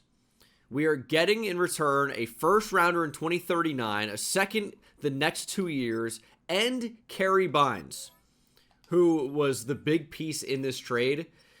Bynes is a 26-year-old receiver out of Harvard with superstar X factor. We know receivers going to end up being a need for us. Did I trade away some incredibly important starters and I didn't get pieces that can help us right now? That's true. You are right about that. But I'd like to keep Marquez Griffin. I like Dante Vernon. I really do. But we're only going to be able to keep one of these guys. And, I mean, Marquez Griffin has 99 speed. They're both very athletic. I'd like to keep both, but in reality, I'm probably just going to only be able to keep one of them. And it's going to be the one that is less expensive. And the cap hit for Vernon is over $30 million per year, about $36 per year. Marquez Griffin is even more expensive than that. I'm going to have to trade Griffin and try to keep Vernon. He's really expensive and doesn't really want to be here. Should I just trade both? I mean, that's kind of crazy, but what about a 6-year contract where I just take the money down a bit? Nah, the guys that don't want to be here, good luck. They're gone. I will not be able to keep them. We're going to add more money on the back end of Devon Kennedy's contract. I've got to restructure a little bit because I need more money to work a trade or two right now. So we're going to be restructuring a little bit in order to free up some cap space. And we can very easily afford to do this because the Isaiah Williams contract is cut in half next season. It's going from 112, and now he's fewer than $50 million a year, which is still expensive, but it's so much cheaper than it has been. So we really have more flexibility than we have had over the past few seasons, which is why we're going to be able to retain. We'll restructure this one, which is why we're going to be able to retain a lot of our players that are leaving if we want to. Could try to get Teron Clement and Mark Baker back. The Seahawks just kind of stole our best players. Marquez Griffin is headed to Seattle. We are getting back a 2039 first and Cameron Hunter, who looks to be an awesome addition at cornerback. He's 26 years old, 91 overall, superstar X Factor that is 6'3". Great in zone coverage, athletic enough, surely. And again, we needed depth at corner so badly. And we would not have even been able to play with 2. Still don't really feel good about 3, but we freed up some money. It's tough to trade away some of our stars, but the receiver room looks a little bit better now. Hopefully we'll be able to extend Vernon. And then I don't love Jeff Barker. I'm just trying to decide what's the best thing. Kicking Elijah Walker out to right tackle, or probably moving Tyson Tatum to right tackle and starting Anthony Cabrera at right guard, which is ultimately what we're going to end up doing. All right, going to free agency. We have a little bit of money. We need a corner. We need a backup safety. Honestly, we really need both. I would say that the players here are not amazing. I was hoping to find someone that was fairly young and really shouldn't be a free agent. Guess we're going to sign Lionel Ellison off the Chiefs practice squad, and he's just going to be on the team. And I do need backups in the secondary. Cam and Zerma, we can just afford. And then can we get a backup strong safety or no? Cole Peoples, can't quite afford it, but we'll figure it out. Okay, we're going to be trading 2 defensive linemen, Kyrie Pleasant and Mooney. Both expiring contracts for Poe and Daniels from the Packers. Poe is a rookie corner. 6'2" out of Ohio State, 21 years old. Really slow, but he's depth. And Daniels just controllable. 4 years remaining. Backup. I think you can make an argument that this team is better than when we started the year. So 2-4 is not the start we were looking for. We just totally revamped the team. I think there's still a chance we can turn it around and make the playoffs. It's going to be an uphill battle. See if we can make it happen. Yeah, we need an edge rusher so bad. If we can get an edge rusher, it's going to free us up to, again, move Snyder to defensive tackle where he's just a little bit more natural. Castillo's pretty cheap. for how good I think he can be. Just needs a little bit more money to make that happen, but I think Castillo is somebody we probably do want to try and extend. Jeff Barker, we're not paying that type of money to, and I'm not going to trade him. Although, could we? It's just tougher to kick somebody out to tackle. I'm curious who it would be. Like, I guess Kendricks to guard. Walker would start at left tackle. So maybe we do try to trade Jeff Barker. Like, better to get something for him, I suppose. All right, we'll take a look around. Making sure to check which draft pick is mine before trading it. I don't think we're going to be this bad. I'm looking to move up. Number 11 is only going to be number 11 for so long. We're going to start winning games. Okay, this is done. Jeff Barker, our first this year and second this year, a fourth this year, and a fourth next year for 2 ones from Dallas. This year, next year, and a second-round pick next year. We are wheeling and dealing, and now Elijah Walker's a starter. The rookie steps in at left tackle. We'll see what type of job he can do. I mean, we're 4-6. We're just not doing that well. Our ranks are climbing up. It's hard to imagine that we're going to be a playoff team with this start. It really is. All right, can we bring back Anthony Castillo this time? Wants higher salary. We're going to boost that up a bit. And Anthony Castillo is back long term. Will Dante Vernon be joining him? We'll bump up the salary. This is really expensive. Maybe I'm more interested in 5 years. And Vernon wants more financial compensation. That'll be an off-season decision to make, that's for sure. And we are a playoff team. Even after losing back-to-back games to end the year, we sneak in at 9-8. It was a very up and down year. We had a week 6 bye. We lost 3 out of 4 after the bye week, and then went on a big win streak. Won 5 in a row, 6 in a row even, and then lost 2 to end the year against the Bucks and Eagles. But to even make the playoffs shows a ton of fight from this team. And Isaiah Williams was great. 4,300 yards, 42 touchdowns, only 4 picks. Jalen Edmonds was amazing. 6.6 per carry, close to 1,600 yards and 14 touchdowns in just his second year. He is an incredible talent. If he could just start catching the ball a bit better, he would be the complete package. But he is playing up to a 99 overall, so he is still pretty good. Just really trying to upgrade him as a receiver. We're going to end up paying him a ton. Kerry Bynes had a great year. Of course, we got him out halfway through the year. Darian Bodden was great. Dante Vernon's really not producing like $40 million a year, so he's not really going to get that. And of course, we traded away a lot of offensive linemen. We had a lot of 100-plus tacklers. Defense on the field too much. I mean, Tony Snyder had 17 TFLs as a rookie, 8.5 sacks. Manny Hatchett played well, but the production was down. Will Marion had a big year. Anthony Castillo as well, earning that extension. And I know we traded away a corner, but really not forcing enough turnovers. But we did make the playoffs. So already, I'm glad we traded away what was projected to be the 11th pick in the draft. I knew we were going to be better than a 2-4 team looks typically. But whether or not we're going to make a playoff run here from the wild card spot as a team that barely went over 500, that's going to be tough. And you still need to remember that Manny Hatchett is still developing a lot as a pass rusher. He's finally getting into like near elite territory, but he's really a great run defender. Once we can fully unlock this pass rush, we're going to be tough to stop. We are going to be back. This year was kind of like a rebuilding year and a retooling year in a little bit after, not performing the way we wanted to last year. But we are on the right track. I'm confident in that. Sidney Wheatley is a 96 playing up to a 97 overall. Great coverage abilities. Like, this team is legit. It's amazing that we barely won 9 games this year. Can we beat the Raiders? It's like the 2 worst franchises. I think I talked about that a little bit earlier, but it's amazing to me. See both of these teams. And then the Jags in the playoffs. You're like the worst teams I can remember. 11-6, though, for the Jaguars. Our offense ended up being pretty good. The defense figured it out a bit, even though we're just not where we need to be. Again, it's going to be solved if we can get a really good edge rusher, and we're working on that. Elijah Walker's playing up a lot. He's still only an 81 overall. We're trying to make him more well-balanced. He'd be higher overall if we just went pass protector, pass protector, pass protector. But we need him to be able to move people in the running game. Needs to be able to happen. If we make it to the conference championship, that would already be amazing based off of how we started, and we're going to. 2 9-8 teams here in the AFC Championship in the Reuben Drones Bowl.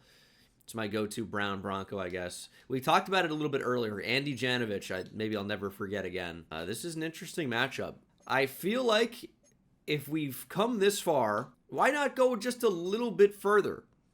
We can beat the Broncos. We're going to jump in and hopefully head to the Super Bowl.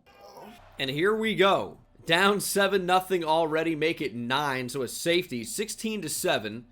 We're going to find it, though. Slow start, but we're going to find it. We're down 23-7. We're not finding it. It is not being found currently. We can't score. We just can't do it. And we're on defense now. I mean, it's over. Just got absolutely crushed. Well, that is not my favorite, but to even get here was pretty special. Shot down the field. We have incredible size here, and it's actually a catch by Dante Vernon. All right, well, thinking probably too little too late, but this could be one of the more unbelievable comebacks in the history of the league. Maybe it's not impossible. It will probably involve an onside kick, so we might as well try it now. That looks pretty good. The Broncos recover. It's Aaron Dobson. Who remembers him? All right, quick 3 and out. It will probably involve an onside kick if we manage to even make this close. Big hit, fumble! We're gonna recover! Long with the recovery! He's gonna house it! Oh my God! We have a chance! Shooting into the backfield, blowing up the run. Terrence Long recovers the fumble. Bang! McCullough shouldn't even be on the field and has maybe made the biggest play of the season. We have a legitimate chance now. We're going to go for 2. Currently down 9. Sacks. That's not great. We needed it at some point. That's going to hurt a lot. We really needed that. Oh, can we recover the onside? We're going to! It's McCullough! Oh my gosh! What is happening? We somehow have a chance. Again, we have all 3 of our timeouts. The 2-minute warning is, that sucks that we don't get to use that, really, the way I would have preferred to. But we'll need a 3 and out after, of course, a touchdown. Or 3 is even fine as well. 3 is not the end of the world. Dante Vernon in the backfield. Can we get that out there? I mean, that was nearly awful and then nearly amazing. We just need to not be crazy. We know we need a 3 and out. So let's just not be crazy. Let's move the ball down the field. Vernon crushed him. Just can't get it out. You got to protect for longer. On the move. We're going to throw it. Got to make a play. It's caught. Down to the 1-yard line. Oh, we needed a touchdown there. Guess it's not the end of the world that we didn't get in, but that is a really nice catch. Now, was that our starting tight end, Casas? I believe it was. Really good player. We can run the ball here. Or can we? Edmonds has 7 for 14 in this game. We got to get in. Try it again. Edmonds, up the middle, got in there. Jalen Edmonds touchdown. This impossible comeback has become more possible. We're going to keep the offense out there. We're going to try to make it a 1-point game. Hopefully Vernon just wins to the outside. Looks like he does. Diving catch. Feet down. Good. We are down by 1. Tempted to go for the onside here just to see if we get it. But it's like if we allow 3 in some weird way, well, then a field goal for us doesn't get the job done. So we kind of got to kick it deep here. We know what we need. It's a 3 and out. They start from the 35, so the touchback isn't great, but we need a 3 and out. 3 and out, and we can win the game. Just got to make tackles. And that's the game. That's pretty much it. They run all that just for that. We need a fumble. McCullough come up and lay a hit. Read option. Gosh. We are going to need an absolute miracle. But, I mean, we needed a miracle to even be in this spot. And here we are. So, big hit. Nothing. Please throw here and throw incomplete. They're going QB kneel. we will possess the ball again with not a lot of time. We need to play for the punt block, which I don't think I've ever blocked a punt, but it's got to be now. Didn't happen. We're going to have 19 seconds from the 12-yard line, no timeouts. Who wants to make a special play? We're going to go for Jalen Edmonds. He makes the catch down the sideline to the 44. Okay, this is a 73-yard field goal. We're probably not in range for that. It's a very good start, though. They went with man coverage. I hope to God I didn't miss a streak down the field. I don't think so. I mean, you can see the tight end up the seam, but we really needed to get out of bounds. They're going to press Bodden on the outside. Throwing for Jalen Edmonds. He makes the catch. The game is over. It was a great effort to come back. Just needed to not throw that, I guess. But that's going to do it. We can't get up to call a play. We lose 30-29. Needed to hit the quick out. I looked to the left side of the field. Right side was open. Just guessed wrong. 30-29 is your final. The Broncos are headed to the Super Bowl. I mean, it was an incredible comeback attempt. I looked to the left side of the field. Maybe should have looked short hash because it's an easier throw. Because the tight end is open. Bang, right here. Maybe we have a chance at a field goal or another play like this. Hopefully he would have caught it with momentum and got out of bounds. But with the pressure off the left tackle, off the edge, I feel like Edmonds was our only chance. Maybe a throwaway would have been wise, but it felt like Edmonds maybe had a chance. The ball obviously floated up. Vertically, we wanted to kind of lead it more towards the sideline, and that was the difference of the game. But, of course, he had to catch it. Of course he did. We've been working on his receiving abilities. Just couldn't do it in the end. Broncos Commanders, the Suak Cravens Bowl. And there's another one, too, that I think is kind of sneaky. Commanders Broncos. I don't know. I mean, there are a lot of really fun ones. Champ Bailey, of course, one of my favorite players of all time. Vernon Davis. Michael Burton is in that conversation. Fabian Moreau. Jacob Martin. I mean, there are a bunch of guys that I remember that I feel like are sneaky. DRC, Dookie Inacho, if I didn't say him, Orlando Franklin, obviously Von Miller, Jabbar Gaffney. There are a lot of those two teams changing players. Defensively, I don't see any dev trade upgrades. We're just looking good. And we need to go out and get an edge rusher. I think Tony Snyder is going to move to defensive tackle. He's just going to be way too good there. That's what he was drafted as, and we had to kick him out to the edge. And honestly, we might be looking to move into a 3-4 in the near future. Our defense needs a bit of a change, in my opinion. Kind of had a down year. We've been in the 4-3 for a while, and it's been effective. But it may be time to let like an elite pass rush go to work. And we just had one interception this year. One. That's too few, I would say. We need to get more. John Harbaugh is the coach of the Bucs. Interesting. He might be headed to Miami. Or he might be headed to the Giants. That'll be very interesting. And Hatchett, I feel like, is more of a 3-4 outside linebacker anyway. Snyder to DT. This is what the team should look like. We just need to go out, get a really talented edge rusher. We'll be in business. Offense stays the same. There's no reason to change that. Commanders crushed the Broncos into their 4th Super Bowl. Chiefs have a Super Bowl or an MVP type quarterback again. Tim Rose could lead them to the Super Bowl. And I don't see any Browns in there, but I think there's still a chance we could have the Defensive Rookie of the Year. And yeah, Tony Snyder was Defensive Rookie of the Year that they give to the AFC. Obviously not going to get a dev trade upgrade. He's got the best one you can have. So Dante Vernon is going to walk. He just wants more of that. Well, you know what? Maybe he doesn't walk. Maybe he just gets tagged for a year because receiver is going to be incredibly thin without him. I would be comfortable offering him this contract, which he's not interested in signing. And as always, I'm not interested in caring. I'm going to franchise tag him. We're also going to pick up the 5th-year option on Skylar Fisher because that honky can play. We're going to bring him back. I keep sending the money into a bad spot by, Oscar Bernal is a free agent. May have to draft a kicker. But we're keeping the band together. We're not really losing a ton here. And we could also look to potentially trade one of the more expensive contracts for 2037. And maybe that's Dante Vernon. Maybe it is. I definitely want to keep him. I'm not opposed to a tag and trade. This is what we've been waiting for. Josh Kennedy is a top 5 talent off the edge. Great speed, elite acceleration. That's the type of player we need. Ooh, Michael Esparza, top 5 talent down the board. Elite, maybe even a better player, honestly. Good draft to need an edge rusher. We've needed it. Okay, Bill Pratt has elite kick power and A awareness and B kick accuracy. That's the guy.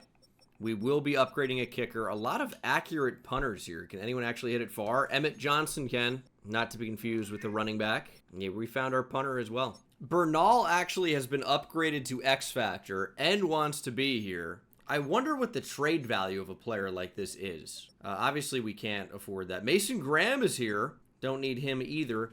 Here's what we probably need to do is trade Dante Vernon. We franchise tagged him. It's incredibly expensive. There are some teams that will be able to afford this. I don't know how many, but surely somebody can if we work out the right trade. Maybe he goes to Kansas City. Elijah Elliott still holding his overall fairly well. Vernon, you'd think, is slightly more valuable. We are trading Dante Vernon and a 2039-2 for a first-round pick number 8 this year, a first-rounder next year from Atlanta, and I guess mostly for cap purposes, but also he's not really all that bad. A linebacker, Joey Lawrence, he's 31. He can play in coverage. He's athletic enough. He's absolutely good depth. And you can see we pick at 3-6, courtesy of the Patriots in Dallas. We have KC's pick, and then we picked up Atlanta's next year. Not this year. It's next year and the year after that. They're at number 8 this year. I figured that we might just have a chance for that pick to be even higher next year if Atlanta's not good. So that was the mindset, and I mean, we've been doing it the whole time. Now, we free up some money, but we're not really going to be doing anything with it. And I think that's okay. Bernal is great, but I just think we can replace him, even though he's a superstar X-Factor kicker, which is insane. Richard Allen is an interesting prospect at quarterback. Not that we're in the position to take one yet. Elite speed. Accuracy's okay. Undersized. We've got to make a decision between the edge rushers, though. And it's not about, okay, which one can we just get? I'll trade up. I want to try and identify the best one. I want the best one because we're probably only going to draft one edge in this class. I feel like looking at salaries is probably almost the better way to do it at this point. But off the left edge, Hatchett, expiring contract, going to be wildly expensive.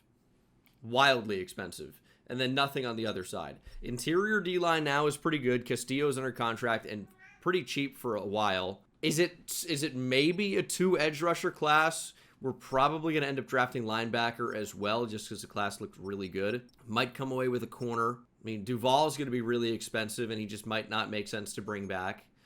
So we need to be at least aware of defensive back in general. So we're at 3-6.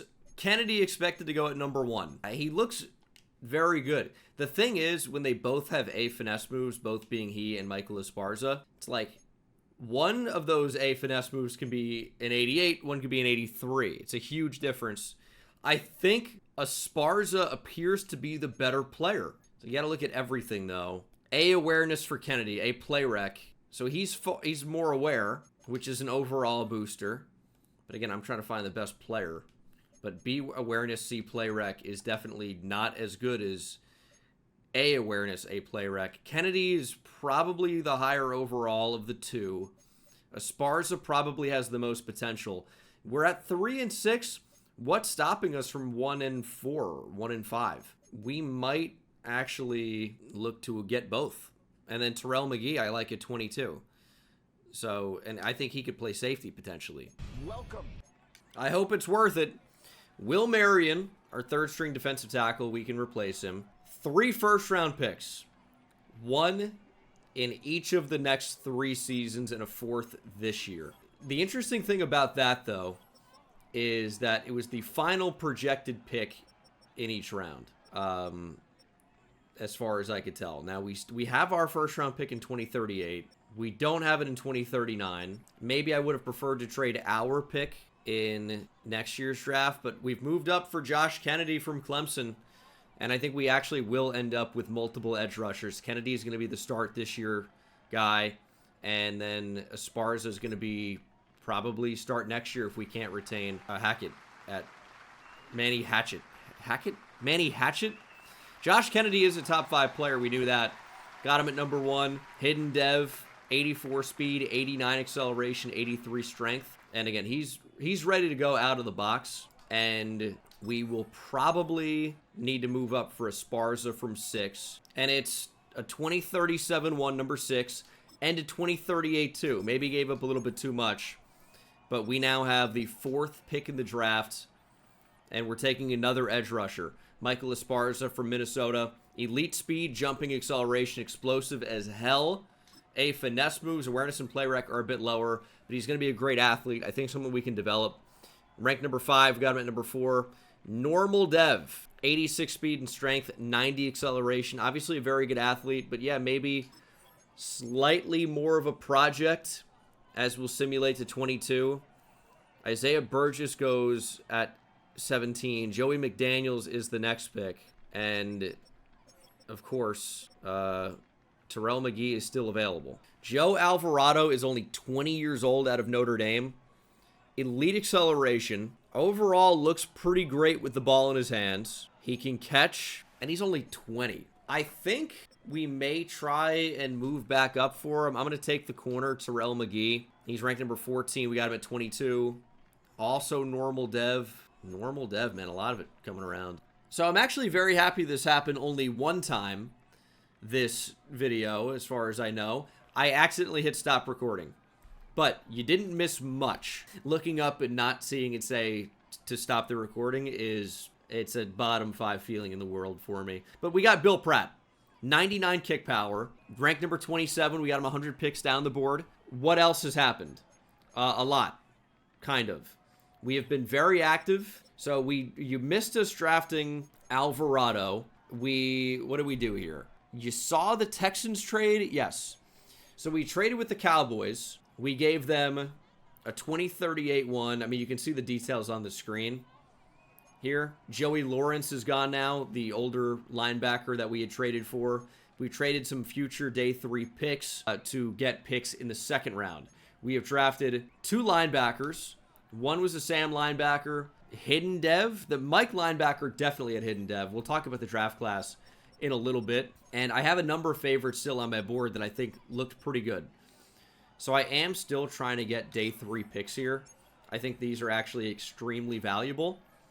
And we have no more picks in the draft. So I've traded future firsts to move all around the board. But, like, this is what you need to do. I'll trade a future 3 to get a couple of day 3 picks. All right, we're making a trade here. A couple backup defensive tackles, a 28-38 third, and some day 3 picks for a bunch of day 3 picks this year from the Texans, and a future 4th. So we're just going to draft who's available. I feel pretty confident there are going to be some players on my board that are available. I want them under contract. I don't want to sign them for nothing as an undrafted rookie free agent. You got to compete against other teams, and you only have them on 1-year contracts. So I want to get these guys on the team now. There are a bunch of defensive tackles that I like.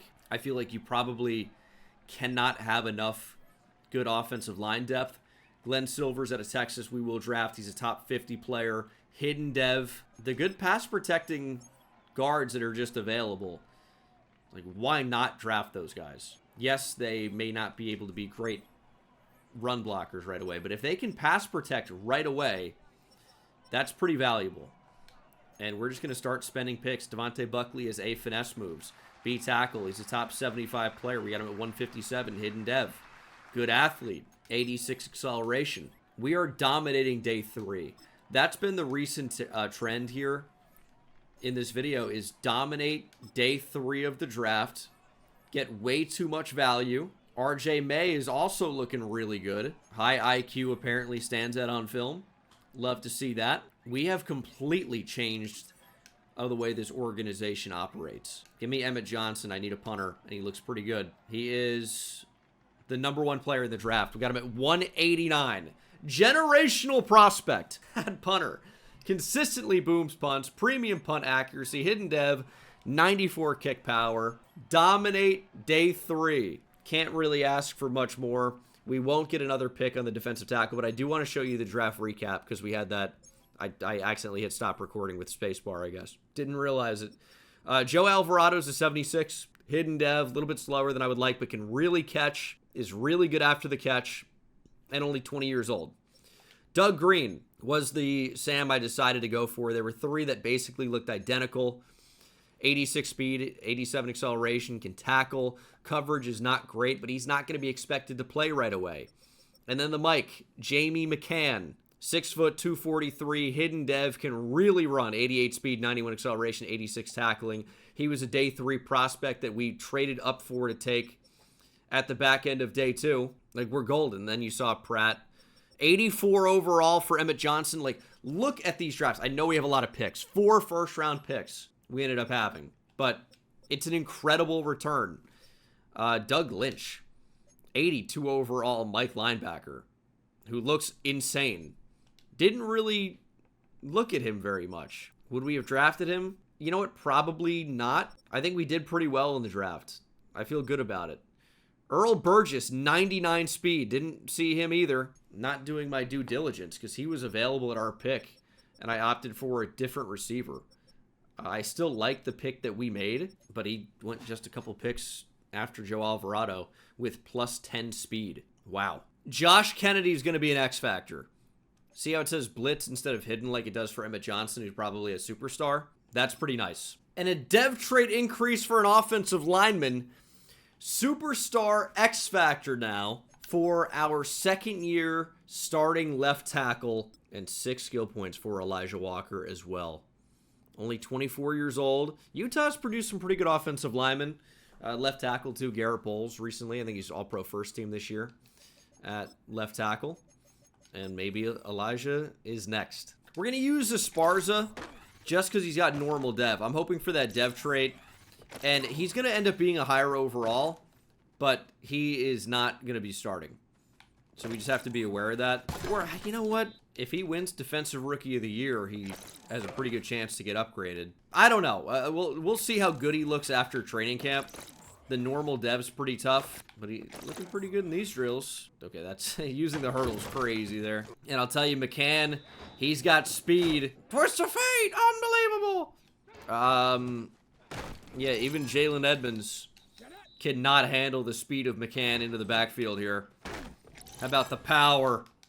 The rookie will not be a starter this season, and maybe not even next season, but we are going to have a dog fitting for the dog pound here in a couple seasons.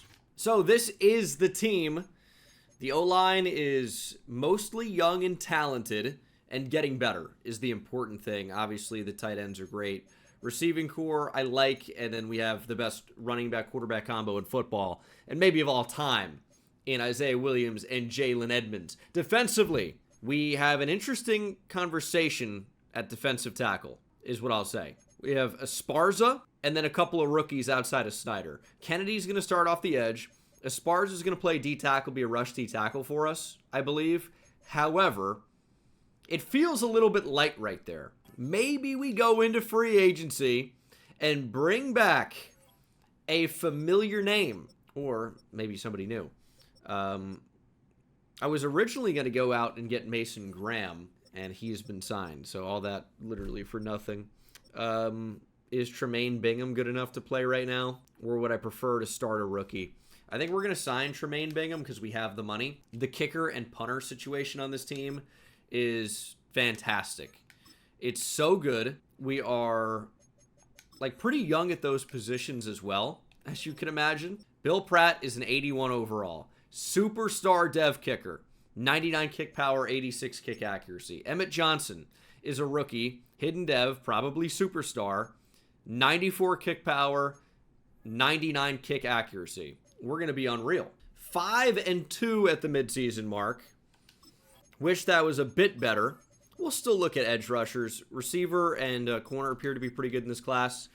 I could consider a receiver. I think we're probably going to be in trade down territory. We have 16 players with expiring contracts. Terrell Duval is a big one. Manny Hatchett, maybe even bigger. Tony Cabrera, Jonathan Casas.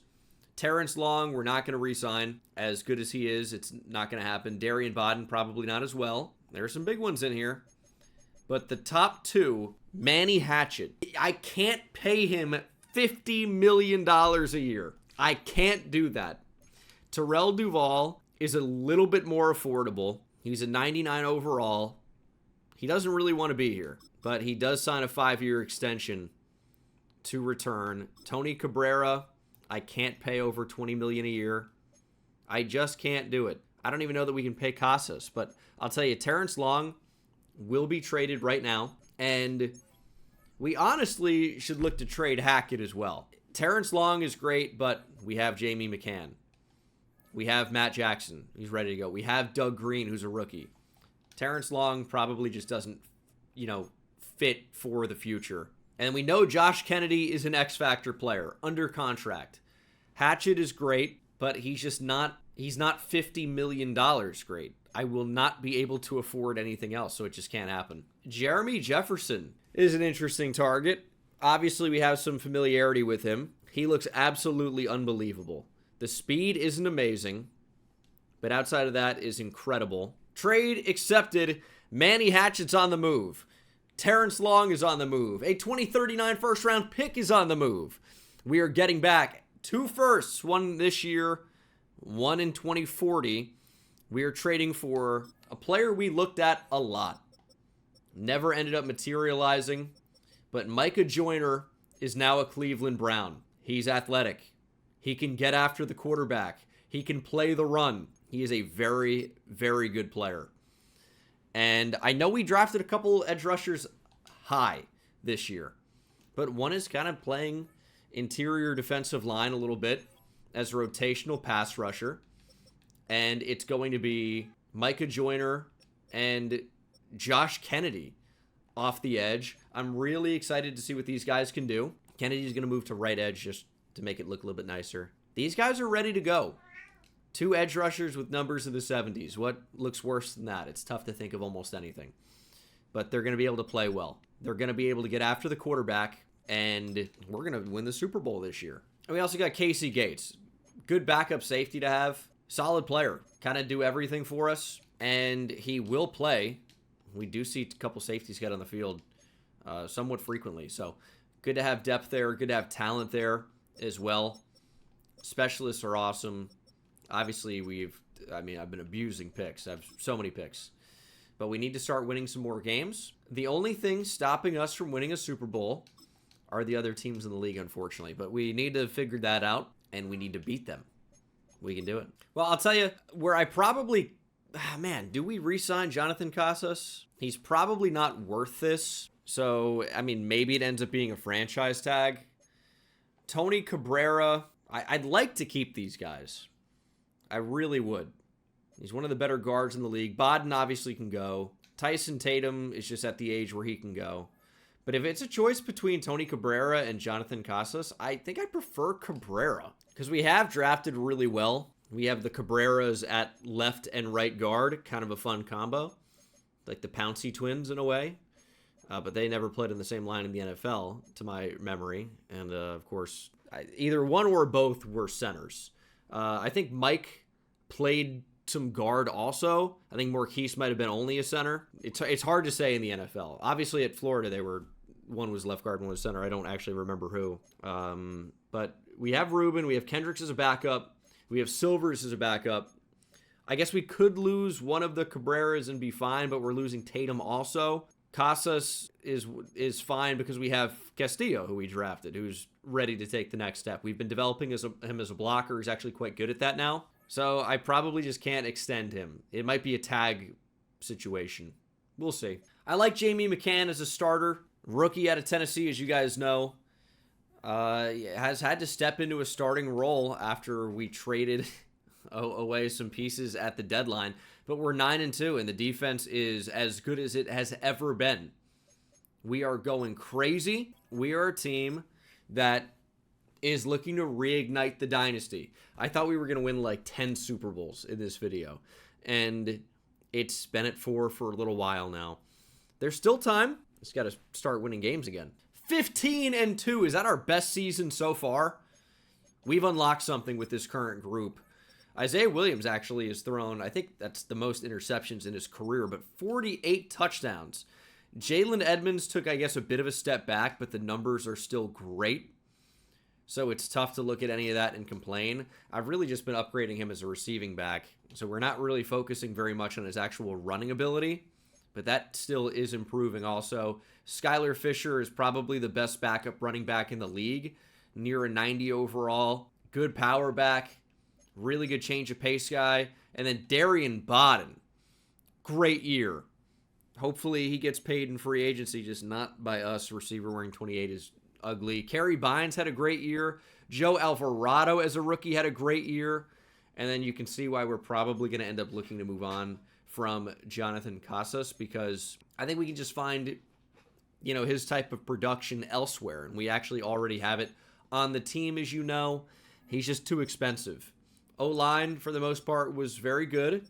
Don't look at Elijah Walker, please. And then defensively, this is more like it. 14 TFLs for Micah Joyner. He had 10.5 sacks. Josh Kennedy, the rookie, led the way with 14.5. 10.5 for Tony Snyder. And then Michael Esparza didn't really do a ton, but didn't really play a ton. Gregory Coleman, 3 picks. Nice year for him. The interceptions are way up. This defense is just better. We were made for the 3-4. Kind of. I say kind of because the personnel's not all the way there yet, but we're building toward it, and we're developing. Josh Kennedy, 5 skill points out of nowhere. Why? He made the Pro Bowl. Okay, and he had just a great season in general. He probably... And he had an interception as well. Okay. He probably would have got a big boost for 15 sacks, and I think he was half a sack shy of that. Obviously want to develop him as a pass rusher, but his run-stopping ability needs to improve. This really does have first-round exit written all over it. Hopefully that's not the case here against Buffalo. This is a team we can beat.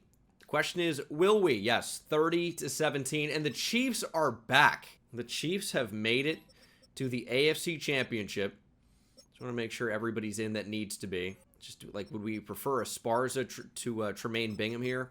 I think we would. He's a slightly lower overall, but he's a better pass rusher, and I think that's important. Let's bring it here. Did not get off to a good start last AFC Championship against Denver. We had a crazy comeback, just was not enough in the end. This is a close one. 10-3 into the third quarter. Defense playing great, but we have allowed 10. But a Cameron Hunter interception has given us the football back inside 4 minutes. Look at our offensive line. We got to get it to Jalen Edmonds, and he's breaking tackles. 9 rushes for 16 yards. Why does this Rams playbook simulate so poorly when you're actually in Super Sim? I don't know. We want to take time off the clock, though. Field goal wins it. Here's a run. Edmonds with a lot of speed. Yeah, that could do it. 2 minutes ago, Kansas City with all of their timeouts. We'll see if they decide to use those at any point. That would have been a decent time for one, probably. They have opted not to. It's going to be 3rd and 4. They probably will call a timeout after this if we don't get it. So we need to get it. I'd love to bring this down inside a minute. Trap was perfect. Edmonds got there. Casey calls a timeout, but it's not going to be enough. And we would have had a tough decision there. We may have actually decided to go for it on 4th and inches. We are 3 points away from a Super Bowl. And I don't know what ability it is. I don't know if it's on either the quarterback or the offensive lineman. I'm not sure if that's threat detector or what. But we have like an exclamation point over... Could be blitzers? I'm not really sure. And we got dragged into the end zone. Oh my God. Not ideal, actually. Should have just taken a knee and kicked a field goal. Now the Chiefs have a chance. And that's all they need. Quarterback looking to take off. He's going to, but that's not a good team decision. The ball is out, and it's recovered by Kansas City, but they can't advance it. The clock is ticking. I don't know if I like our coverage, actually. They're going to spike it. 13 seconds to go. They need a touchdown. That's what they need. Nothing else is going to be good enough here. We're definitely going to play deep with Harrington. They want to go over the middle, that's fine. And down it goes the quarterback, Michael Esparza, with the sack.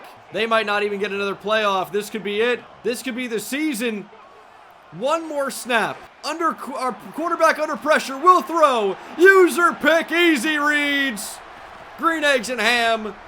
User pick to end it. Kind of a throw at a sack pick there, as Wheatley will send us to the Super Bowl. It's been a minute. It really has been. But it feels good to get back. It feels good to beat the Chiefs. And they go from the Tyler Rose, I guess it's Earl Campbell, quarterback Patrick Mahomes out of Tyler, Texas. And now they have Tim Rose. There's a connection there. I didn't say it well, but we got to run the ball a little bit better. Threw the ball fairly well, and the defense was great. We need, and Mason Graham's on the Chiefs, by the way. We need our offense to play a bit better if we're going to win another Super Bowl. It'll be our 5th. Ooh, Browns-Vikings. The Vikings have never won a Super Bowl. In real life, obviously, the Browns have not either. Josh Kennedy's got to be your Defensive Rookie of the Year, right? He is. He ends up being quite a pick for us. Quite a pick. Who are some good Browns-Vikings? Sheldon Richardson. Zadarius Smith. Feels like a good start. Josh Kennedy, I think, was like the best pick we could have made. I think just taking the higher overall player is typically smart. Although sometimes it doesn't mean the best dev trait. In this case, it did. We're going to jump in here looking for Super Bowl number 5. Got to get back on track. I think we found it with the defense. We need our offense to step up. And here we go. Will the Vikings get their first Super Bowl? That's off to a good start for them. It's 10-0. Our offense is just not showing up in the playoffs. 17-6.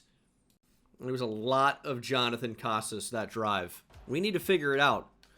Our defense has been so good. Now is not the time to be bad. And they're bad now. I mean, this would be another crazy comeback. 24-14. That's good. Josh Kennedy with the sack. We're going to jump in on the 3rd and 14. Inside 6 minutes. Still plenty of time. We just need to make a stop. Our defense is getting cooked. That's lobbed up. Find the ball. What was that? Is that Bernard Gilkey to punt? All right, let's return it. Joe Alvarado. Not to be confused with Jose. 5:10 to play. Isaiah Williams is really like the best quarterback in the history of the league. We need him to make a play for us. Dropped. And we don't really have a ton of speed with this team. It's kind of a problem. Although there's Bodden. It's a pretty decent spin move. Time is of the essence here. Williams has been picked off. Does have a couple of touchdowns, though, but I'm really most disappointed in our defense. Allowing 24 points to Minnesota, not ideal. This is a 13-win team. We're so far into the future. Could this be the time to take a shot? We lack the speed to win over the top quickly. There's the tight end, though, up the seam. Casas to the house. Or should I say, Casas to the casa. You didn't know I was bilingual, huh? Well, you when I said Castillo, probably had an inkling. But Jonathan with the touchdown. We're going to be down by 3, 4:20 to play, and we're on fire. Need our defense to come up and make a stop. 2nd and 10. Joyner back in coverage. Could be sneaky. Could be sneaky and a little hard flat. That's good coverage. We just don't make the tackle. That's a really, really bad time to miss a tackle. Receiver in motion. Looks like they're going to run the ball, though. We are all over it. It's the former Brown, Trevante Garnes. Got to be able to tackle him. The rookie McCann make a play. We've seen you shoot gaps and make plays. We're trying to do it. Yeah, way to switch me on to who I wanted for sure there. Man, our defense is getting cooked. 3 minutes to play. We need to do something. And we got aggressive there. It didn't pay off. We can still do this. If we hold them to 3, we're in really great position. And great might be a bit of a stretch, but like quite fine position. Maybe is a slightly better term. That just can't be caught. We're going to rip a timeout here, and I think we're going to look to blitz. Don't really like where Duvall's lined up, but let's go. Get after the quarterback. We got to get to him. He fumbled. We pick it up. Go to the house, please. It's going to be a scoop and score for Bingham. I wanted to call it a thick 6, but it wasn't a pick 6. It was a scoop and score, and Bingham took it all the way. Can we get a replay? We nearly got in there. We got super aggressive with Arnold Harrington. Shot around, kind of worked like a stunt. Little loop going on, but he couldn't make the play. And look who it was. We called him out, the rookie Jamie McCann, forcing the ball out. And then the scoop and score to give us the lead here in the Super Bowl. And we've got to continue to play good defense. I say continue. We're on a 1-play streak of playing good defense. That's what we need to do more of. And Hunter was an X factor. Now he's only a superstar. So he got downgraded. That's kind of a shitty way to find out. they're going to get in position at least for a shot at the end zone, no doubt. We might have to blitz here. We're not where we need to be. Got out of position. We're trying to get aggressive. We're trying to make a play. At least give us some time if they're going to score a touchdown anyway. I think it's okay to be aggressive in this spot. Oh, wow. Is that a screen or something? Under pressure, sacked again. Hunter this time, but also Josh Kennedy was there. Inside 40 seconds, Minnesota opting not to use that final timeout. And that's going to be a touchdown. We were in decent position and then just got out of position. Saw the route the whole way, just didn't make the play in coverage. Minnesota takes the lead. We'll have 29 seconds and 2 timeouts to get into field goal range. We know our kicker can drill from anywhere. We just need to get in range. And they have a timeout to ice us too. So touchdown wins the game, 3 to tie. At least we have some time. So it's not the end of the world. I mean, you think we got to get it to Edmonds here. Faster passes that can't be picked off by AI defenders. That's a pretty good ability. We can't throw a pick right now. Bullet on the money for Jalen Edmonds. How about it? 73-yard answer. Goodness gracious. Minnesota will need a touchdown inside 20 seconds if this extra point goes through. And the point after try is good. That didn't take long. Jalen Edmonds out of the backfield may be a cheat code. I think we caught him in man coverage, and they just got absolutely obliterated. Johnson was ready, I'm sure. He won't get a chance, at least not now. We are 17 seconds away from winning another Super Bowl. We can't allow broken tackles here. Why would they switch me on to 30s or 47 and not 22? It's bewildering. Man coverage. A little bit scary, but get back. Not trying to play defense. It's easy reads. User pick. Easy reads. Harry Potter and the Sorcerer's Stone. Actually, it's philosophers. Actually, I don't care. We won the war. Super Bowl coming to Cleveland. Isaiah Williams, playing to be the best quarterback in the history of the league, may have made a strong case to solidify it with a 5th Super Bowl. We know he's an MVP winner. He's come home with that frequently. And here in the Super Bowl, throws for 4 touchdowns. 300 yards. Hard to think of another time that's been done. Season recap. Max Allen won the MVP, steals it over Super Bowl MVP Isaiah Williams as Josh Kennedy wins Defensive Rookie of the Year. We are officially back. Number 1 offense and number 1 defense this season. Crazy Super Bowl, but we got the result we were looking for. Players ready to negotiate. Jalen Edmonds is not really sure about whether or not he wants to be here. His motivations are being close to home in Minnesota. Ooh. Maybe he was a Minnesota Vikings fan. He just beat him. He will end up being very expensive now or later. We're just going to pick up the 5th-year option. And then Casas, we can't afford to even offer him a deal. I was thinking about the franchise tag. Tony Cabrera, we also cannot afford to even offer. So, I mean, we'll pick up the 5th-year option on Micah Joyner as well because he's going to be expensive either way. Matt Jackson, same deal. We haven't really talked about him too much, but he's a good young player.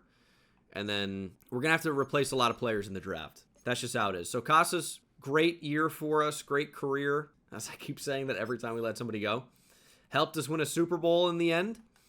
And that's going to be the last time he suits up for the Browns. At least for a while. Salary cap jumps up to $31.9 million now. And why is that? Well, we have contracts being restructured. I didn't do any of this. I don't know if it just is happening due to our staff or what is happening there, but I definitely didn't do that. Always linebackers that are decent, but I don't know. Maybe we do make an offer here. It's just Cabrera and Jonathan Casas don't really want to be here. I'll tell you, Creed Tyson might be the best boxing name I've ever seen in the top right. On one hand, you have Mike Tyson, one of the best boxers of all time, especially in his prime. And then you have Creed, who's a make-believe boxer that was also good. We may go out and look to get a running back. Brandon Sullivan is a fine backup to have. It's a 2-year contract. Actually, I might even make it 3.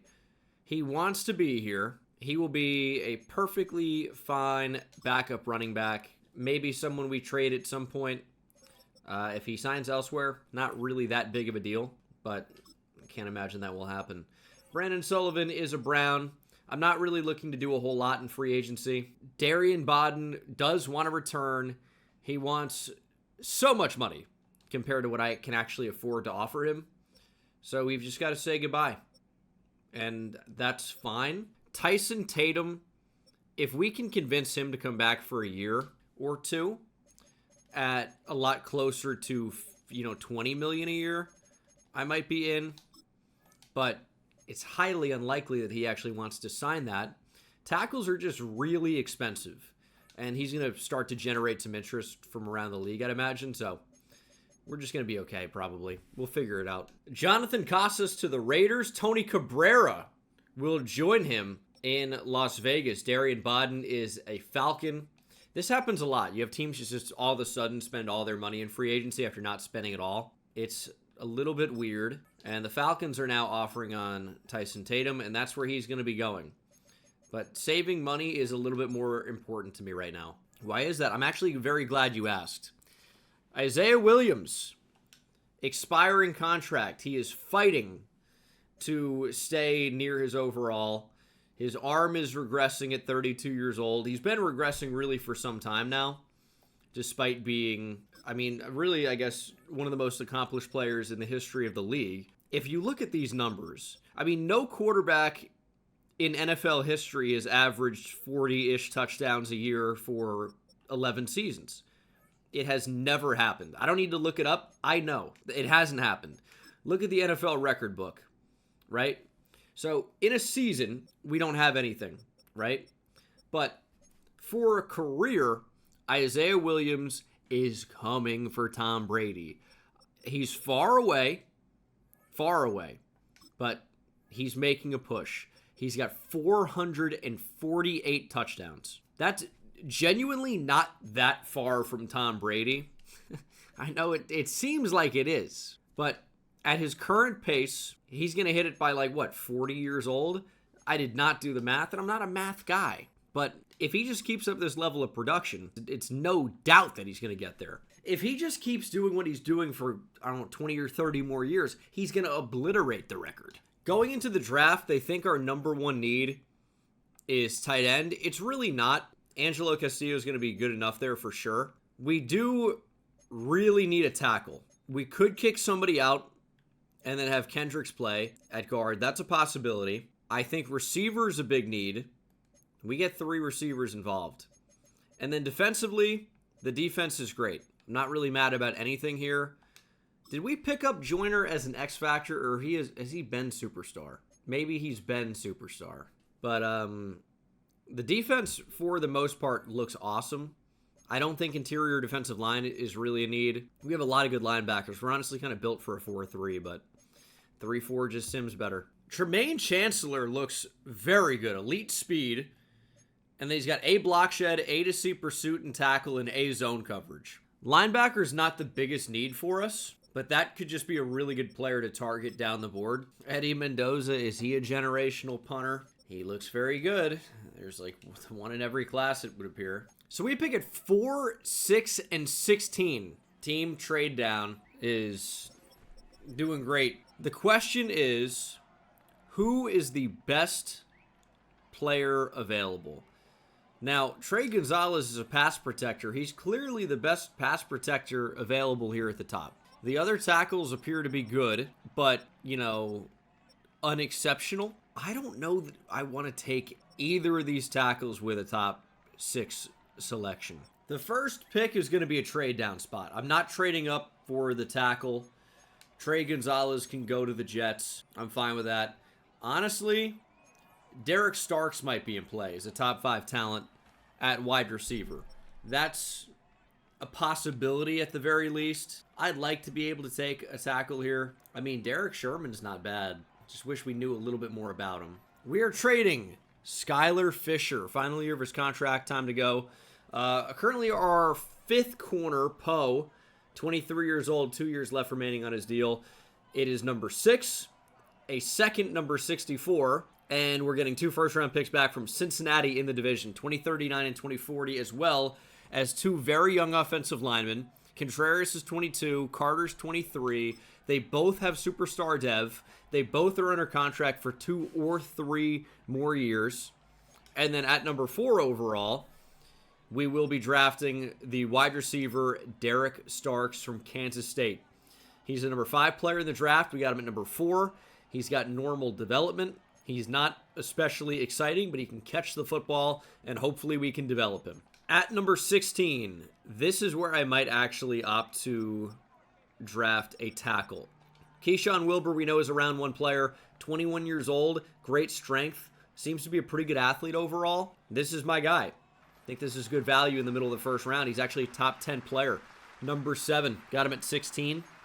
He's got hidden dev, 91 strength. Could be a future starter at right tackle. Now, I kept my pick at the top of the second round here. Can we make it worth it? I have Sean Carter on my list, but he's not athletic enough to be considered here, in my opinion. Matt LeBlanc of Friends as elite speed. Kind of just want Tremaine Chancellor here. Identified him early in the process as a good player. Feel good about it still. A lot of A's. Ranked number 28. Got him at 38. I know we have talent at linebacker, and he's part of that.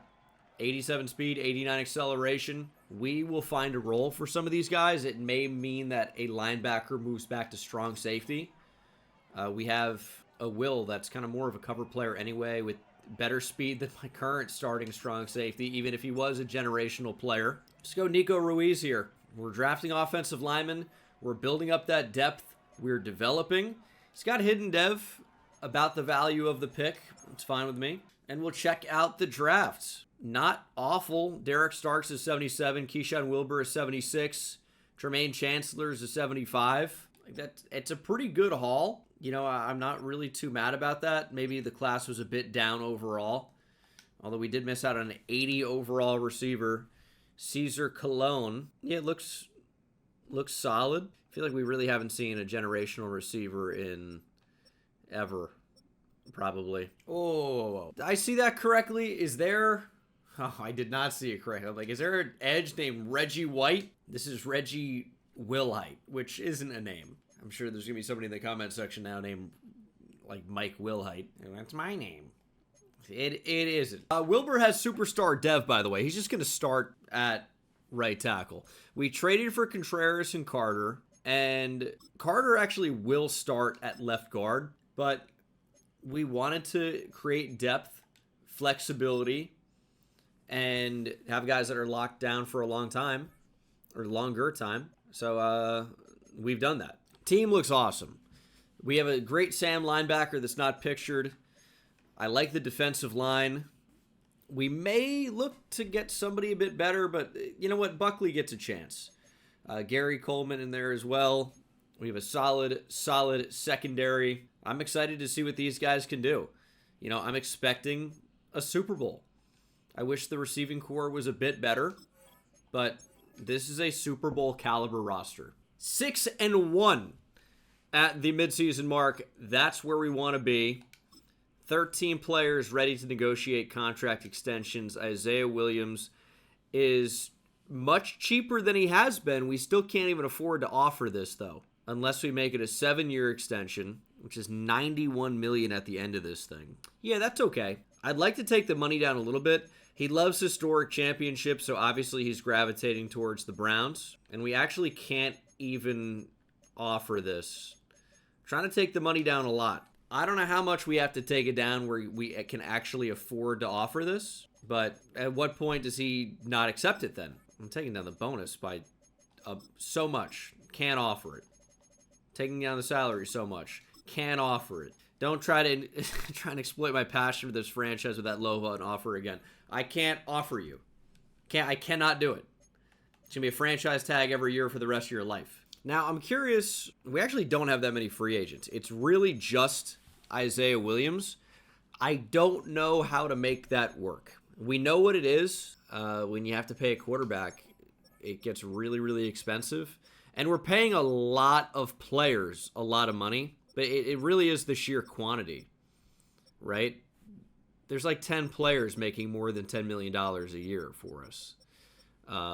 So that's tough. 2 are making more than 20, And in 2039, we have, was that 5 making 23 or more? That's tough. So it is very difficult to afford to keep my quarterback, which means somebody's probably got to go. But that's a determination that's going to be made at the end of the season and not now. I don't know who is going to be the odd man out. I want to keep Jalen Edmonds as well. Micah Joyner gets 4,500 XP. I set a medium goal for a D-line breakout. Unfortunately, he is not going up to X Factor. I don't know if that's on me. I mean, I guess it is on me for not choosing a hard goal, but it doesn't really tell you what the reward would be for choosing each thing. So I don't know. You know, we probably need to think about investing at corner. That's a position we are paying handsomely right now. And these guys are locked under contract. One of them's going to have to go, and it is probably Devon Kennedy. Or, I mean, Cameron Hunter gets somewhat expensive, but Devon Kennedy is very expensive. The penalty right now for trading him is extreme, but like next year that might be the move, or Cameron Hunter, who's 28. Like McGee can be a starter, Coleman, and then another. But we probably need to look into drafting a better corner. We're 10-1 right now. We're crushing it. This is probably another first-round bye. 16-1. I'd love an undefeated season. I don't think it's ever going to happen. But Isaiah Williams had another great year. 42 touchdowns to 5 picks. We've got to pay the man. Jalen Edmonds, nearly 6 yards a carry. Solidly a 99 overall.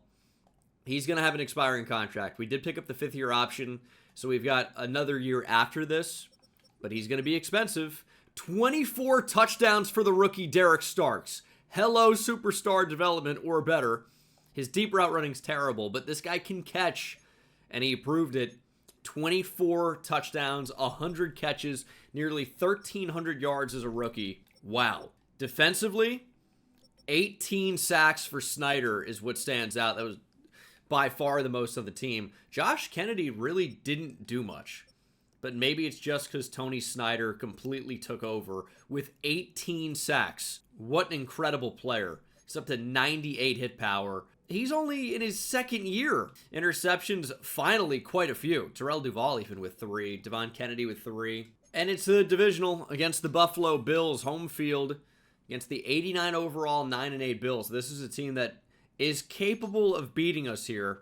We narrowly win 19-17, and it's the Colts in the AFC Championship. Let's simulate to the Super Bowl, and hopefully we will be in it. Looking to go back-to-back.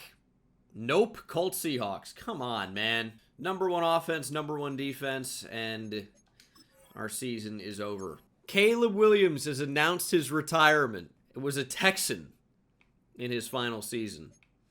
I still can't believe we didn't do more, man. Jalen Edmonds led the league in rushing. Disappointing. Season recap, Tim Rose wins NFL MVP. Derek Starks, Offensive Rookie of the Year and Offensive Player of the Year. I wonder how many times that's ever happened. Gonna have to pick up the 5th year for Tony Snyder and Anthony Cabrera. We need to extend Isaiah Williams. We can afford it now. So, I mean, it's so different.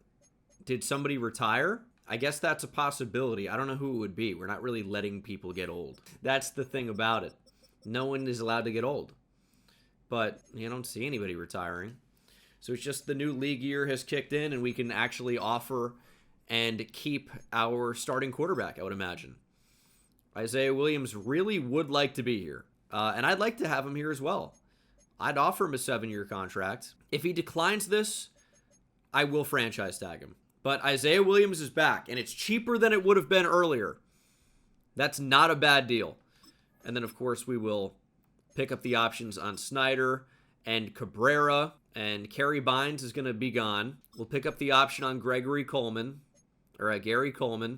Luke Rubin, we don't have the money to offer because we're paying that to a quarterback now. So we are losing our starting center, but we are prepared for this. That's not really that big of a deal.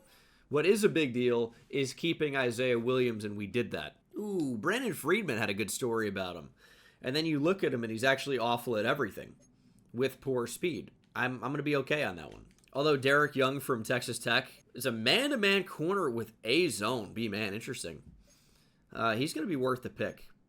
And that, to me, actually looks kind of like a safety, which gives us a little bit of flexibility to potentially move on from a starting safety, which may give us a little bit more financial flexibility. Sidney Wheatley is still fairly expensive to move, but is still just expensive in general. Expiring contract in 2 seasons. Hunter probably needs to go. This is the time to move him. And we'll draft a corner. I like Cameron Hunter. He's been a good player for us. But, yeah, I can see. Great, thanks. What is this screen, man? Jeremy Jefferson has made it back to free agency. I'll tell you, if there's a player who has made more money than Jeremy Jefferson in his career, outside of the quarterbacks, I'd love to see it. He's had a very solid career, but we obviously couldn't keep him. He got paid by Washington. I wish you could see career earnings. That would be kind of cool. But he's about to get paid again. And he's probably been making $40 million a year or more. And he's going to be doing that again. What a guy. Luke Rubin's in here. I'd love to bring him back. I don't really know that we're going to be able to keep him. Well, I guess we've already lost him technically, but because he's testing. I'll offer him this contract. He wants to be a Brown is the big thing we have going for us. And I'd love for him to just say, hey, I'll play on a cheaper deal and come back to Cleveland. Hasn't made a decision yet. Luke Rubin is a Brown. And we got him on a pretty good deal as well. It's not especially expensive. I was prepared for a different center, but we can pay Luke Rubin $15 million at most in 2041. That's not that bad. NFL draft time. We pick at 8, 18, and 31. And we are going to stick and pick at 8. Derek Young is available. Derek Young is our pick. He's athletic, big enough, very good in zone coverage. He's actually the top player in the draft. Plays with good football IQ and recognition, 6 with receivers well in man coverage, instinctive zone defender, hidden development, 94 speed, 92 acceleration, 93 change of direction. What a player. You know what? Sidney Dobbs ran sub 4.3 at the combine, elite speed, elite acceleration, 21 years old. I want him in my receiving core. He's number 6 in the draft. We got him at 18. Speed, speed, speed, 99 speed. Normal development. They're killing me with these dev traits lately. Says our number 1 need is quarterback. That really is not accurate. Matt Jackson expiring contract is interesting. I think we have backups for him, and we're not going to be able to pay him. So I say backups. We have replacements. He's very good though, and Sam linebackers are very cheap. You could just change anybody to a Sam linebacker and then trade them, and trade them or change them to Sam linebacker and then extend them, and they're probably cheaper than they would be at any other position. I wouldn't do that, but it's a thought. It's an idea. And that trade is accepted. Cameron Hunter is a Commander. Number 31 headed that way as well. We are trading back to number 42 and picking up 2 first-round picks in the process next year and the year after that, and a second in 2041. I didn't necessarily need to take anybody at that selection. A running back named Drones. Bad news for the Bears. But we freed up a lot of money by doing that, which was, the big reason for the move. We got extra picks to potentially plug holes, and we might just draft Jordan Tafoya. We need a backup tight end. He's got elite change of direction, great speed. He can catch. He's 6'6", 241 out of Penn State. He's a first-round talent, former high school basketball player with normal dev. You know what? Let me take Brandon Friedman. He had a draft story, went to LSU. It's going to be a legendarily bad selection here at the end of the 3rd round. He's ranked at number 255. We took him at 94. Apparently he's faster on tape and shows good instincts. He does have hidden dev. 87 speed, 91 acceleration. All right. JJ Vasher. JJ the jet plane. I'm actually just tempted to take him on the name, and that's it. He definitely does not look good, but he's got a name I've never seen before. Cameron Hurd from Texas. Hook him. Round 1 talent. Projected to go on day 3. We're going to snag him here. He's actually the number 12 ranked player. We got him at 112. Normal dev. Draft recap. Derek Young is an 80. 78 for Sidney Dobbs. 75 for Tafoya. Friedman's horrendous. And then Cameron Hurd's a 76. That's pretty good. Really good draft class for us. Got the number 1 player in the draft. And Monty Williams. Sidney Dobbs is very good. Like, we crushed it. And it's just, that's what we do, is we crush it. 3 top 12 players, including the number 1 player in the draft. Another O-lineman dev trade upgrade for a young starting guard that we traded for, which we'll take that. Tony Snyder's a 99. Harrington, of course, is a 99. Jamie McCann's up to an 89 as well with Josh Kennedy. But I think we're going to keep rocking with Michael Esparza. He'll never get a dev trade upgrade, I guess. But he is getting to be very good. Spare! McCann has sawed him in half! He's a pretty good player to use here. A lot of speed. We're doing well. I keep doing training camp because I feel like it's such a big boost. And I'm trying to keep the roster on top. Derek Young could be a starter by next season. Will play this season. I'm excited to see what he can become. I don't think he's an X Factor because I feel like I would have noticed. But he could still, have a good dev trait. Star dev for Derek Young. So not exactly what we were looking for. But he's a really good player regardless. 86 man, 83 zone. Only 21 years old. I mean, he's going to be a future beast. Isaiah Williams, we are fighting the regression as hard as we can. But he's regressing, like pretty significantly. We're trying. It's a really good looking team. Wilbur has proven to be a great pick, I would say, so far. Coach Carter's up to Superstar X Factor. Williams and Edmonds is still such a great combo. I wish receiver looked just a little bit better. And then the defense looks just great. Hard to have any type of complaints with that particular unit.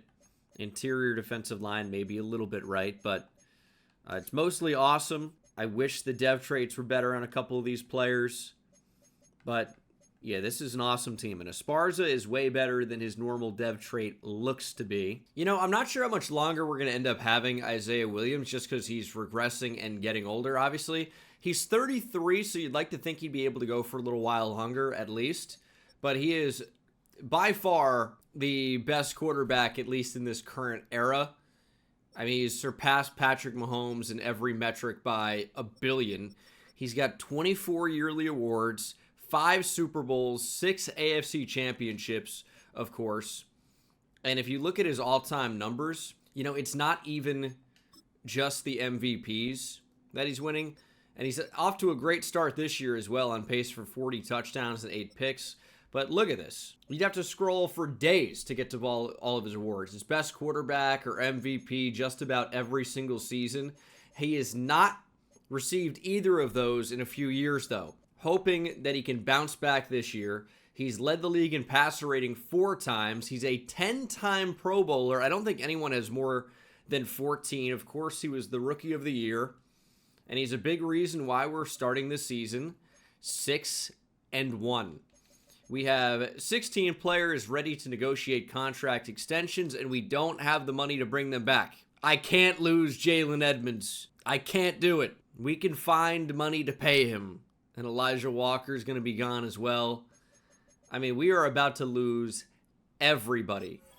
And there's just really probably nothing we can do about it because we have continually decided to pay Isaiah Williams. But how can you blame me? He's arguably the best quarterback in the history of the league. We may need to try and trade Devon Kennedy. That could be the guy to maybe clear up some future cap space so we don't have to pay him next year. We know we have talented cornerbacks currently on the roster that are getting paid a lot less. It's just tough to trade him when we're making a run right now. So, I don't really want to trade a star corner who could help us win a Super Bowl, right? I know we have guys that are comparable behind him, but they're just simply not as good. But we will not even nearly have enough money to pay the players we need to pay. Like Micah Joyner, who we traded for, is gone. But we traded for him to hopefully win a Super Bowl. And I think we're currently on track to do that. So, if anything, we might go all in again and upgrade at receiver and get another tight end in there. Enrique Tovar is a free agent. Think he helps us win right now. Run stuffing nose tackle. Welcome on in. We have the money to get these guys in the mix right now. Sean Copeland, welcome. Better depth at receiver. We're going to end up having to cut some players. And there are no blocking tight ends, really. So we'll just sign Steven Fitzpatrick. We are going all in this year. What can we do to get better right now? It's honestly kind of hard to tell. Okay, it's a huge trade. We are going to trade Devon Kennedy. Casey Gates has gone as well, a very talented 24-year-old free safety with an expiring contract, 2 first-round picks this year, a second next year, and a third this year for 3 players from the Cowboys, all with fairly significant control. So the first being a left tackle, that's Aaron Graham under contract for the next 3 seasons, or this included, so the next 2 seasons after this. Elijah Walker, I don't think we can bring back. So I'm at least getting a backup. I probably should just trade him now. That's probably what should happen. And then off the edge, Devontae Bastian, 21-year-old rookie out of Clemson. More of a power rusher than a speed rusher, but at least somebody to develop behind Micah Joyner, who I really don't have any plans to trade. And then at corner, it is a bit of a loss, but Derek Young is so young and good. He's just going to have to step up and be a really, really good starter for us. And then at strong safety, we add Landon Taylor. 4 years remaining. Just got an extension. A little bit slower, but good depth for right now. And again, a lot of control. Might give us a little bit of flexibility to potentially move on from the 29-year-old Sidney Wheatley, who I like a lot, but he probably gets moved next year. I don't think we got worse here, and I'm really not trying to. I'm not trading Micah Joyner with the expiring contract, but Elijah Walker, we probably should look to move on from because his value is going to be pretty high as a superstar X-Factor left tackle, and maybe we look to add a star corner or something here. I need players that are under contract. I mean, I can't move Jalen Edmonds. I can't do it. I won't do it. I know we went out, we traded for Trey Contreras. We have Keyshawn Wilbur. Like, we could have kicked one of those guys over to left tackle. Now we have a lot of flexibility. We're going to try and trade Terrell Kendricks. I like what we have at guard. Corbin Carter, maybe we should look to move as well because he's another X-Factor offensive lineman. And then maybe Trey Contreras moves over to play guard. That's an option. Aaron Graham really almost built more like a guard than anybody else. 6'4", 323. But we got some really good players in here. We're going to be able to get a really good player. But again, I'm looking for team control. What about Devon Kennedy? Ooh, that's interesting. This guy's a real looker. Could get another tackle in there. Okay, it's a big trade. And we just don't really have a lot of leverage here. But again, we're getting players under control. A trade here with the Bears sends Elijah Walker, Terrell Kendricks, and Corbin Carter to Chicago. 5th-round pick. Joining them, we're getting back Spencer and Denard. I like these additions. So we'll start with the running back, Keenan Spencer. 24 years old, superstar dev. He is the answer following the inevitable departure of Jalen Edmonds. He's under contract for the next 5 seasons. Extremely affordable to us. And he needed to be because we are paying a quarterback upwards of $80 million. And then on the defensive side of the ball, we are adding another talented corner. Kentrell Denard is under contract for the next 5 seasons. Really affordable. 25 years old. Will really only continue to get better over the length of this contract. And our secondary is absolutely locked down. We have 4 really talented corners. And one of these guys could even potentially move back to play free safety, where they're pretty likely to see the field. And I think we're going to move Kentrell Denard back there for right now. But I still think he's potentially a cornerback long term. It depends what the room looks like in a couple of years. Trey Contreras going to move to left guard. Just a bit better than Glenn Silver. Same age. Better overall. Better development trait. Aaron Graham going to stick at left tackle. And hopefully we got better just there. Obviously, that was the intention. And again, I'm trying to think, where can we possibly improve right now? We're not going to go out and trade for a tight end. I think the defense is amazing. We're just going to rock. And we have made it to the wild card round of the playoffs. We're allowing a decent amount of pass yards per game, but our run defense is amazing. Our points per game allowed is awesome. And our offense is really as good as it ever has been. Ooh, quarterback? A quarterback debate. Howie Walker or Jimmy Rashall. What a controversy. Isaiah Williams. This needs to be MVP. 4,800 yards passing with 54 touchdowns to 8 interceptions. This is the best year of Isaiah Williams' career. It might be the highest quarterback rating here. Or quarterback rating as an ESPN stat. This is passer rating. 124.8 on the season.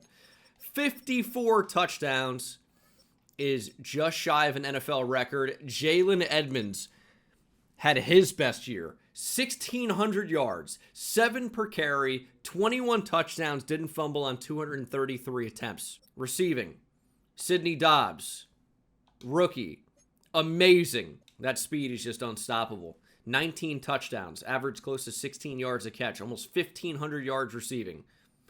Joe Alvarado and Derek Starks both had 1,013 yards, exactly. 12 touchdowns for Alvarado, 10 for Starks.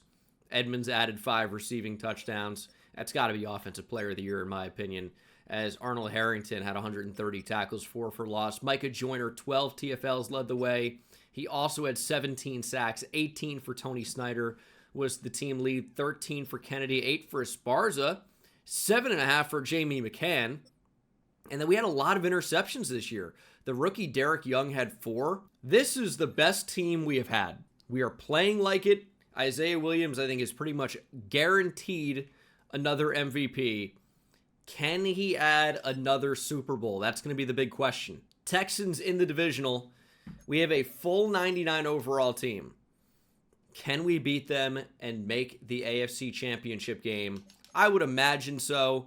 And we crushed them 38-10. And it's the Raiders who are actually pretty good. They simulate well historically. Don't know what their playbooks are going to be looking like at this point.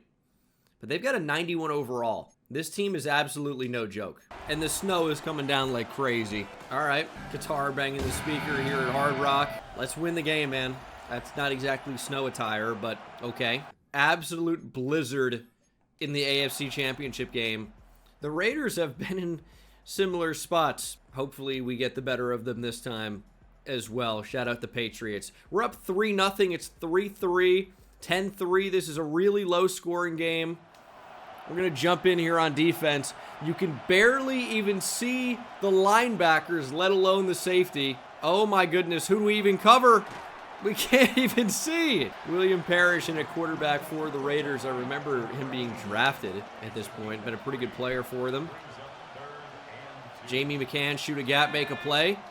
We're getting over there, and we're tackling. Kasim Posey has largely been locked down today. 1:40 to go. Season on the line for the Raiders. And they're going to run it. And they're not going to get it. Posey completely destroyed. The Raiders have 3 timeouts. They're going to need to use all of them. And this is maybe the final carry or 2 in the Cleveland career of Jalen Edmonds. Big power from Edmonds. He's only got 10 for 48 in this game. It's quite a good average, though. The Raiders don't really have anybody in the box. They've got number 99 playing way off the line, and Edmonds is shut down. Game on the line. I don't even know if we can attempt a field goal in this. So we need to get it, and Jalen Edmonds will. He's bouncing off tacklers. Raiders call their final timeout, and we are headed back to the Super Bowl. Isaiah Williams will kneel it down. This is maybe the final time you're going to see this electric backfield together. It's sad, but it's such is life. Edmonds is going to get paid. It's not like he doesn't especially want to be here. It's just we don't really have any money. Isaiah Williams has never really agreed to a pay cut. We had to extend him.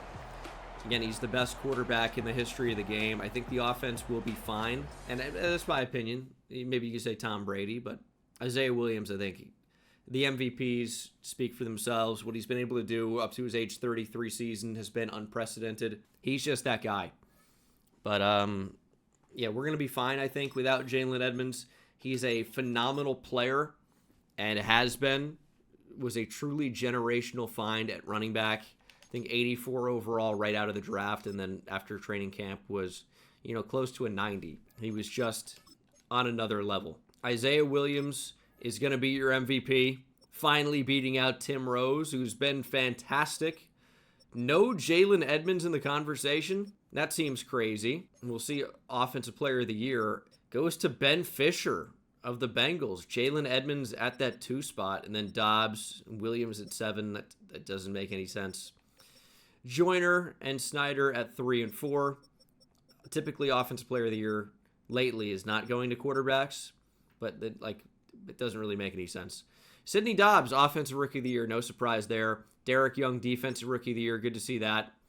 I mean, we're absolutely cleaning up. We've got the Eagles in the Super Bowl. This is going to be a fun battle. They're a 90 overall, but they only won 9 games this season. But also every playoff game they've won. Emmett Johnson, superstar X Factor. Did he have this? It didn't show him getting it, but he's got it, I guess. Stark, superstar. Dobbs up to superstar. The O-line looks crazy. And then defensively, it's the last time we're going to see Micah Joyner. Derek Young up to superstar. Coleman's a superstar. It's just such a strong group. Esparza is still normal development, despite being a 91 overall 23-year-old who's incredible. Super Bowl time. Down 3-0 to Philadelphia, but have quickly tied it and taken the lead 10-3. Looking like the last game, honestly, but maybe slightly more up-tempo. Into the fourth quarter, Eagles are moving the ball down the field, keeping the offense out there. This is 4th and 2. They've got a big running back in Leonard in the backfield. We're going to be all over him. It's a pitch to the outside. We got to get to the sideline, and we will. Great tackle initiated by Sidney Wheatley. Arnold Harrington got there as well, and we can try to chew the clock here. Edmonds with a crease. He's got speed, and he's got the outside. Jalen Edmonds is an angle eliminator, especially if you look like Richards. I won't elaborate. Touchdown, Jalen Edmonds. 17-3 in the Super Bowl. That could be the dagger. It wasn't the long drive that we wanted to completely kill the clock, but it was a quick touchdown. You know, the Eagles really haven't been able to score the entire game.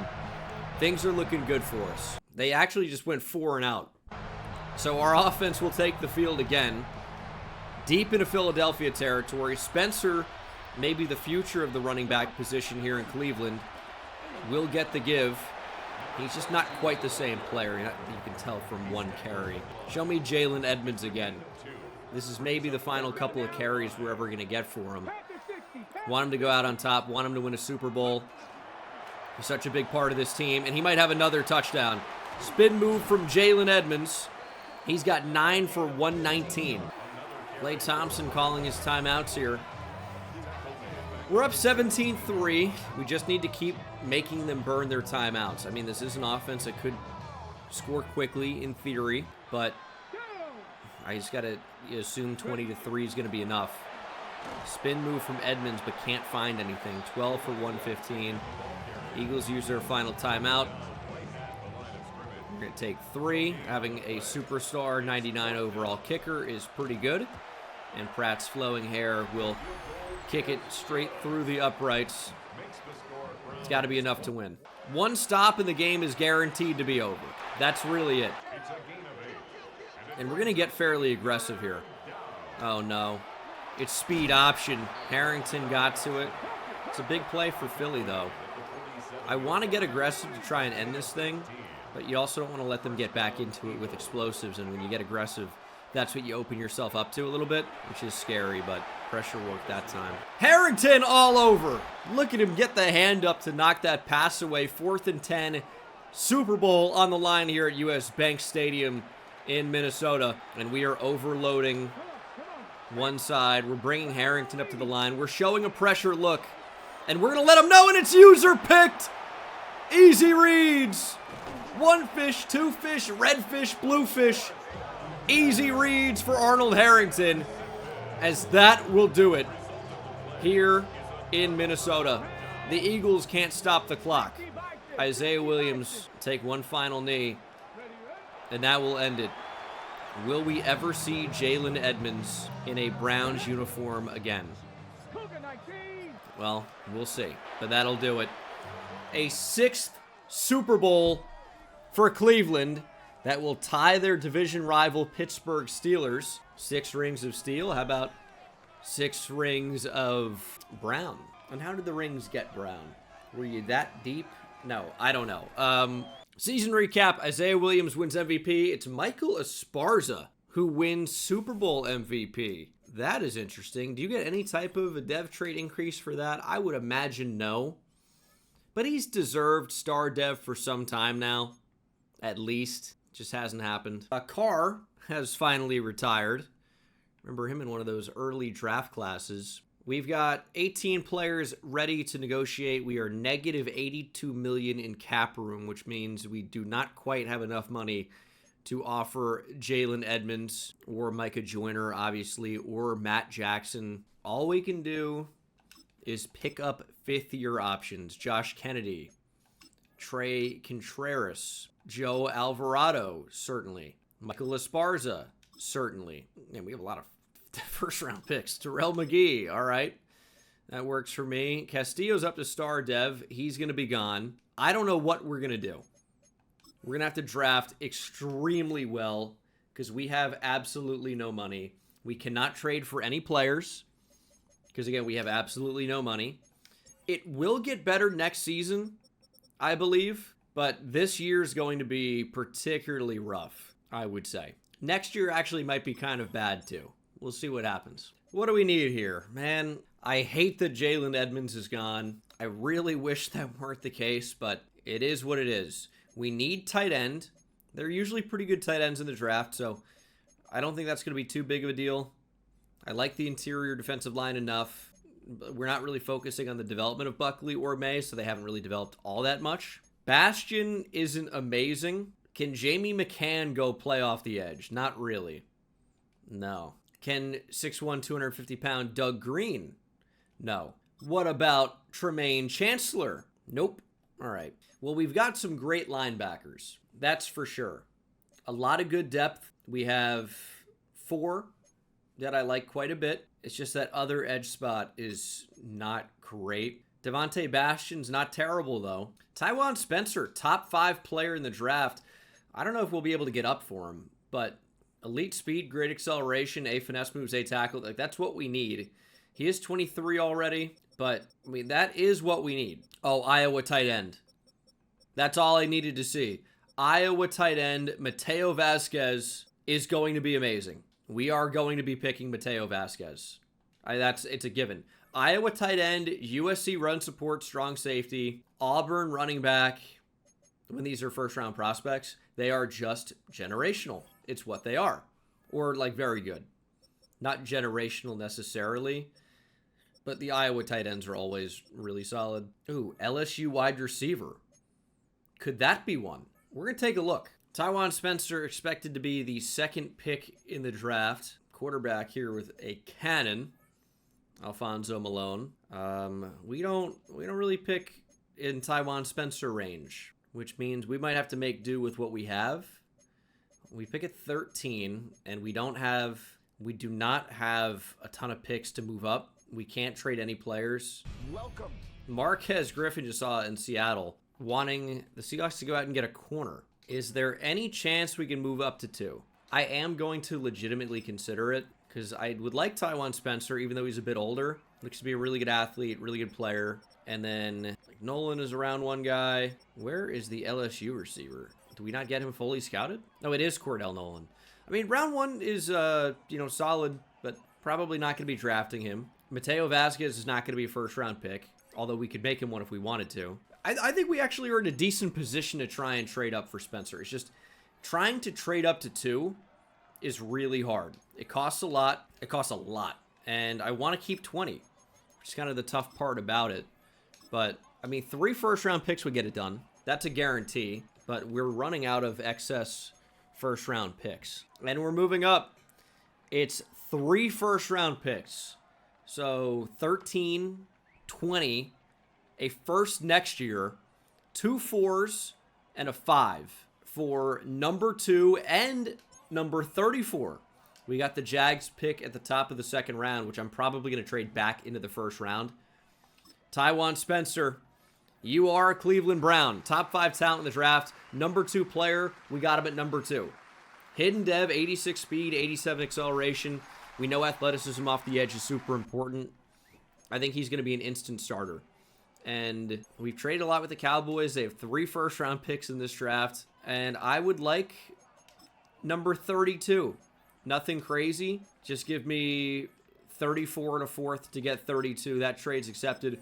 We're going to stay in the first round. We're going to find something good at 32. I hope it is the Iowa tight end, who does appear to be available. That'll be our selection. We're going to get the 5th-year option by doing this. Nolan's available, which is interesting, but there's no question here what this pick needs to be. Mateo Vasquez from Iowa. He's going to be awesome. Number 8 player in the draft, we got him at 32. Hidden dev, 90 speed and acceleration. That might be an instant starter at the position. We're trading this second-round pick for a second-round pick from the Chargers next year. You know, they're at the top of the draft right now. So I'm hoping that they're going to be really bad next year, and that ends up being a really valuable pick for us. Hopefully that's what happens. We have one more pick in this draft. As you guys know, we need to kill day 3. It's kind of been a theme, and I think it might be just going out and adding a defensive tackle. There are some good ones down the board here. Both Brett Jones and Carlos Cersei look pretty good. And we're going to add the 351-pound Carlos Cersei. Top 100 player in the draft. Got him at 192 hidden dev. That's a pretty good pick. Draft recap. Tywan Spencer is a 79. Vasquez is a 77. We actually had we had Mr. Irrelevant as well. Bobby Sutton. Okay, I forgot we didn't trade away our 7th round pick. Dom Galloway was an 81 overall, highest player in the draft. Overall, though, I would say that we did pretty well. Just wasn't that stacked of a class. No X factors, unfortunately. Spencer and Vasquez are superstar at best, although maybe that can change with a good training camp. I'm sad that Jalen Edmonds is no longer a Cleveland Brown. His backup will need to be very, very good. Big shoes to fill, but Keenan Spencer is a good athlete. Not quite at the same level, but I think he could be really, really effective. Like, we have quite a good backup. This is about the best alternative that we could have had as Jalen Edmonds does the thing and joins the Dolphins. What do I mean by that? Well, they just have a million Jalens. Used to be Jalen Phillips before he was traded, although it was spelled differently. Jalen Waddle, Jalen Wright, probably another Jalen that I'm forgetting as well. They had so many Jalens, and we know Jalen Edmonds is a monster player. 27 years old. Maybe it's good we didn't. Nah, there's no storyline there. I wish we had him. Okay, well, Spencer just fumbled on the first carry in this rushing. I'm going to tell you, I don't think I've fumbled one time in this drill over Madden 26. I don't think it's ever happened. And he fumbled on the spin move. Maybe that's not an effective move for him. Dev trade increase, by the way, for the rookie tight end. Mateo is a superstar now. That is a catch allowed. Went up, knocked it down. Okay, what do you want me to do? Spencer revealed to have just star development, but our defense looks really good. I'm hoping they can play well again. We're not going to have money to sign anybody, so this is the team. 6-0. Could we finally reverse the curse from the winless season to an undefeated season? We're allowing 12 points per game. AFC North sucks. 9 sacks for Snyder at this point. He has been incredible. I need you here. Go undefeated. We still have no money, by the way. So we cannot offer Tony Snyder or Anthony Cabrera. We'll be able to pick up fifth-year options at some point. Starks, of course, Keyshawn Wilbur. But we are about to lose a truly incredible amount of talent. Bill Pratt, you wouldn't realize, has Troy Polamalu hair from this shot, but he does. It's a pretty incredible amount of talent. What can we even do here? I don't think we even have the money to trade anybody. Like, this doesn't even cut into it. I mean, we're locked in. We're going for another Super Bowl. See you for the playoffs. 15-2, did not get the undefeated season. The Lions quarterback just threw for 5,500 yards. Okay. Although Isaiah Williams could be in line for MVP. Nearly 4,800 yards, 47 touchdowns, 1 interception. Is this his best year, all things considered? It's a pretty incredible year. Keenan Spencer was obviously nowhere near as good as what we're used to, but he was fine, I guess. Receiving, Sidney Dobbs continues to be awesome. Derek Starks and Joe Alvarado produced. Great rookie year for Mateo Vasquez. And then defensively, wow. Tony Snyder, 22.5 sacks, 15 for Kennedy. Bastion and Tywan Spencer were both productive. So we had a lot of edge rushers playing really well. Didn't get the interceptions this year that we did last year, but still quite a few. Jets in the divisional. Kind of the Bill Belichick Bowl. Remember he accepted the Jets job, then he's like, never mind. That was kind of funny. Former Browns head coach as well. Not quite as successful there as he was with the Patriots.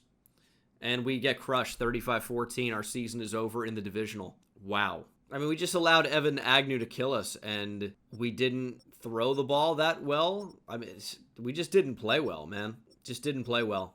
Aaron Graham got destroyed.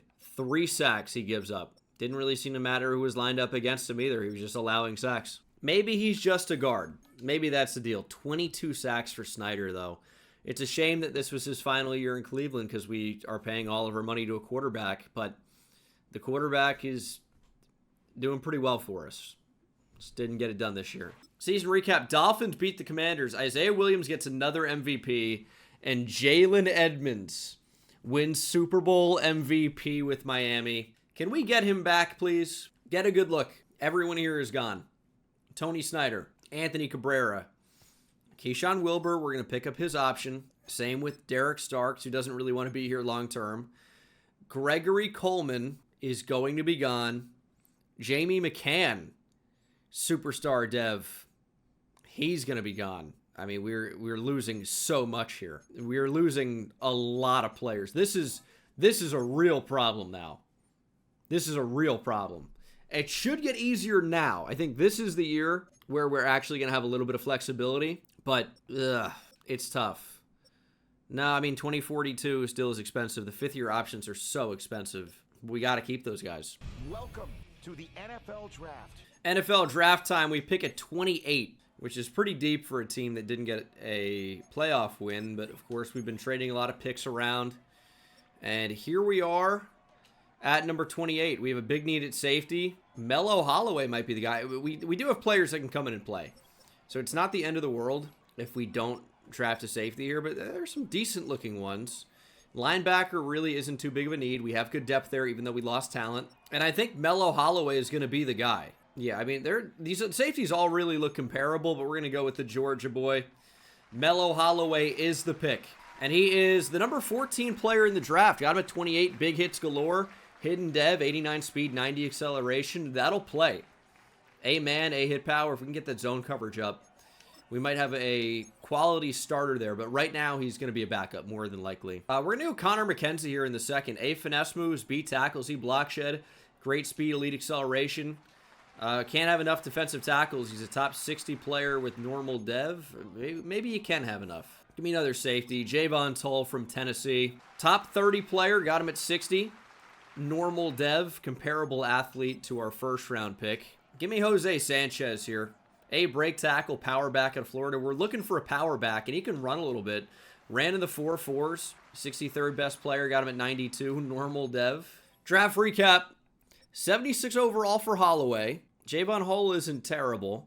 And then the CPU drafted these guys down the board. Really good guard went a pick after we selected Nathan Carruthers. This is a fairly good draft class. Vasquez, superstar dev. He's already a 90. He's a star. O-line could be better, to be honest. Why would Luke Rubin be playing guard? He's going to stick at center. Ruiz is going to play guard.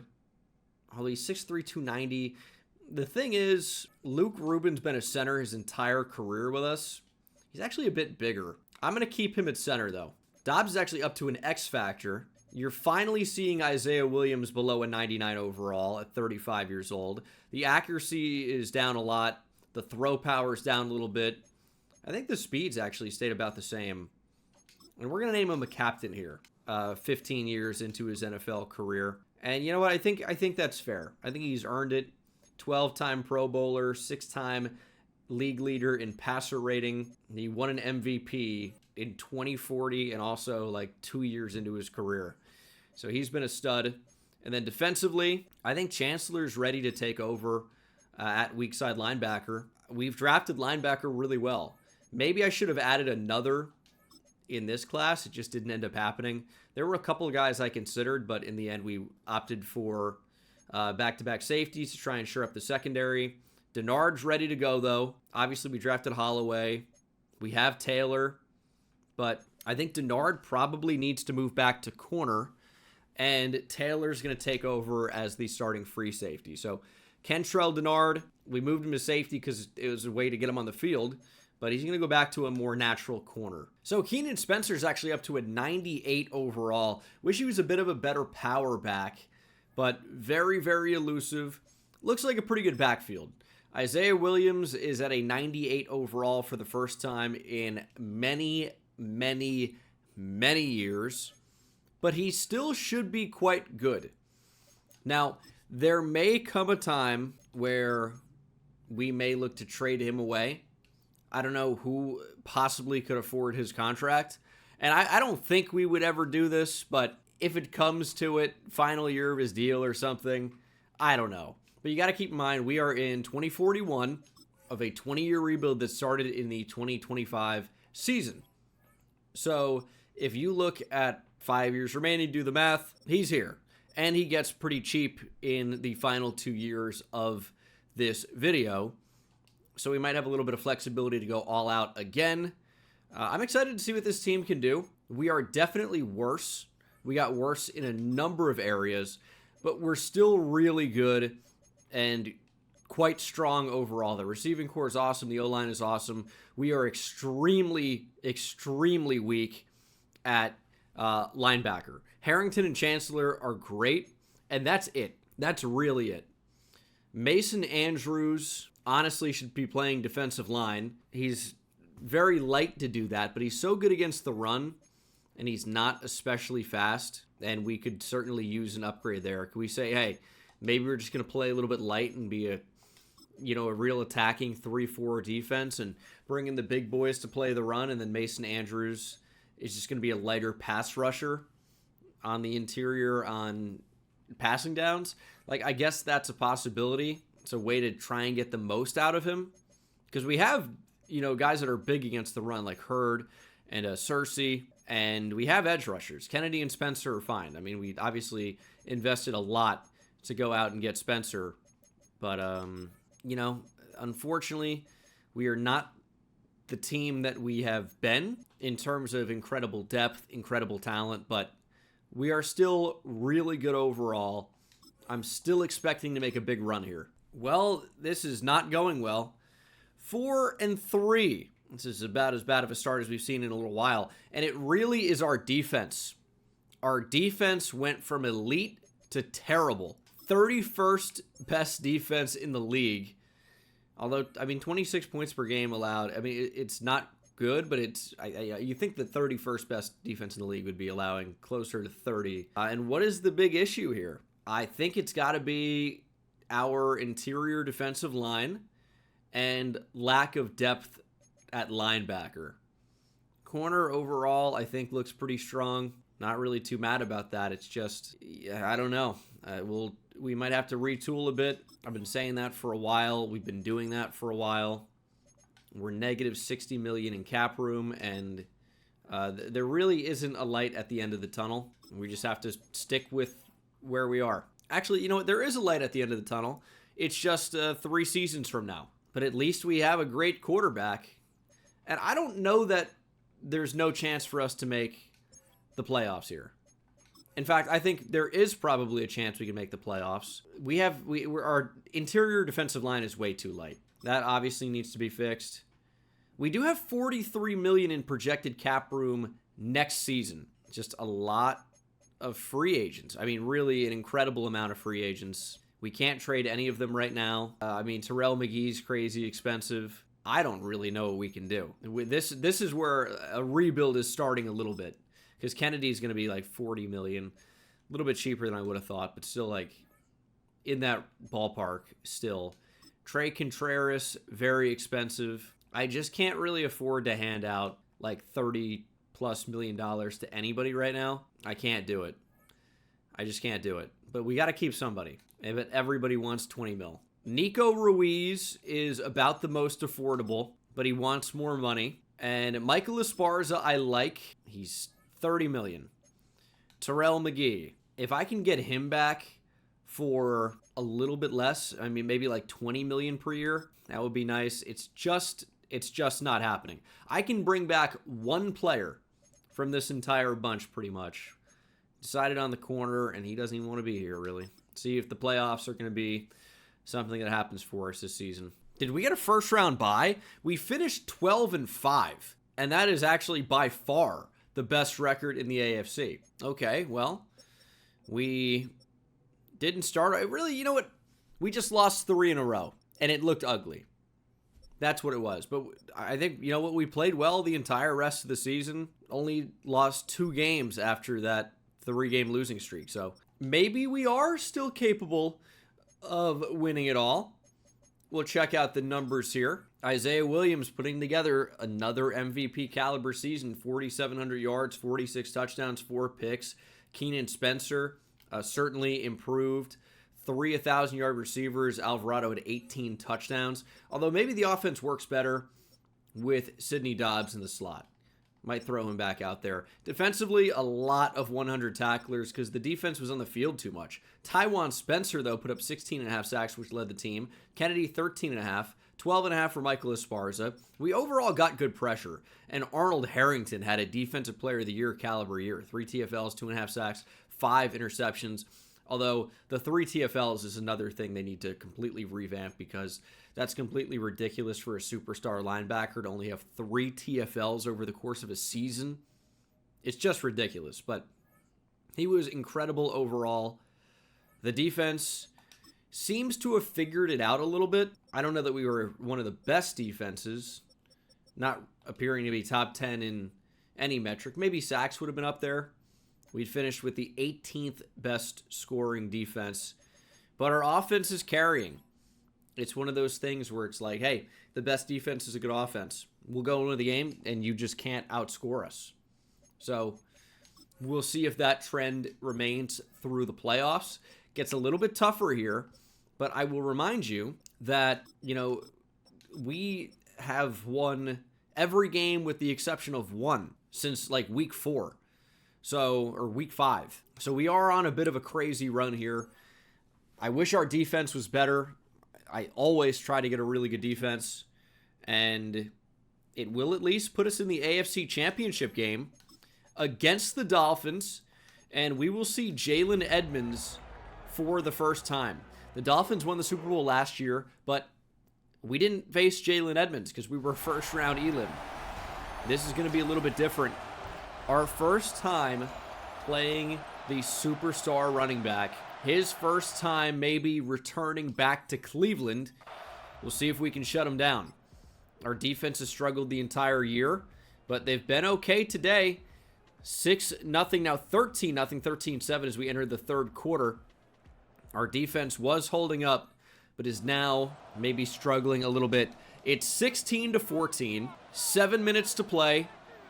We need Spencer to be the one to carry us through, and that's just not good vision. There was an idea there. He's got 12 for 37. There was an idea there.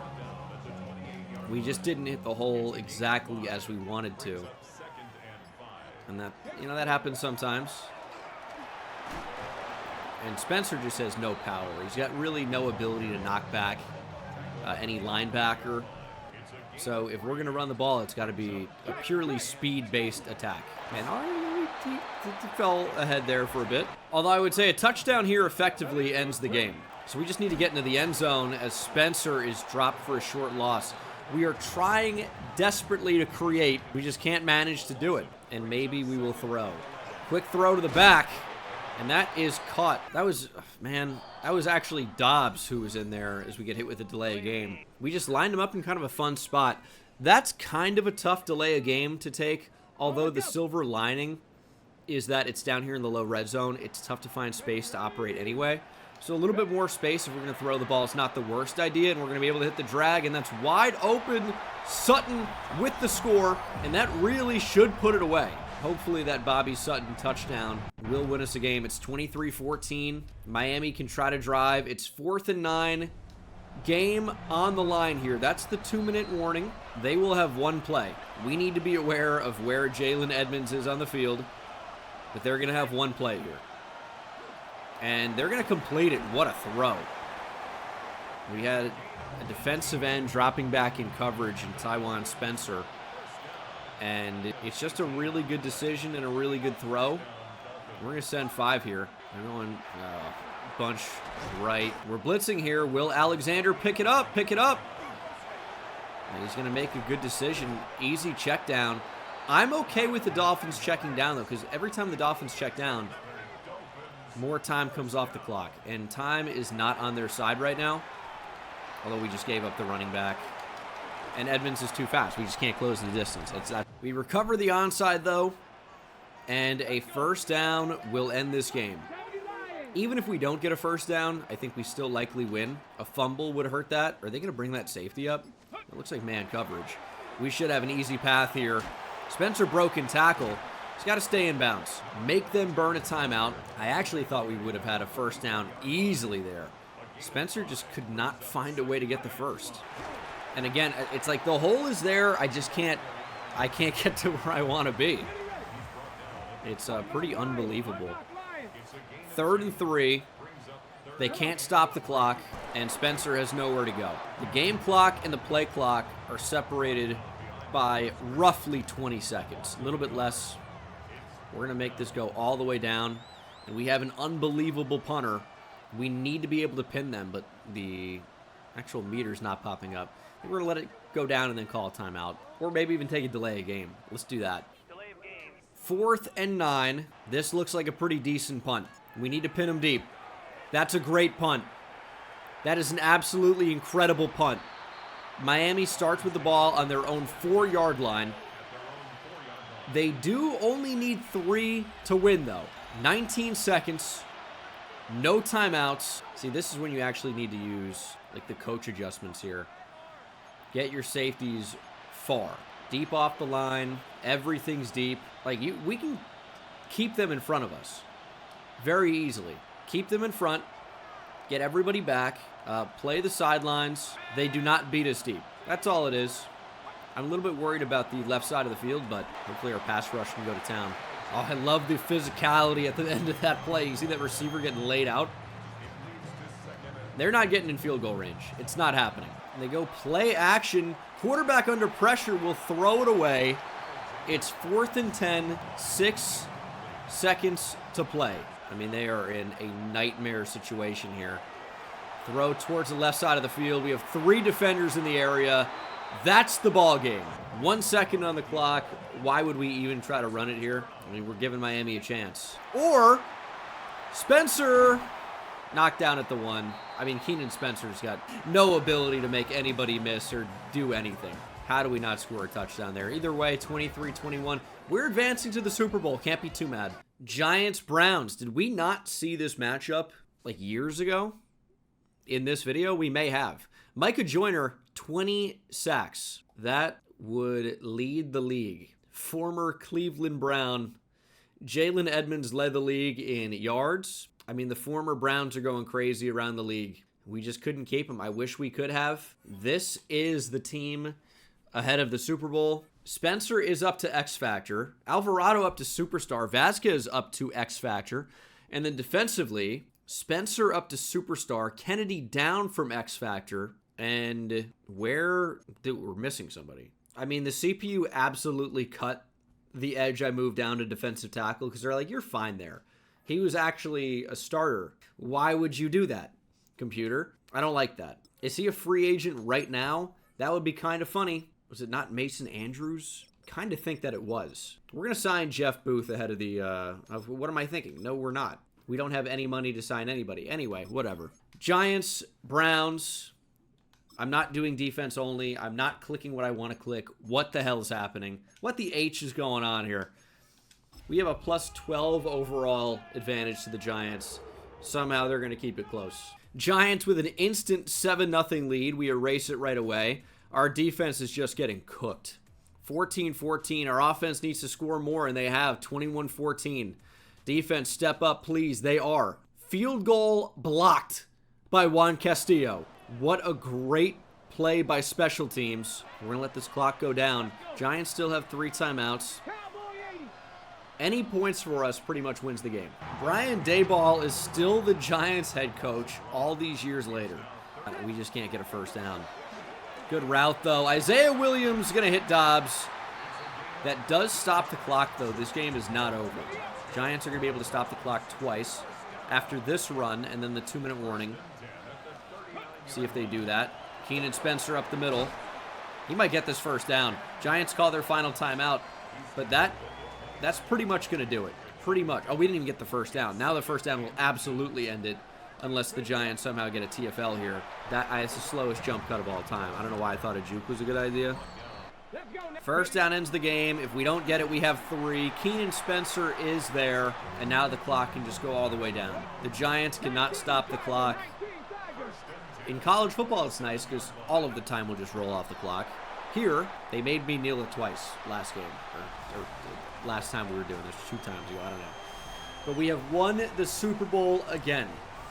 It was not the start to the season we were looking for, but we finished so strong. And that is the 7th Super Bowl for Isaiah Williams and the Cleveland Browns as a franchise. Now I think you can say without a shadow of a doubt, he is the best quarterback of all time. No doubt. He is the best quarterback of all time. Tom Brady cannot hold a candle to Isaiah Williams.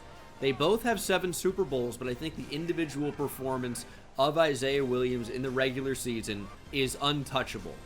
The MVPs. The Pro Bowls, obviously. Leading the league in passer rating so many times. Isaiah Williams is just a different beast. 2041 season recap. Devontae Bastian wins Super Bowl MVP. I want to be Bastian with that type of performance. Max Allen wins NFL MVP. We've seen him before.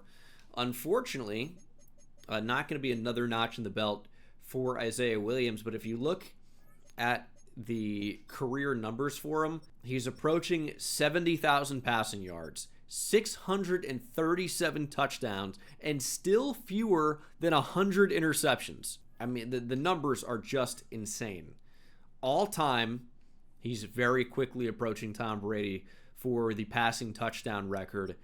The yards is going to be tough to get to, I think, but everything else is good. Ashton Genty is the new rush yards leader. Jonathan Taylor has the new rushing touchdown record, and still Jerry Rice's numbers are untouchable. Myles Garrett finished his career with the Colts and broke the sack record as a Colt. That's kind of sad. And Cox of the Lions did break the passing yards record. I saw this season, I called it out. I didn't actually realize this was the NFL record because I knew the touchdowns was a bit higher at 55 for Peyton Manning, even though I remembered it being like 56, but right there. Jalen Waddle, of course, we saw this. We're not to the end yet. Fisher had 28 receiving touchdowns in Cincinnati this year. What? Didn't notice that. How did I not see that? Yeah, he's got 28. Look at it. I'm looking at it right there. We've got options to pick up as well, which kind of don't really have a choice in the matter. I, again, would like to keep somebody here. Not going to be Michael Esparza. I feel like we've had him for so long for him to only be 26. I would like to bring back Terrell McGee, and I don't want to pay a lot of money to do it.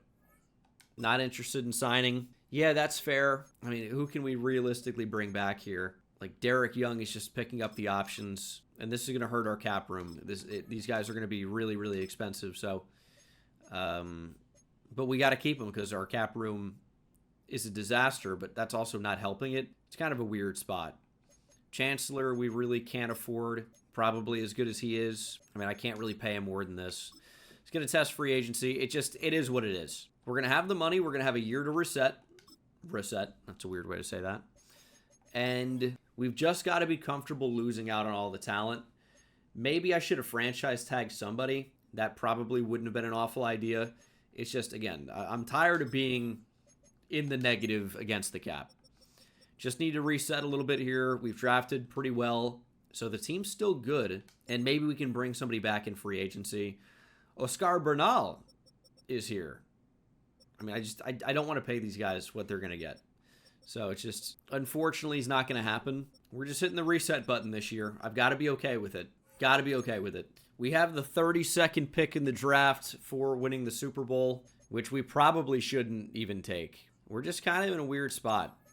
We are kind of in a weird spot. If there's a player that's good enough available, yeah, maybe we'll take that. I think I prefer if we could somehow turn it into multiple picks next year. Like we're trying to set up this team for a real final great stretch over these next few seasons, and it's tough. It's tough. I mean, do we need another edge rusher? We do. Round 1 talent at this pick, it might be tough to turn down. Okay, Kentrell Russell for Michigan State actually looks extremely good. I don't know when he's going to go, but drafting him in the first round is quickly becoming one of my favorite ideas of right this moment. Edge is a huge need. I get that, but I don't know. I feel like going out there and getting what appears to be the best player available, not a bad idea either. We need to get a linebacker in this class. I see the clock, by the way. We need to potentially add a defensive tackle. Oh, and we've also lost our entire offensive line. That is a fun wrinkle I kind of forgot about, but Starks can help with that. Wow. We lost so much talent. We're going to have to make some trades. Bear with me. But you know what? With this pick, we will be taking a receiver. I've decided. I think Kentrell Russell just looks too good. 6'3", 204. Can really catch. Is a good enough athlete. Is a good enough route runner. We're not going to pass on him. He's the number 4 player in the draft. We got him at 32. He's got normal dev, which sucks to see because I was really excited about him as a player. But he's going to be a starter. He's going to perform great as a rookie. And Starks has an expiring contract. He's incredibly expensive, and we need an offensive line. So he's going to have to help us get no line. This is an interesting wrinkle. Brian Campbell is a superstar X Factor. Okay, well, what do we do with that? Got to do something. I think it probably makes Landon Taylor a bit expendable. I'm trying to make a trade here with New Orleans. They've got 2 offensive linemen I think would be starters for me. And this is going to be the trade. Starks is a huge player, obviously. 97 overall, 25-year-old receiver. Trading also Cameron Hurd and Landon Taylor. Landon Taylor, 27 years old, 91 overall, starting free safety for us. We are acquiring Carruthers and Reed Sheets from the Saints. 2 right guards. One's going to be kicking over to left guard. 2 first-round picks next year and the year after that. We have traded away a lot of value with that move. But finding out that Brian Campbell is an X factor kind of changes things. That means we can build around him as a player in our secondary. I like Mello Holloway. Obviously, Terrell Duval has been a beast for a long time. I think Terrell Duval can suddenly help us out at weak side linebacker, which is not weird considering he is 225 pounds. He is not, the fastest. He's got 84 speed. And we need a weak side linebacker desperately. Suddenly, Terrell Duval can fill that role. He can tackle. He can hit. His block shedding is not awful. I think he's going to fill that role pretty well. And we needed it. So I think the 220-pound Mello Holloway is going to move to strong safety. And I feel pretty good about how this defense is coming together. I think that... obviously we could use another free safety, but just move a strong safety over, even though they're not especially good. Linebacker looks solid. I could still consider drafting one. Probably will draft a defensive tackle. I know we need an edge rusher, but, we've gone out and we have greatly improved the offensive line, which was devastatingly bad after we lost everybody to free agency. We are trading Jordan Tafoya, 2 4s and a 5th, for a first rounder next year from Houston. It's a little bit of a patchwork team at the moment, but we've had to make some moves here. I think the moves we've made have been pretty good. LaMarcus Aldridge to the Bucks. Hook 'em horns, Texas Longhorn power forward legend. We're either going to draft an offensive lineman. We've got to try and throw together a team. Like Ezra Malone might even end up playing left tackle because he can at least pass protect. I don't love the options on the O-line. We should be able to sign something out of free agency that's moderately okay, which I know isn't great. Rashad Smith is a round 1 talent at defensive tackle. That probably ends up being the pick here just because he's the best player, and it's going to be. And we need to add more bulk up front. He's 6'6", 334. It's tough to get bigger or better than that. He can rush the passer a little bit. He's a top 15 player. We got him at 64. Also a former high school power forward. A hidden dev, 95 strength, 86 acceleration, 70 speed. This looks like a difference maker. I like that pick. And then, again, I think maybe we'll try to find something here at the end of the 3rd. It's probably got to be like a not-so-great pass protector. Ezra Malone's going to be the pick. Projected to go undrafted. He's a top 75 player. Got him at number 96. He's got hidden dev. 6'3", 305 is a little bit smaller than your typical tackles would be, but we might need him to play there. For depth, I'd say Percy Montgomery is pretty great here. Out of Miami, 6'2", 250. Big linebacker. B block, should be pursuit. A to B tackle. C zone coverage. Like, fine athlete. A hit power. This seems to be a good pick. Percy Montgomery, top 100 player. We got him at 192. Normal dev. He'll be fine depth. And then we don't have a kicker or punter right now. So that is going to need to be solved. At 224, we're likely going to take some type of specialist. Hopefully one is good enough. But this is the part of the rebuild where I guess we were really not totally ready for the fall off and for the contracts. This is a little bit tough. You know, I honestly just don't love the options. I might opt to go with like somebody who's a really good athlete at a weird position. I don't know. There's no one that is a particularly good athlete at this point, so we could use more speed at receiver. Eric Jackson's the guy. Top 200 player. Concerns about his speed. Why would there be? Because of the way he looks? He looks fast to me. Looks like a hard worker. 94 speed, 95 acceleration. Good athlete. He's Mr. Irrelevant. And it's really not that bad of a draft. Russell's a 78, 77 for Rashad Smith. Really great pick. 72 for Ezra Malone. Percy Montgomery's a 70. These are fine selections. We missed out on some pretty good talent, actually, including a great Iowa tight end who's an 82 overall. There were actually a lot of steals in this draft, but a 78 overall in this class was actually a top 4 talent. So we actually did pretty well in a weird draft class. In free agency, welcome back to the Cleveland Browns, Oscar Bernal. That is a pretty easy way to solve a kicking problem. And Stephen Bolton will be our punter. Now we arguably have the best specialists in the league. Tony Short is going to be signed at defensive tackle. He's probably a starter. Keaston Buckhalter is a good backup. Mitch Paul, 24-year-old, 80 overall left tackle. Might be able to find a spot for him. Caesar Bernal actually looks okay. A little bit older. Not like we're going to be able to develop him very much, but I mean, we're just looking for players that can play at this point. And I know we need a center. The centers are just not very good, so we might move somebody over. It's, you know, it's not amazing. I guess Emmett Lehman might be a fine option for a year. And Eric Herrera is not bad value here.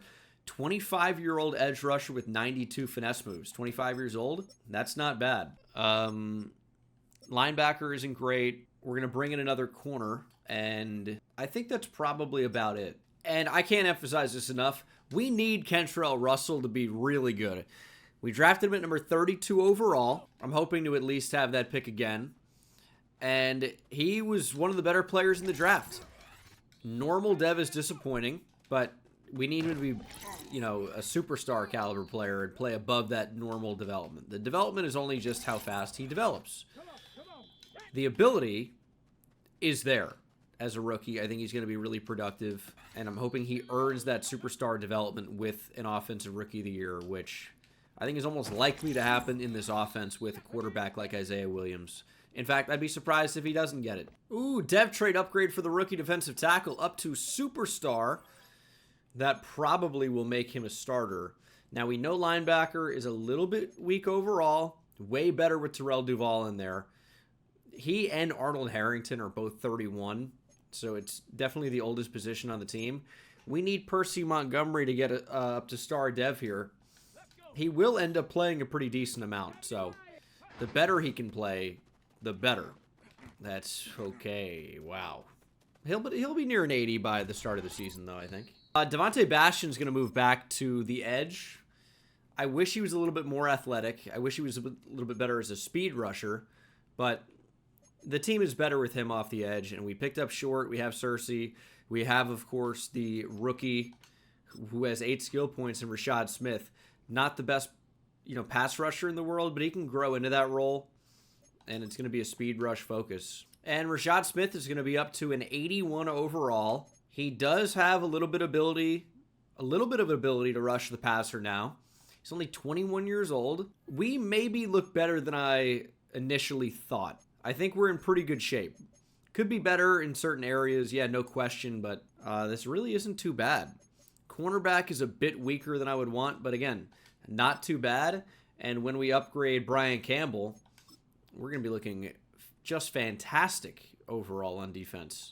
I think much better than we were last year, or at least much better than I thought we would look this year with a lot of these changes from last year. I don't know if we're going to be a Super Bowl team, but I think we're in pretty good shape. We are 3-2 here at week 7. Stopped it a little bit early. I absolutely want to end up trading a pick that I have.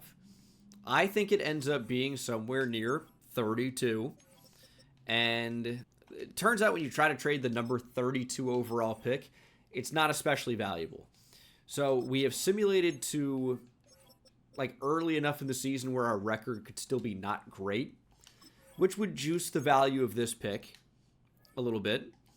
And hopefully it ends up being at 32. And in the process, we can also probably trade some players that are not going to be back, like Ramon Morton for sure. I'd like to extend Mitch Paul. And also probably Cesar Bernal because he's younger, which means maybe a slightly more trade value than Emmett Lehman. And both of them are not like long-term solutions or anything. Okay, it is going to be that first-round pick, Morton and Bernal, as well as a third next year for Ciante Russell and a 2044 second. Who is Ciante Russell? It's 2042. We know he doesn't exist. Well, he is a 26-year-old corner that is currently under contract for the next few seasons. 87 overall, very good in man coverage. The type of player we wanted to go out and get. Under contract. Quincy Evans has an expiring contract. And it's, young is good for now. But that contract's coming up. You got to be aware of these things. I also would like to do some contract extensions. Keyshawn Wilbur is going to be crazy expensive. But Mitch Paul is fairly cheap for how good he's going to be. 24 years old. Give him a 7-year contract. It's like close to $12 million per year. But he's only going to be more expensive because he's eventually going to be, probably mid-80s in this season. So signing him at that price, if he was that overall, would be much more expensive. We are trading Bastion to the Patriots. Expiring contract. Can't bring him back. It's 2 second-round picks. One this year, one next year. Or actually next year and the year after that, excuse me. And no, this year and next year, and then a third in 2045. We're getting back Marcus Odom and a really, really good edge rusher in Mitchell Kelly. 26 years old, under contract for the next 3 seasons, superstar development, can really get after the quarterback, really good at everything. And even though he's a bit older than Bastion, he's only 24, we were just not going to be able to extend him. So you figure, okay, if you can't extend him, probably best to just trade him. And then Marcus Odom is really good. 26 years old, under contract for a little while. Great in coverage. Would like him to be a bit better against the run. But he honestly could play safety. 88 speed, 90 zone coverage. Like, that will play.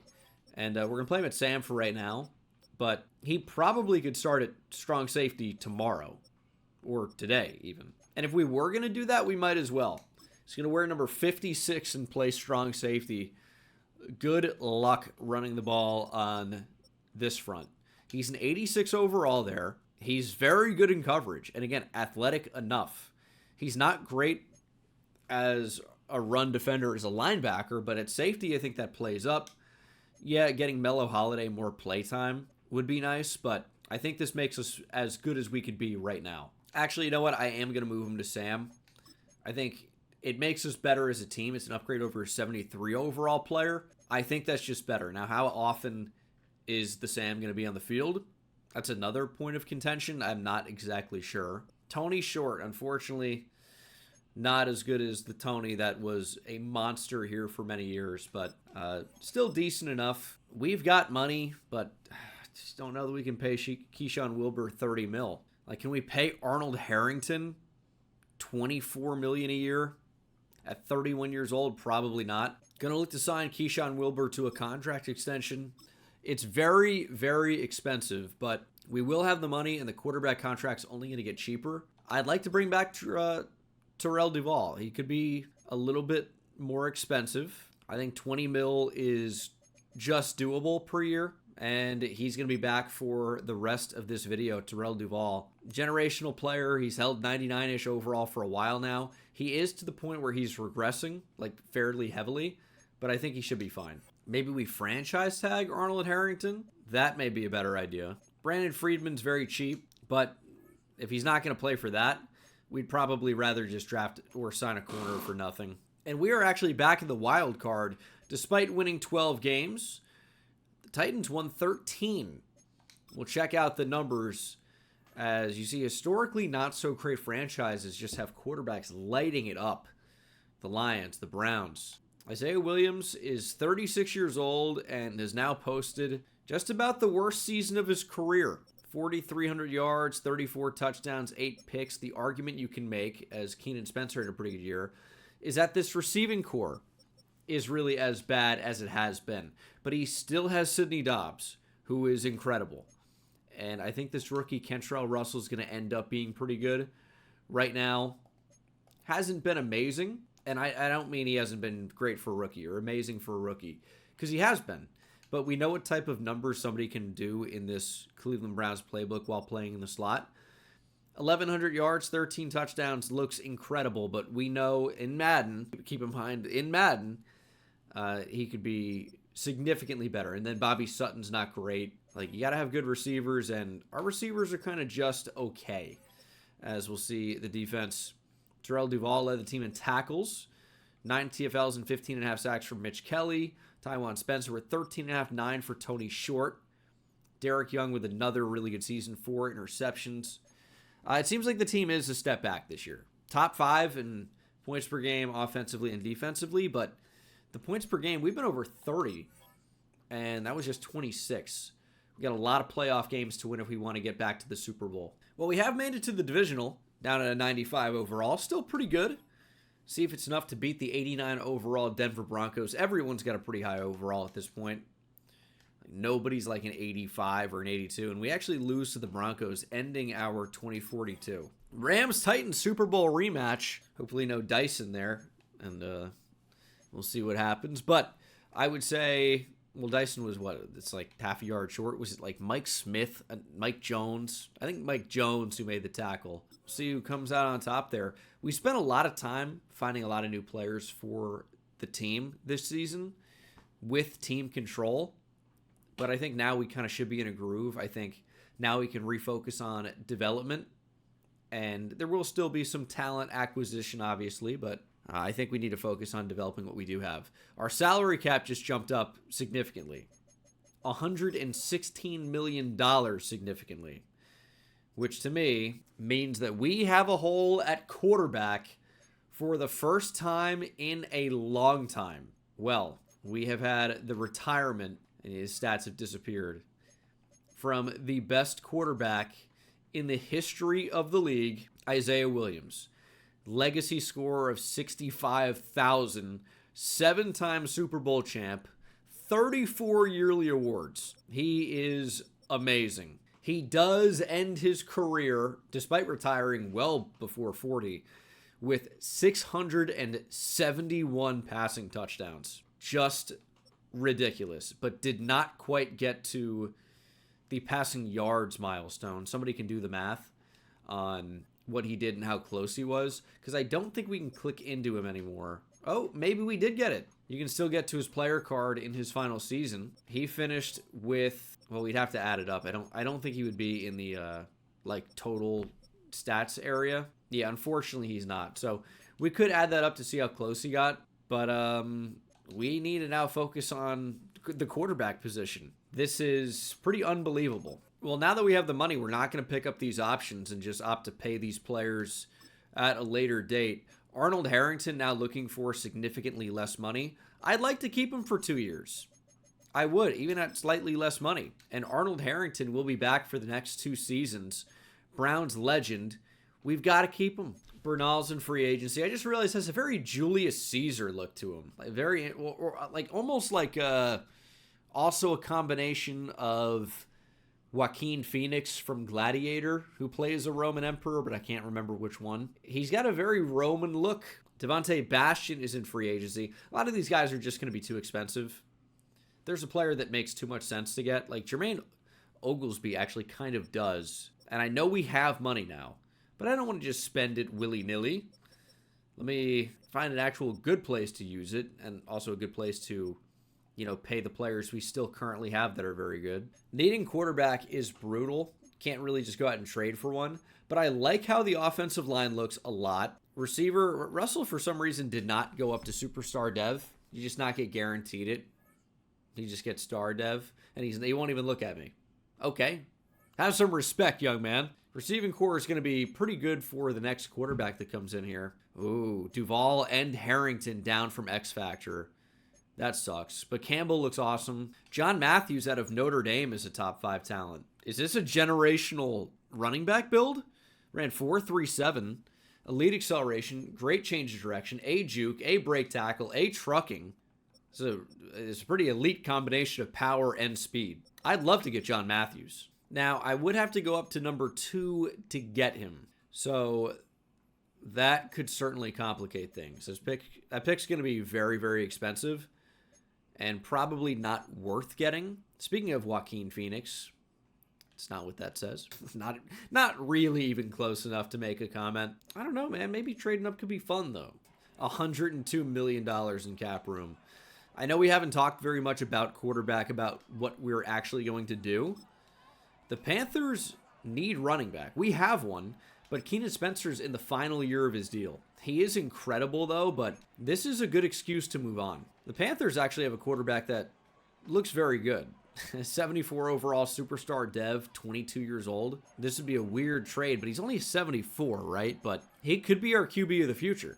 He does have that tag, which might make him really, really tough to acquire. But I think we could do something with this. Number 2 and Keenan Spencer for Deshaun McClain. And I don't really want to trade that first. What about a 2045 2? And a 2044 2. It's going to have to be another first, probably. The quarterback's just going to be too expensive, which is fine. Well, Keenan Spencer is a Panther. Shocking draft day trade, but he's a 28-year-old running back. Like, it's probably the right move. Number 18 is going with him, as well as a couple of day 3 picks. We are getting back number 2, their first-round pick next year, and their second-round pick next year. They just added an insane running back, but I hope so are we. At number 2 overall, there are quarterbacks. They just don't really look that good. Like Karsten Devine maybe would be the best one. He's a very good athlete and elite throw power. Okay, things might be changing with who our second pick would be. John Matthews is the pick here at number 2. The Notre Dame running back is a Cleveland Brown, staying in Big Ten football country. He is the number 1 player in the draft. We got him at number 2. Immediate starter. Ankle-breaking juke moves. Elusive spin move. Hidden dev. 93 speed, 94 acceleration, 74 strength. A trucking, A break tackle, A juke move, B spin move. He's a beast. And I think we're just going to simulate to number 12 here, where the idea now has become take a quarterback. Like, would he be available in the second round? Maybe. I will say in the mock draft, Karsten Devine was expected to go at 5. He hasn't. He is the pick. Did we just get back-to-back generational quarterbacks? Isaiah Williams into Karsten Devine. What a divine transition to the next QB of the future. Pinpoint accurate on intermediate throws. Can make multiple reads. Wow. Makes tough throws look easy. He's the number 8 in true talent. We got him at 12. But that's pretty good for a quarterback. 95 throw power, 91 speed, 91 agility, 90 change of direction, 90 acceleration. We have some questions about the accuracy, I suppose, but I think we just immediately got the best young backfield in football. Well, with Travis McCree being available, maybe Karsten Devine would have been available here, but not a gamble we could afford to make. Going to take Angel Soriano here. I've done it again. It says Angelo. Going to take Angel Soriano out of San Diego State. Very good pass protector, it would appear. I thought he was number 8. Again, like, that's crazy. Ranked number 66. Got him at 92. Supposed to go undrafted. Good depth on the O-line. Chip Farrell, another good pass protecting guard. I think he's just going to be good value here. Oh, he's horrendous. Just drafted a fullback. That's cool. Ranked number 62. We got him at 220. He's gigantic. 84 overall for John Matthews. Generational range. 99 juke move. Who do you guys think is the better running back? He or Jalen Matthews? Not Jalen Matthews. Jalen Edmonds. Jalen Edmonds was faster. John Matthews is debatably more elusive and stronger. He just doesn't have the same type of speed. Both very good. Divine's a 78. Incredible overall for a rookie quarterback. The accuracy is not amazing, but it will be. Soriano was pretty good. Sammy Robinson was pretty good. Yeah, Chip Farrell stunk. But what a draft for us. Wow, very good draft in general. Two insane right guards, 82 overall and 80 overall. Very good Mike linebacker goes to the Giants out of Michigan, and they got a sick receiver. What a dream draft haul, actually, for this current Giants team. And then Carson Devine was one of the top players in the draft. I mean, we know he was number 8 when it said, but what incredible luck. And look at that Saints pass rush, by the way, 18 and 19 sacks, including, of course, the former Brown. And Isaiah Williams has made the Hall of Fame, as if it was any surprise at all. He's the best quarterback ever. Antoine Singh, the Bucs running back for many years, I've noticed, is also a Hall of Famer. John Matthews is an X factor. I thought Carson Devine actually may be, but he is superstar at best. But John Matthews already, we know, has truz. We also are picking up Oscar Bernal again. We have a lot of money right now. Tyson Harrell, I suppose, as well, the 36-year-old punter. This team's going to end up being pretty good. Keeson Buckhalter, maybe we re-sign. Decent backup, 30 years old. And Tony Short, might as well bring him back as well for a short stint, more than likely. This will actually be the team before we start the season. Carson Devine is an 89 overall. Deep accuracy is a bit of a problem, but his athleticism and arm overall is just amazing. Out of Baylor, is this supposed to be an RG3 build? Okay, interesting. I don't know if it's supposed to be or not. When I think Notre Dame running backs, there actually are not very many that come to mind. I guess Jerome Bettis, but John Matthews is not Jerome Bettis.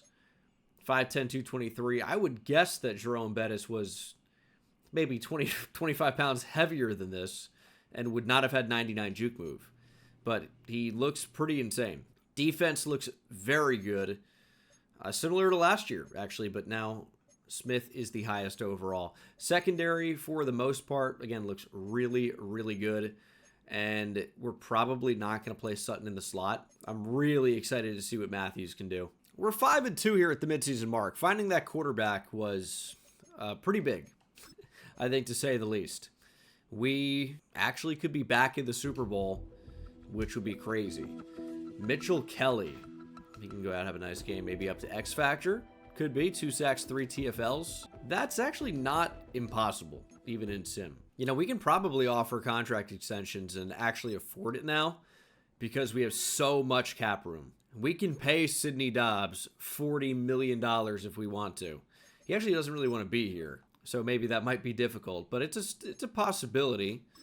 It's just nobody really wants to be in Cleveland, which I get. I unfortunately here, even though we're the Browns, I get it. Derek Young will return, though. Can we pay Tywan Spencer $40 million a year? Don't love that, but he's going to be back. And we go 15-2. I mean, maybe Carson Devine is the best quarterback we've ever had. I'm willing to make that claim. What is this rookie year? 5,300 yards passing, 51 touchdowns, and only 9 picks. It's got to be the best rookie year I've ever had with any quarterback, any player. John Matthews, one of the best rookie running back seasons I've ever had, because the logic's broken, but his overall started super high. Did fumble 3 times, but a lot of touchdowns. He really does look absolutely incredible. Over 1,000 yards, 4.3 per carry. Sidney Dobbs hit the 2,000 yards mark, 143 catches, 24 touchdowns. Very, very dominant season. Arnold Harrington, 161 tackles, 7 for loss, 16 TFLs for Tywan Spencer to go with a team-leading 20.5 sacks. Mitchell Kelly, 13 sacks. Rashad Smith had 9. Not a whole lot of interceptions, but a great season overall. Our defense certainly could have been better in what was certainly holding us back. but we still win 15 games regardless. Broncos in the divisional. Winning a Super Bowl year one with this new quarterback, Karsten Devine, would be legendary. And it's not impossible. Is Jalen Edmonds not a Dolphin anymore? No, he's a Dolphin. He's just not going to show up as one of their top players. Okay. He's holding that overall pretty well as a 30-year-old. And he did the whole go to the Dolphins Auburn running back thing like Ronnie Brown. He has had an incredible career. That 2042 rivals the 2039 that he had with us. 1,300 yards and 122 touchdowns for Edmonds. He could end up being the best running back of all time. I feel like it's just going to be tough to hold that overall and continue to get the reps. Because it really is, how many touches can you get to get there? If he retires or regresses, it's going to be tougher to get there. But it is 7-6 right now, 13-7. Suddenly a very defensive game, 20-7. Our offense is coming alive, but the Dolphins answers. It's 28-14 into the fourth quarter. The Dolphins have made it a touchdown game. We're going to jump in. 3 turnovers for the Dolphins, and John Matthews is swallowed up. Dolphins call their final timeout. 11 rushes for 23 yards. Again, this playbook does not simulate well in Super Sim at all. John Matthews on the trap, and there goes John Matthews. This is a game-ending touchdown, but we're not going to take it. Suddenly 12 for 71. John Matthews may be the real deal. Like, do you score the touchdown there when the goal is just to take the clock down? Probably had another touchdown there. And with that, we are moving on to the Super Bowl yet again. This time with a rookie quarterback. The era of Isaiah Williams is over. I didn't know if we would start a new era, or maybe an era of unknown, in this video, in the final few seasons. It hasn't happened. Karsten Devine comes in, takes over. There is no uncertainty anymore. The era of Karsten Devine is here. And I think it is fitting that we play the Vikings in the Super Bowl. We talked about it before. 2 teams that have never won a Super Bowl, and of course they had Max Allen at quarterback, who for a few years kind of rivaled Isaiah Williams. And now that Isaiah Williams is out of the league, well, we're going to restart this era in a way. And Max Allen is still the quarterback for the Minnesota Vikings. Probably deep into his 30s now. He's trying to avenge that loss with a big win here late against a different quarterback. It is a very, very close game.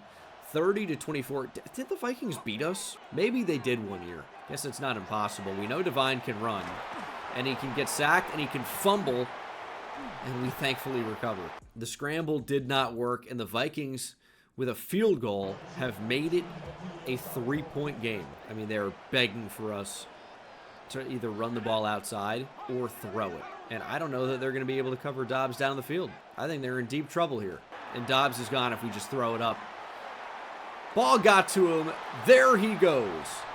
Lined up against the linebacker. There was literally no chance the linebacker was making that play with an accurate ball. Karsten Devine puts it up, and that could be the dagger here in the Super Bowl as we kickstart a new era of Browns football. 37-27 is your final. It doesn't seem to matter who's here at quarterback. Maybe we paid Isaiah Williams, all those years for nothing.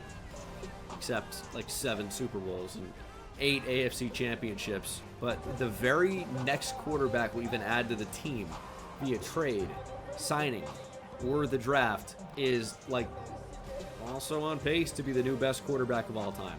Wins the Super Bowl in his first year. He's very likely to win MVP in his first year. Just threw for 5 touchdowns and 328 yards in his Super Bowl debut. I mean, come on. 2034 season recap. Karsten Devine wins NFL MVP, Rookie of the Year, Super Bowl MVP. That is a pretty good rookie year. It's like Donk of Counter-Strike. You could look into that. I'm like, is anyone going to get a Donk reference on this channel? It's actually, it is likely that somebody will. The number is not high. Basically, if you don't know Donk, he is a professional Counter-Strike player, which is a game I've been getting into over the past year or so. I've been streaming it on Twitch sometimes, twitch.tv/Bengal. Well, Donk is a pro from Russia. He like came onto the scene like Ryan Williams as a 17-year-old, just dominating, and just had the craziest rookie year ever. He's basically this little Russian child that looks like an old Russian lady, and he's unbelievable. He's got like Lord Farquaad haircut. He's unreal. Describing a mythical creature right now. He's maybe 5'5", 110 pounds, but he's unreal. Got to figure out how to say the angel of death in Russian. And Divine is up to a superstar X Factor and playing up to a 99 overall as a rookie. Yeah, he's pretty insane. Obviously, John Matthews had a sick rookie year too. He's also playing up to a 99. He didn't win Rookie of the Year, but how is he ever going to beat Karsten Divine? It was never going to happen. We're going to offer Sidney Dobbs this extension, and he is back on a 6-year deal. Mateo Vasquez is the best tight end in football, obviously. We cannot let him go. Superstar X Factor, 97 overall. I'd love to keep this line together, so we're going to accept that 5th-year option of Nathan Carruthers, and also for Mello Holloway at strong safety. And these guys are locked in here for the video. Carlos Cersei's honestly semi-replaceable, but he's also semi-cheap, and he's going to return. Karifi Ross, running back, no show at the Combine. He's got a name I've never seen before, and he drops 34 spots as a result out of Bethune-Cookman. He's like, I'm not going to do the Combine. You should be doing it. Is TCU tight end generational? Ramon Gonzalez kind of looks unreal. Well, we are exceptionally weak at corner, but most of the rest is in pretty good position, pretty good shape. Corner is very weak. Also need a kicker and punter.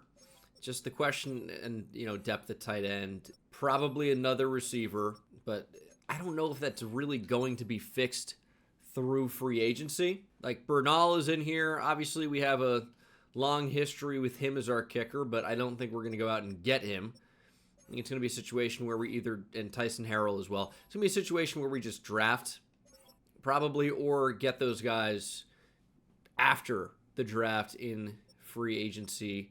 Just not willing to pay anybody what they want. Just not going to do it. So we shall head to the draft. We know what we need. Wide receiver, corner, and then it's just like backups. And, of course, the specialists. Hopefully there are good kickers and punters in this draft class. But if not, it's really not the end of the world. We want to identify those top 5 talents. I'm looking at tackle as well. But it's not really the end-all, be-all. If we don't add a tackle in this class, we're going to be okay. Mitch Paul is obviously under contract for a very long time. And Keyshawn Wilbur for a long time. It's just those were the 2 best players in the draft. Reed Sheets has an expiring contract, so adding an offensive lineman is not the worst idea in general, but probably can avoid those tackles at the top. We're not going to take Ramon Gonzalez at number 3 overall, but he does look quite good for a player projected to go round 2 to 3. Probably just not going to happen with that pick. We also have pick number 6. We may, in fact, end up trading those for established players right now. Also 32. You think we're going to get a UDFA projected guard with this pick? Honestly, doesn't look that bad, but probably not. Welcome. Clifton Horn could be very good value. Like, I guess they are just projecting it from the favorites I've already added. But, like what are they going to do, I guess? But, I don't know. This looks like a pretty good blocking fullback. Cooper Otting. Kind of looks like a crazy running back. We don't need a running back, probably. But Cooper Otting at first glance does look incredible. Brent Sheets is a top 5 talent with electric speed. We'll probably end up adding him. Cody Anderson's only a round 1 talent, which is good. He looks kind of like a top 10 guy to me. Athleticism's not amazing, but everything else is. Scrolling down the list of the top corners in the NFL right now, there are so few superstar X Factors. That's something that should probably be fixed. I guess, is 4 too few? It feels like there could be a few more.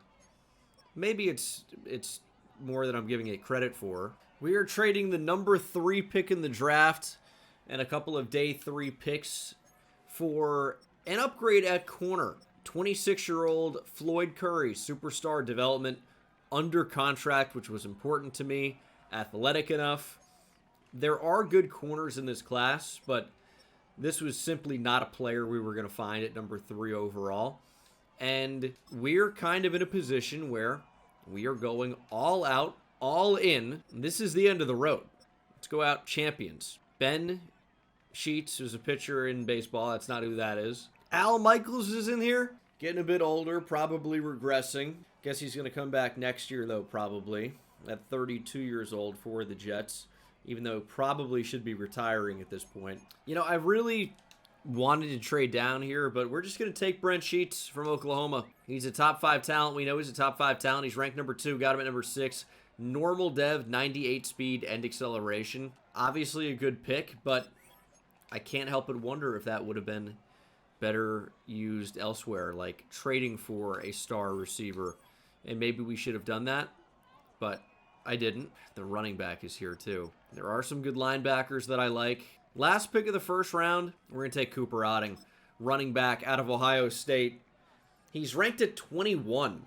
I thought he was going to be a surefire top 5 pick. I thought maybe even the number 1 overall player in the draft. 21. Got him at 32. This is our power back. 5'10", 233 with good speed.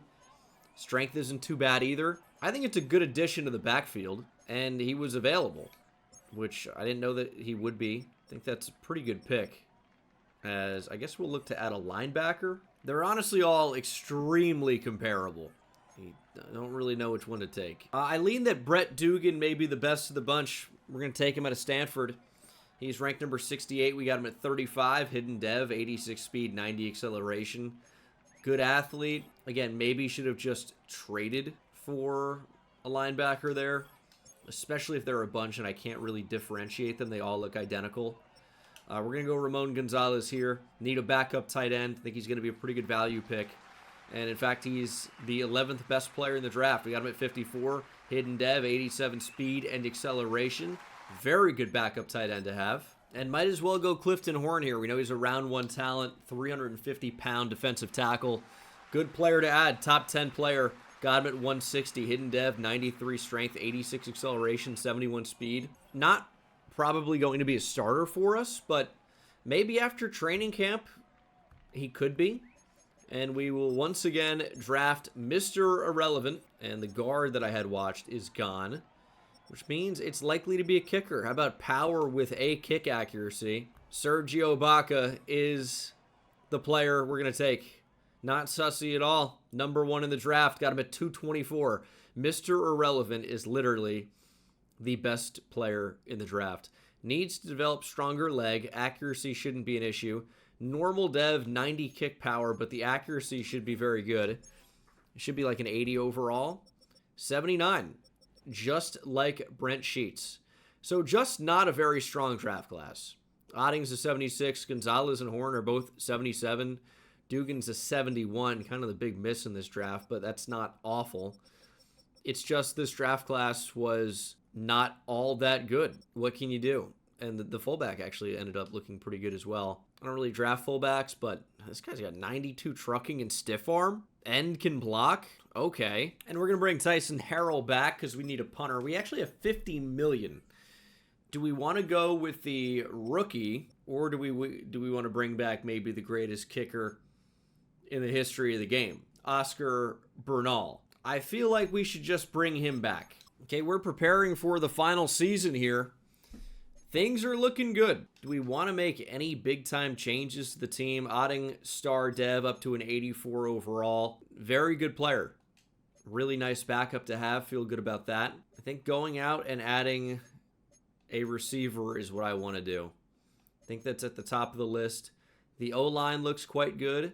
And defensively, I think we are extremely strong. Corner looks great, especially the top 3. Maybe just only the top 3. Linebacker looks great. D-line looks very good. Horn, superstar dev. I mean, it could be slightly better. It's not really a true 99 overall team the way it says it is. We got a lot of money. We've got picks that are burning a hole in my pocket. Let me add a receiver. Lynn Bone. All right. Yeah, maybe we just add some options out of free agency for depth. Our first-round picks are not especially valuable right now. Maybe something changes at the midseason mark. We're going to add Dwayne Bigby as well, who is pretty big. 6'3", as a corner. And we're not really a true 99, but I'm hoping to win a Super Bowl. We are 6-1 though, and we just narrowly lost to the Cowboys in week 7. Again, like this is where we might want to make some type of a change. Our picks are expected to be in the same spot. I don't know. It's kind of hard to get better when we are the best. So I guess we're going to be heading to the playoffs. With this team that we have, what can we do? And look at Tywan Spencer leading the league in sacks. We go 16-1. The only loss to the Cowboys, man. What a season for Karsten Devine. 4,500 yards, 45 touchdowns, 2 interceptions. John Matthews was very good. 9 touchdowns in there. He had some nice upgrades as well. He's a complete player. Great season for the rookie Brent Sheets. 23 receiving touchdowns. That's what producing the slot in some of these playbooks will get you. And then defensively, 120 tackles, 4 for loss, 1.5 sacks, and 2 picks for Arnold Harrington. 12 TFLs for Rashad Smith, as again we saw Tywan Spencer's unreal production. Mitchell Kelly, 14 sacks, 11.5 for Cersei. Interceptions, 2 for Duval, Harrington, Russell, and Young. Not so bad. Now, this Chiefs team lost only 2 more games than we did this year. They are absolutely no joke. Despite the overall difference, we actually are only up 6. Kentrell Russell, 52-yard touchdown from Karsten Devine. Our offense is playing well, though. It's shocking that a 99 overall kicker with 99 kick power and accuracy and awareness would miss an extra point. But I guess that's what happened. We beat them 16-0. Our 17th win of the year. We are headed to the Super Bowl. And I think this is fitting again. A game we've seen before. Browns, Vikings in the Super Bowl. Is Max Allen still their quarterback, I wonder? This is the final team. It looks great. Got great receivers. The offense is amazing. And defensively, we're quite strong as well. Dugan's actually up to a 78. Spencer is playing up to a 97. Secondary, you just can't throw on us. And our defensive line is amazing. This is just a really, really, really good team. I think anything but a Super Bowl victory obviously will be a disappointment. But after 20 years, we have had so much success. Only star dev on the tight end we drafted. But we've had so much success. I believe we're looking for Super Bowl number 8. If you look at the stats and awards here, I mean, Karsten Devine, it's like, did we just find a better quarterback than what we previously had? Like, that's unbelievable. If you look at the legacy leaderboard, Isaiah Williams is the number 1 by a ton. And then Kevin Stefanski, a.k.a. Gene Dangus, if I would have bothered to change the name. At running back, Jalen Edmonds is on a fast track to being one of the best backs of all time. You know, I talked about it a few seasons ago, and I'm like, he could end up being about the best running back ever. He's got 15,000 rushing yards and 137 touchdowns. He's 31 years old. He's holding his overall pretty nicely. Does it say he's got a career average of like 6 yards a carry? I mean, he very easily could track down Ashton Genty. I don't know if he's going to break Jonathan Taylor's record, but it's certainly possible. And maybe I'll simulate a few years to see the final results here. But this Super Bowl is all that matters for right now. This is the final game of the 20-year rebuild. What's going to happen? Do we go out on top? Or will it be sadness? Well, we start up 7-0. Vikings answer with 7. Tied up as we approach the half. Still a stalemate. 14-7. It's finally broken by your Browns. Vikings tie it right back. 3 minutes to go. 3rd and 7. Who wants to make a play? Not really anybody, or that's wrong because Vasquez makes the catch, breaks a tackle, and is way deep now in a Minnesota territory. We get a playoff here before the 2-minute warning? I don't think so. No. Also, we're at US Bank Stadium. Vikings playing a playoff game at their home stadium. That's not weird, but to have it be a Super Bowl, that is strange. Nice scramble from Devine. This play should bring us down inside a minute. Devine Running the wrong way. Rashad Taylor sack. 2nd and 23. Vikings burning their timeouts would be big. We obviously want to take time off the clock. We're going to get sacked again. Can't find a place to go with the ball. It's going to take a lot of time off the clock, though. I don't know why the Vikings didn't call a timeout. We're going to bring this all the way down. 3rd and 31. We're in field goal range. We're fine right now. Divine on the move. Scrambling. I mean, it was a brutally bad drive, but our kicker's incredible. He's got every ability. We can see the arc. We are golden. We're good to go. He can't be iced. Like he's the best kicker ever. For the lead in a dome. Unmissable. Bernal's kick is good. The Vikings will have 22 seconds. That's it. 18 seconds to get into field goal range. Who wants to make a play? Who wants to be a hero? No way. No way. That's way over the line. That's a bad penalty. Max Allen trying to beat this Browns team. Such a veteran now. And he's going to check down into the Vikings' final timeout. God, the CPU logic is so bad. 10 seconds to go. Just keep them in front of you and we win the Super Bowl. Anything that doesn't get out of bounds, that's the game. There is no play where the Vikings can get down the field, get into field goal range, and, like, not kill the entire clock. There's no chance. Throw down the field. Knock it down. It's caught! What? Oh, no way! Judge with the touchdown, and he's become jury and executioner. Vikings win the Super Bowl. The crowd's not crazy. They should be going crazy right now. That play should start a purge in Minnesota. People should be stabbing each other in the seats. I don't know. What the fuck? We got one more year. What was that? 2024 season recap. Super Bowl MVPs Rashad Taylor. It shouldn't be. What an insane everything. I mean, the offensive ineptitude at the end of the game, I didn't really even think would matter. So I really wasn't taking it that serious, but that's one of my new worst losses ever. And I've had some really bad ones. NFL draft time. Pick at number 31. Unbelievable. Did we use more depth at receiver? It's out of the big-bodied Matthew Brackens, number 53 player. Got him at 31. At 6'4", 230 with 92 speed, though. That's pretty intriguing. I'm going to let the CPU handle the rest. We're just trying to run it back. And he was a 74 overall. Yeah, not much of a route runner, but can go up and get it a little bit. Kerry Holt was actually the number 1 overall player in the draft. 86 overall receiver out of Oregon State. 99 spectacular catch and jumping. I mean, this is the Calvin Johnson build. So this is going to be the team for this season. I am hoping that we can just do the thing this time. And what is the thing? Go undefeated, ideally. And we did not go undefeated. 13-4 puts us in the wild card. Carson Devine with another very good year. 4,500 yards or so passing, 44 touchdowns, 5 picks. John Matthews was once again very good.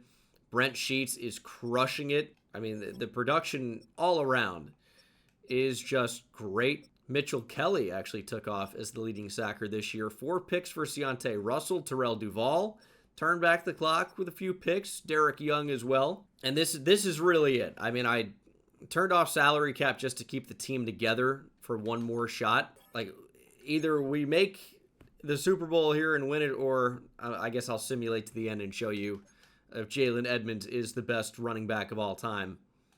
We're rolling right now, though. Browns-Dolphins. The Paul Warfield Bowl. Gary Barnidge was not a Dolphin. He was a Panther. Jordan Cameron is what I meant. We get knocked out here. Giants-Dolphins is the final one. But 8 Super Bowls, 10 AFC championships. That's a pretty good run in 20 years. It'd be cool if you could see stats in the legacy leaderboard. I kind of don't get why you can't. Because I don't want to simulate and not see the all-time numbers for Jalen Edmonds. Production is starting to fall off now a bit. But I guess we'll just simulate 10 years or so and see if he is the number 1 rusher all time or not. And he may not be. Okay, so the final note is that Jalen Edmonds has made the Hall of Fame, but we cannot open his player card So we don't necessarily know what the final yards number will be. It's not going to be in, the stats anywhere. The only way that we're going to find out is if he has the record for career rushing yards or touchdowns. This is the moment of truth. He did not do either. How close did he get? It's hard to know. It's impossible to know. There's no way to know. I'll see you in the next one. Take it easy.